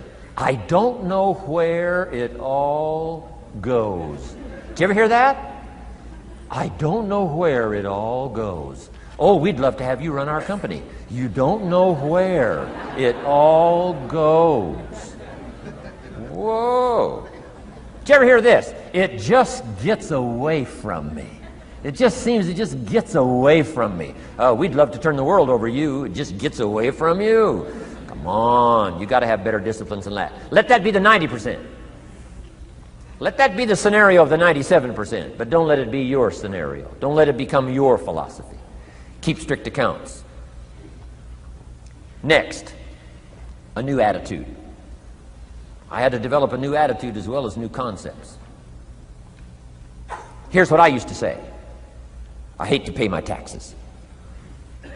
Schoaf said, well, that's one way to live. I thought, well, doesn't everybody hate to pay their taxes? He said, no. No, a few of us have gotten way past that.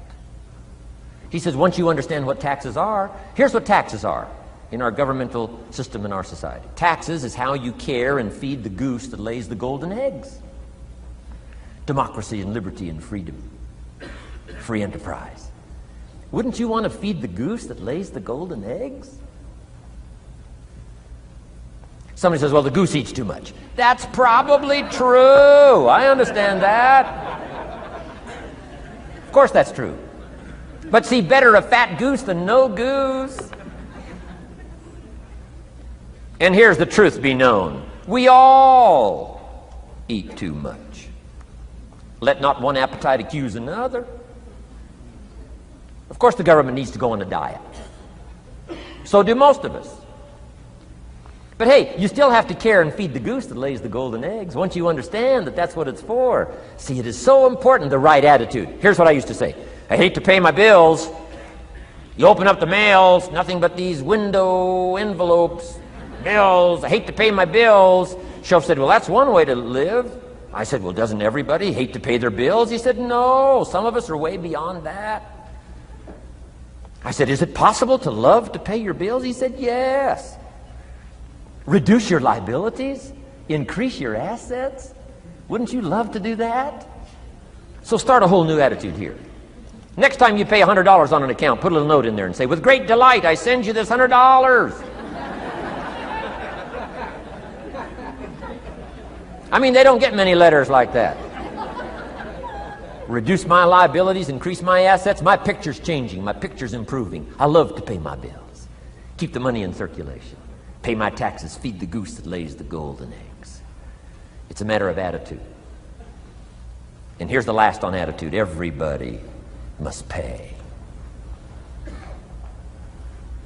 Of course, life is called opportunity, but life is called price. But we must all pay. We must all share. One of the classic stories of all time from ancient Bible script says, Jesus one day and his disciples were standing by the church treasury, synagogue treasury, watching people as they came by and put their offering in the treasury. That wouldn't be a bad idea. Jesus and his disciples standing by the treasury while everybody walks by. Jesus says, how much was that? How much was that? Interesting. And the story said some people came by, put in big amounts. Some people came by, put in modest amounts, average amounts. And the story says, then a little lady comes by and puts in 2 pennies in the treasury. Jesus says to his disciples, look at that. Look at that. His disciples said, 2 pennies, 2 pennies. What's 2 pennies? Jesus said, no, you don't understand. She gave more than everybody else. They said, 2 pennies is more than everybody else? He said, yes. Because I'm certain that her 2 pennies represented most of what she had. And if you give most of what you have, then you've given the most. Wow. What a lesson to learn. It's not the amount. It's what it represents of your life that counts. Now let me give you the wisdom of the scenario that did not occur.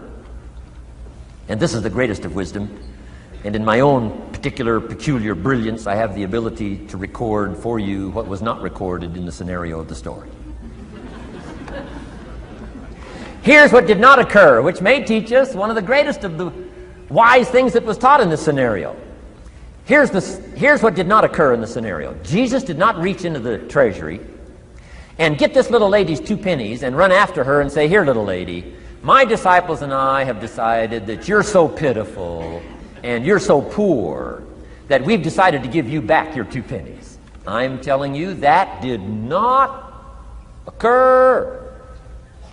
If it would have occurred, she would have been what? Insulted. She would have rightfully said, I know my 2 pennies aren't much, but it represented most of what I had. And would you insult me by not letting me contribute what I wanted to contribute, even if it's only 2 pennies? I'm telling you that did not occur.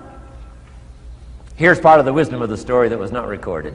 Jesus left her pennies in the treasury, meaning everybody has to pay, even if it's only pennies. That's the key.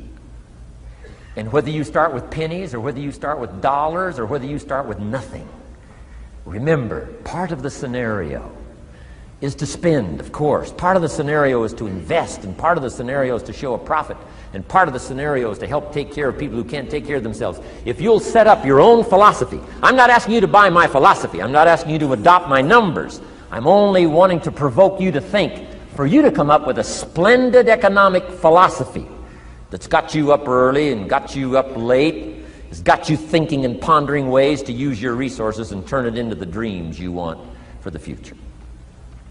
And that's my little story on financial independence. Okay.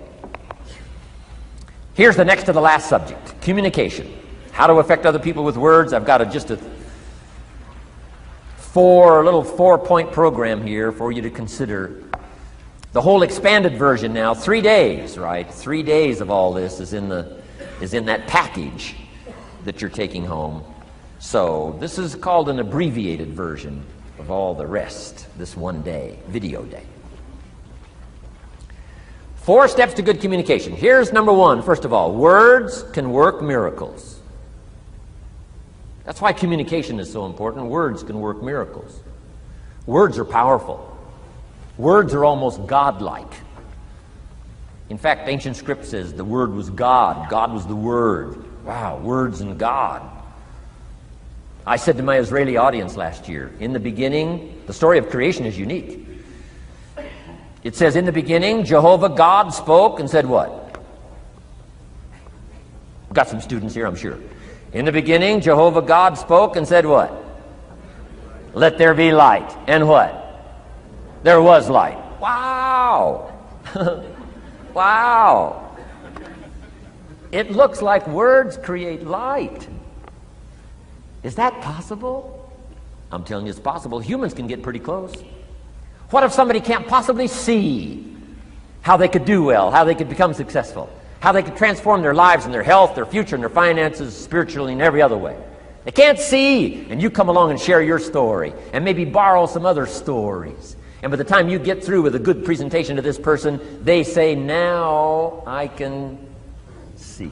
Before you got here, I was blind. I was in the dark. And while you were talking, some things dawned on me. Is it possible to create light with human intelligence, with words? And the answer is, of course, of course. Here's part of the spectacular opportunity as a human being. One person talking to another. It's got so much power, so much potential. A mother talking to a daughter, a father talking to a son, salesperson talking to a client. Nothing more magical and powerful, awe-inspiring than words have the ability to dramatically affect people's lives and futures. So become a good communicator. Let me give you some good keys to good communication. Here's number one: have something good to say. Communication starts with preparation. Getting ready to speak this year, getting ready to speak next year. Attend the classes, read the books. Have something good to say. Here's 4 good words to help you to have something good to say. 1 is interest. Develop a new interest in people and life and what's going on, economics and politics, religion, social structure, possibilities, opportunities. Develop a new interest. Here's the next word, fascination. Goes that step beyond interest. That's why kids learn so much that first 6 years. Fascination. Adults are walking on ants. Kids are saying, don't walk on these ants. I'm studying these ants. I'm looking at these ants. Kids are so fascinated. How come an ant can carry something bigger than he is? Wow. That's how come they learn so much. They're fascinated. And here's another little clue I've learned. Turn frustration into fascination if you can. You'll learn more. I've worked on this. I'm pretty good at it. Out in Los Angeles, I'm on the freeway. My airplane leaves in 45 minutes. The traffic is moving not 1 inch. I am now fascinated. I'm telling you. Now, it doesn't work every time. That's true, but every time it does work, I'm telling you, you'll come away with more. Learn to be fascinated instead of frustrated if you possibly can. Turn that little scenario on for yourself. Next is sensitivity. You got to understand, we use the phrase where people are coming from, where they've been, what's going on. Sensitivity training is so important. People not like you, people that have got challenges and problems and difficulties, you got to do your best to be sensitive to other people, where they find themselves, the pit they might be in currently, what's going on. Be sensitive to that. Here's 2 of the greatest things said about Jesus. 1, it said he was touched. He was touched by where he found some people. He was touched by the misery he found some people in. He was touched. He was touched. And here's the other word. He was moved, it said. He was moved, touched and moved. If you really want to communicate well, you got to be touched and moved. Not just by your own drama of life, but by the drama you know is going on in other people's lives. Sensitivity.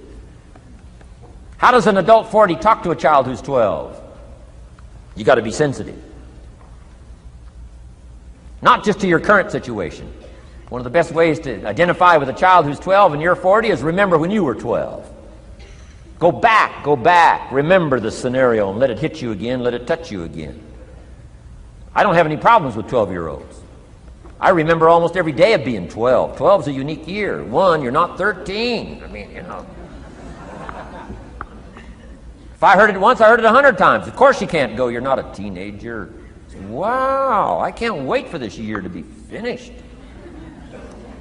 Remember. That's part of sensitivity. Remember. Apostle. One who became an apostle, leader of the Christians, was once Saul from Tarsus, hater and killer of the Christians. After he was converted, became a leader, became Paul apostle. Revered. Why was he so effective in his language, in his ability to touch people with his words and with his presence? If you read part of the scenario of his history, he gave an account of his own life and said, here's why I think I'm so effective. I remember the pit I came from. Sure, they call me apostle, but I used to kill these Christians, and I never forget that.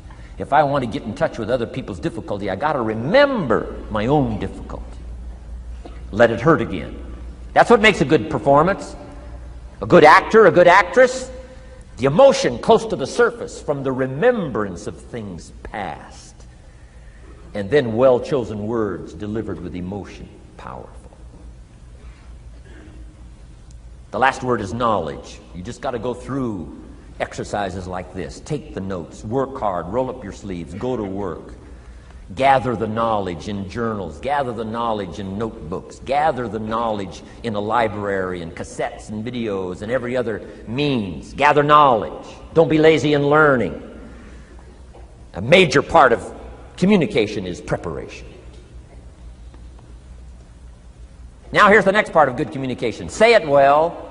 One is having something good to say. Number two is saying it well. Let me give you a quick list on saying it well. Number one, sincerity. Best place to start if you want to communicate well is let your sincerity show. Next is repetition, the mother of skill. I've been at this 33 years. Somebody says, well, you give a pretty good seminar. I should. 33 years? 33 years. Repetition.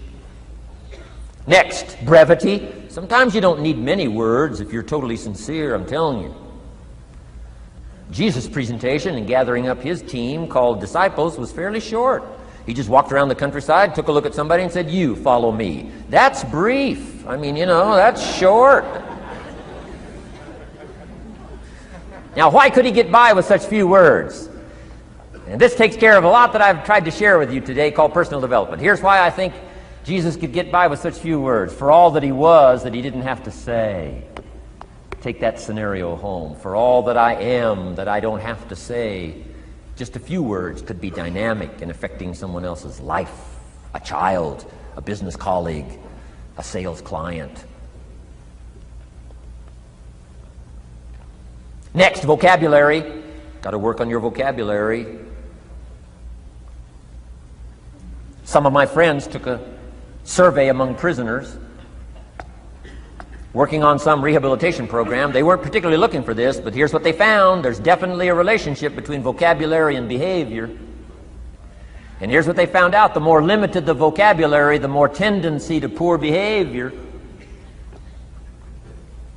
And when you think about it for a while, it makes sense. Words are a way of seeing. And if you don't have a good vocabulary, you can't see very well. Can you imagine the mistakes in judgment when you can't see very well? Next, words are a way of expressing what's going on in your head, what's going on in your heart. What if you can't see well and you can't express well? You can imagine the tragic scenario of 5 years of that, 10 years of that, 20 years of that showing no improvement. Behavior now becomes a major problem. And that person's world gets smaller and smaller and smaller. Why? They can't see and they can't express. And finally, they don't need much bigger place than a 10 by 12 cell. Their world is so small anyway, don't need much bigger place. I'm asking you to stretch your vocabulary. I used to put words up on a 3 by 5 card. I drove a lot back in those days, but at the end of the day, I'd mastered 2 or 3 words. My oldest daughter, Linda, with my grandkids, starts the day with what's called the word for the day. She writes it on a chalkboard, the word for the day. And the kids memorize that word and the meaning of the word. And every once in a while during the day, she'll say, what's the word for the day? The last day I was there, the word was superficial. Natalie's 4, Nathaniel's 5. And several times during that day, Linda, my daughter, would say, "What's the word for the day?" Natalie would say, "Superficial." And she would say, "Nathaniel, what does that mean?" "On the surface." Several times during the day. "What's the word for the day?" Superficial. "What does it mean?" "On the surface." If you were to ask my grandkids, "The last time Grandpa was here, what was the word for the day?" I'll bet you they'd probably know. Superficial. On the surface. Word for the day. Why not learn a word a day? Why not add to your vocabulary so you can see more, see better, and express better? Put out in words what's in your heart, what's in your soul, what's in your mind. It's important. So say it well. Here's number 3. Number 1 was have something good to say. Number 2, say it well. Here's number 3. Read your audience. These are just simple concepts now. You've got to add some of the details, but that's what I'm mainly good for, is concepts. Read your audience. If you're talking to a child, you've got to study the face of the child. You've got to study a little body language. You've got to study what's going on, so you'll know whether to shift gears, come on a little stronger, ease off a little, might be too strong, search for another illustration, soft, strong. A lot of that is dictated by reading your audience. When I first started lecturing, I had some challenges here. I was so absorbed in my notes, lecturing like this. I'm telling you, in those early days, the audience could have left and I'd kept right on going. I didn't know what was going on down here. I didn't know what was going on over here. I didn't have any idea what was happening over here, whether I should come on a little stronger, ease back. I didn't know. I couldn't read my audience. So, read your audience. A prospect, read. Now let me give you some ways to read. Number 1, by what you see. Body language tells us some things. How to shift gears, whether to go on, whether to stop. If you're talking to somebody and they're leaning toward the door, that means you gotta hurry, right? They're not gonna be here long.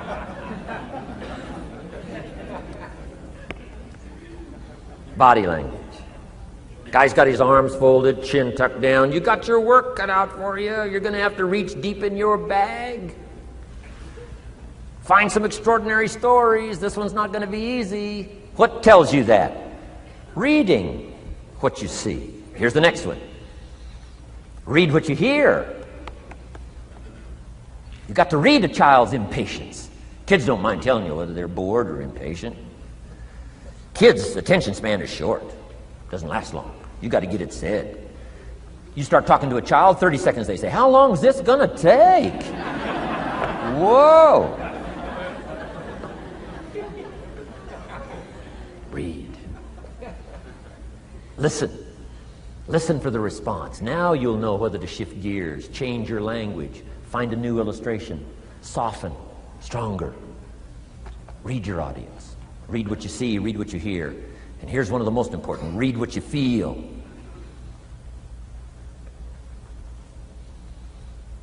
Now, women are probably better at this than men when it comes to picking up emotional signals. Men, they can see, and men, they can hear, but it takes a little training for a man to pick up those emotional signals that are so important so you don't say the wrong stuff. Because it's so easy to make a mistake in language. What if you meant to say to someone you care about? What if you meant to say, "What's troubling you?" And instead you said, "What's wrong with you?"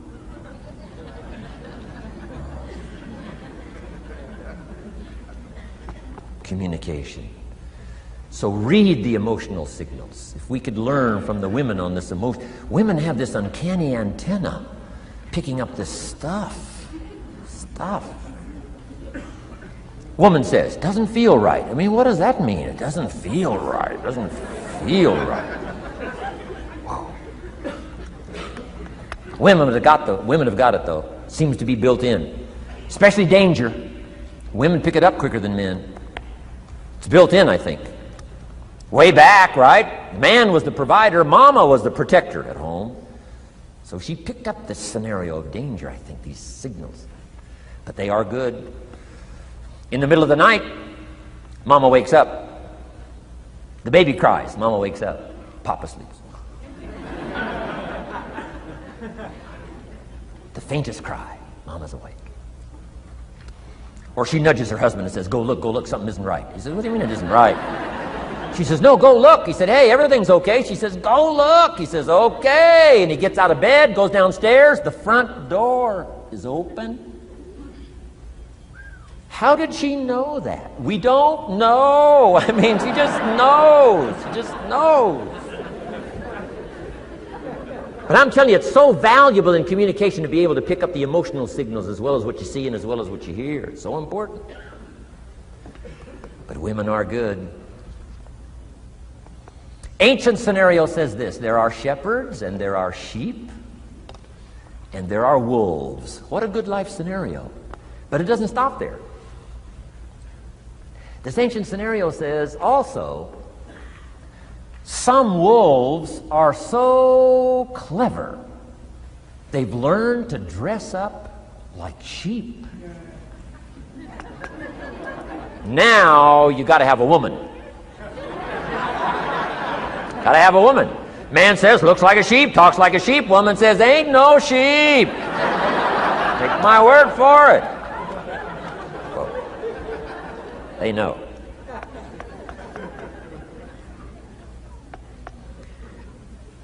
Read. Pick up the signals. Don't ignore the signals. Develop this personal development scenario, communication, financial independence, and all the rest. Now here's the last part. Intensity. Words mixed with emotion. Words mixed with hate. Words mixed with love. Words mixed with faith. Words mixed with courage. That's what's powerful. Words have a certain effect, but words loaded with emotion have an incredible effect. If I had a little straight pin, a guy buys a shirt, it's got all these little pins in it.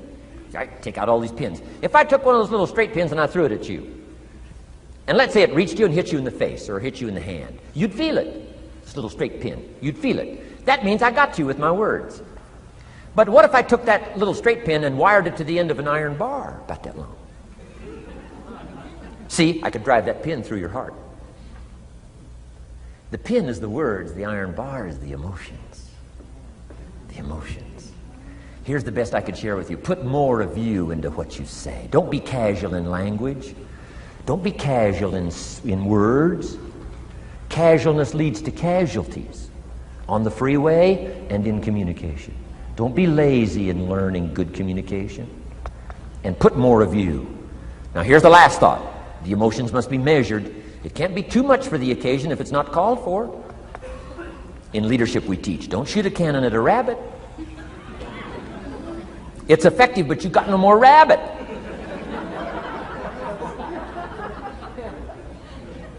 So here's some of the most powerful scenario in communication. Here it is. Well-chosen words mixed with measured emotion. The basis of affecting people with good communication. Well-chosen words mixed with measured emotion. And one last point on communication. The more you care, the stronger you can be. The more you care as a mother, the stronger you can be with your children. The more you care as a father, the stronger you can be. The more you care as a leader, the stronger you can be. In helping to solve problems, getting on somebody's case, the more you care. But you gotta care. I don't mind a minister consigning my soul to hell fire for my sinful ways. I don't mind that. If he believes it, I don't mind him consigning my soul to hell fire for my sinful ways, as long as he does it with tears and not with joy. If you're going to preach a message on hellfire and consign people to hell's fire, you got to cry and sob your way through a sermon on hellfire. We would all dismiss as a performance a dry-eyed sermon on hellfire. You can't legitimately preach hellfire unless your heart breaks. Otherwise, it's a performance. Otherwise, we could all dismiss it. Why? The heart's not there. There are some conversations that don't make sense unless they're accompanied by tears. It doesn't mean anything unless it's accompanied by a broken heart. Learn measured emotions. Remember, draw from well-chosen words, expanded vocabulary. Be interested and fascinated. Pull all this together. I'm telling you, your ability to touch other people will grow day by day, week by week, month by month, year by year. Here's my last subject. It comes in two parts. First is the negative part. And I got just a couple of tips for you on negative. There wouldn't be positive without negative. It's part of the life scenario. Ancient script says it best. There's a time to laugh. And once you've learned to laugh, just keep on laughing. No. Just get another positive book. No. There's a time to laugh, what? And a time to cry. And you've got to become so sophisticated and so well educated that you don't laugh when it's time to cry. And you've also got to learn to cry well. How are you going to identify with some people if you don't cry with them? It's very important. The negative side is very important. Negative thinking. I teach kids, and you'll find it on those cassettes, the ant philosophy. Let me just give you the quick scenario on the ant philosophy. Number one, ants never quit. What a good philosophy. If they're going somewhere, you stop them, guess what? They'll look for another way. How long will they look? Till they find it, or till they die. What a great philosophy. But here's number two. I can't give them all to you, but here's number two. Ants think winter all summer. You've at least got to be that bright. You can't think summer all summer. You got to do some winter thinking in the summer. You say, well, the sky is blue, the clouds are fleecy. You can't be faked out by that. Ancient story says, don't build your house on the sand in the summer. Why would we be cautioned not to build our house on the sand in the summer? Because it's easy to get faked out.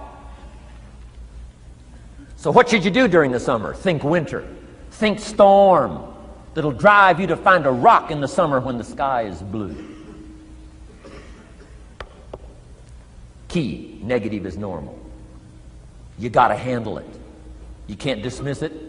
It's part of the life scenario, like your white corpuscles we talked about earlier. So don't ignore it.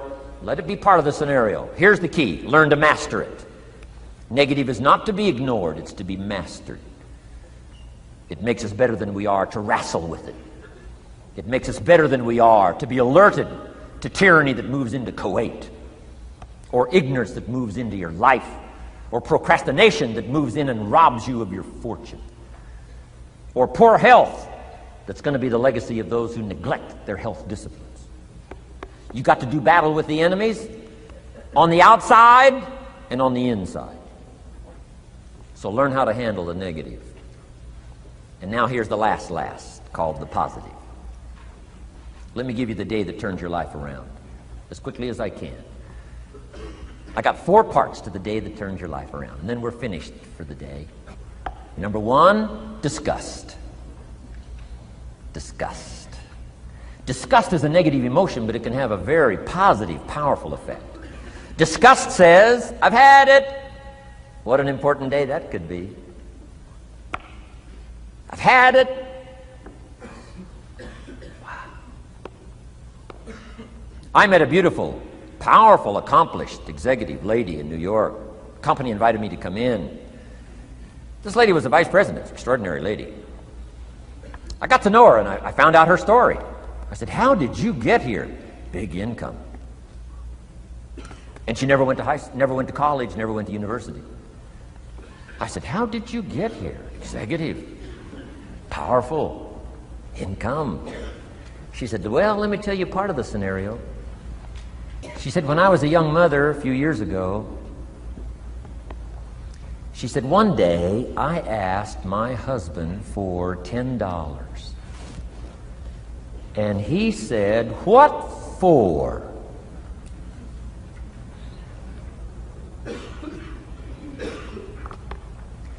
She said, before that day was over, I decided I would never, ever ask again. She said, I started studying opportunity, found it, took the classes, put myself through the schools, did the scenario. Now I'm vice president. I make a lot of money. And she said, I kept my promise. I've never, ever had to ask again. It's called a life-changing day. The day you say, enough is enough. Now, if you can add an act to your disgust, it helps. A man takes a shotgun to his car, blows out every window, destroys every tire, puts 100 rounds in it, and says, I've driven this embarrassing thing for the last time. And then he saves it. He saves it. And later when somebody says, how did you become rich and powerful? He says, let me show you this car. One day I'd had it up to here, I blew it to smithereens. Enough is enough. Powerful. Here's the last three. Next is decision. Decision making is a life-changing day. If you went home today and in the next few days cleaned up a list of decisions, it could furnish enough inspiration for the next 5 years, 10 years. What an inspiring day, the day you can bring yourself to decide. And here's the third one, desire, wanting to bad enough. Who knows the mystery of that? We don't know. But here's something I do know. Sometimes desire waits for a trigger, waits for something to happen. Who knows what the happening may be? A song, the lyrics, a movie, the dialogue, a seminar, a sermon, a book, an experience, confrontation with an enemy, a conversation with a friend who finally levels with you. Whatever the experience it is, it's so valuable. And here's my best advice. Welcome all experiences. You never know which one is going to turn everything on. Don't put up the walls. The same wall that keeps out disappointment keeps out happiness. Take down the walls. Go for the experience. Let it teach you. And here's the last one. Resolve. Resolve says I will. Two of the most powerful words in the language. Benjamin Disraeli said, nothing can resist a human will that will stake its existence on its purpose. Shortly put, I'll do it or die. Best definition of resolve I got from a little junior high girl, Foster City, California. I'm going through some words one day. I got to this one and I asked the kids, who can tell me what resolve means? Some didn't know, some tried. Interesting. The last one was the best. Little girl about 3 rows back, she said, I think I know, Mr. Rohn. I said, what? She said, I think resolve means promising yourself you will never give up. I said, that's the best I've ever heard. She's probably giving seminars somewhere today, right? I mean, that's the best I've heard. I asked the kids, how long should a baby try to learn how to walk? How long would you give your average baby? Before you say, hey, enough's enough. No. Any mother in the world would say, you're crazy. My baby is going to keep trying what? Until. What a magic word. I want you to write it down. Until. Promise yourself you'll read the books until your skills change. You'll go to seminars until you get a handle on it. You'll listen to it until it makes sense. You'll go for it until you understand it. You'll practice it until you develop the skill. Never give up until. However long that is, step by step, piece by piece, book by book, word by word, apple by apple, walk around the block, go for it. Don't miss the chance to grow and resolve that you'll pay the price until you learn, change, grow, become. Then you'll discover some of life's best treasures when you pay that price. Now here's my last word to you. As leaders in the community, I'm sure you are. Parents, the greatest challenge of leadership is parenting.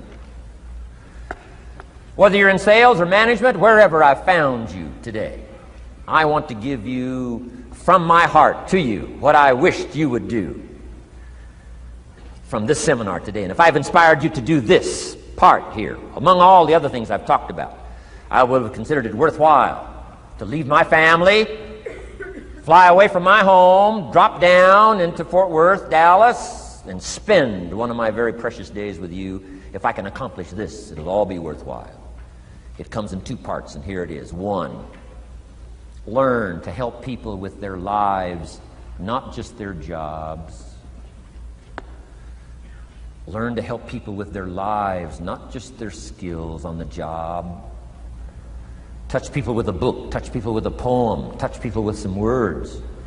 Don't fail to say something that could be meaningful. Help people with their lives, help them set their goals. Help them with their dreams, help them with the future, help them with errors, help them with mistakes. Help people. Help your kids not just get along, not just hang in there, not just try to hold the family together. Try to build lives with communication, build lives with setting goals. Help your kids with their lives, not just their homework, their lives.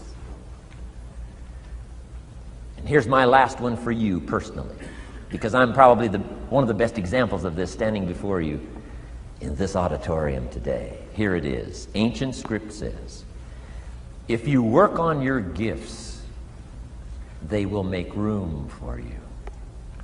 If you work on your gifts, they will make room for you. Wow. Look where my gifts have brought me today, to this room. A chance to invest in this many lives.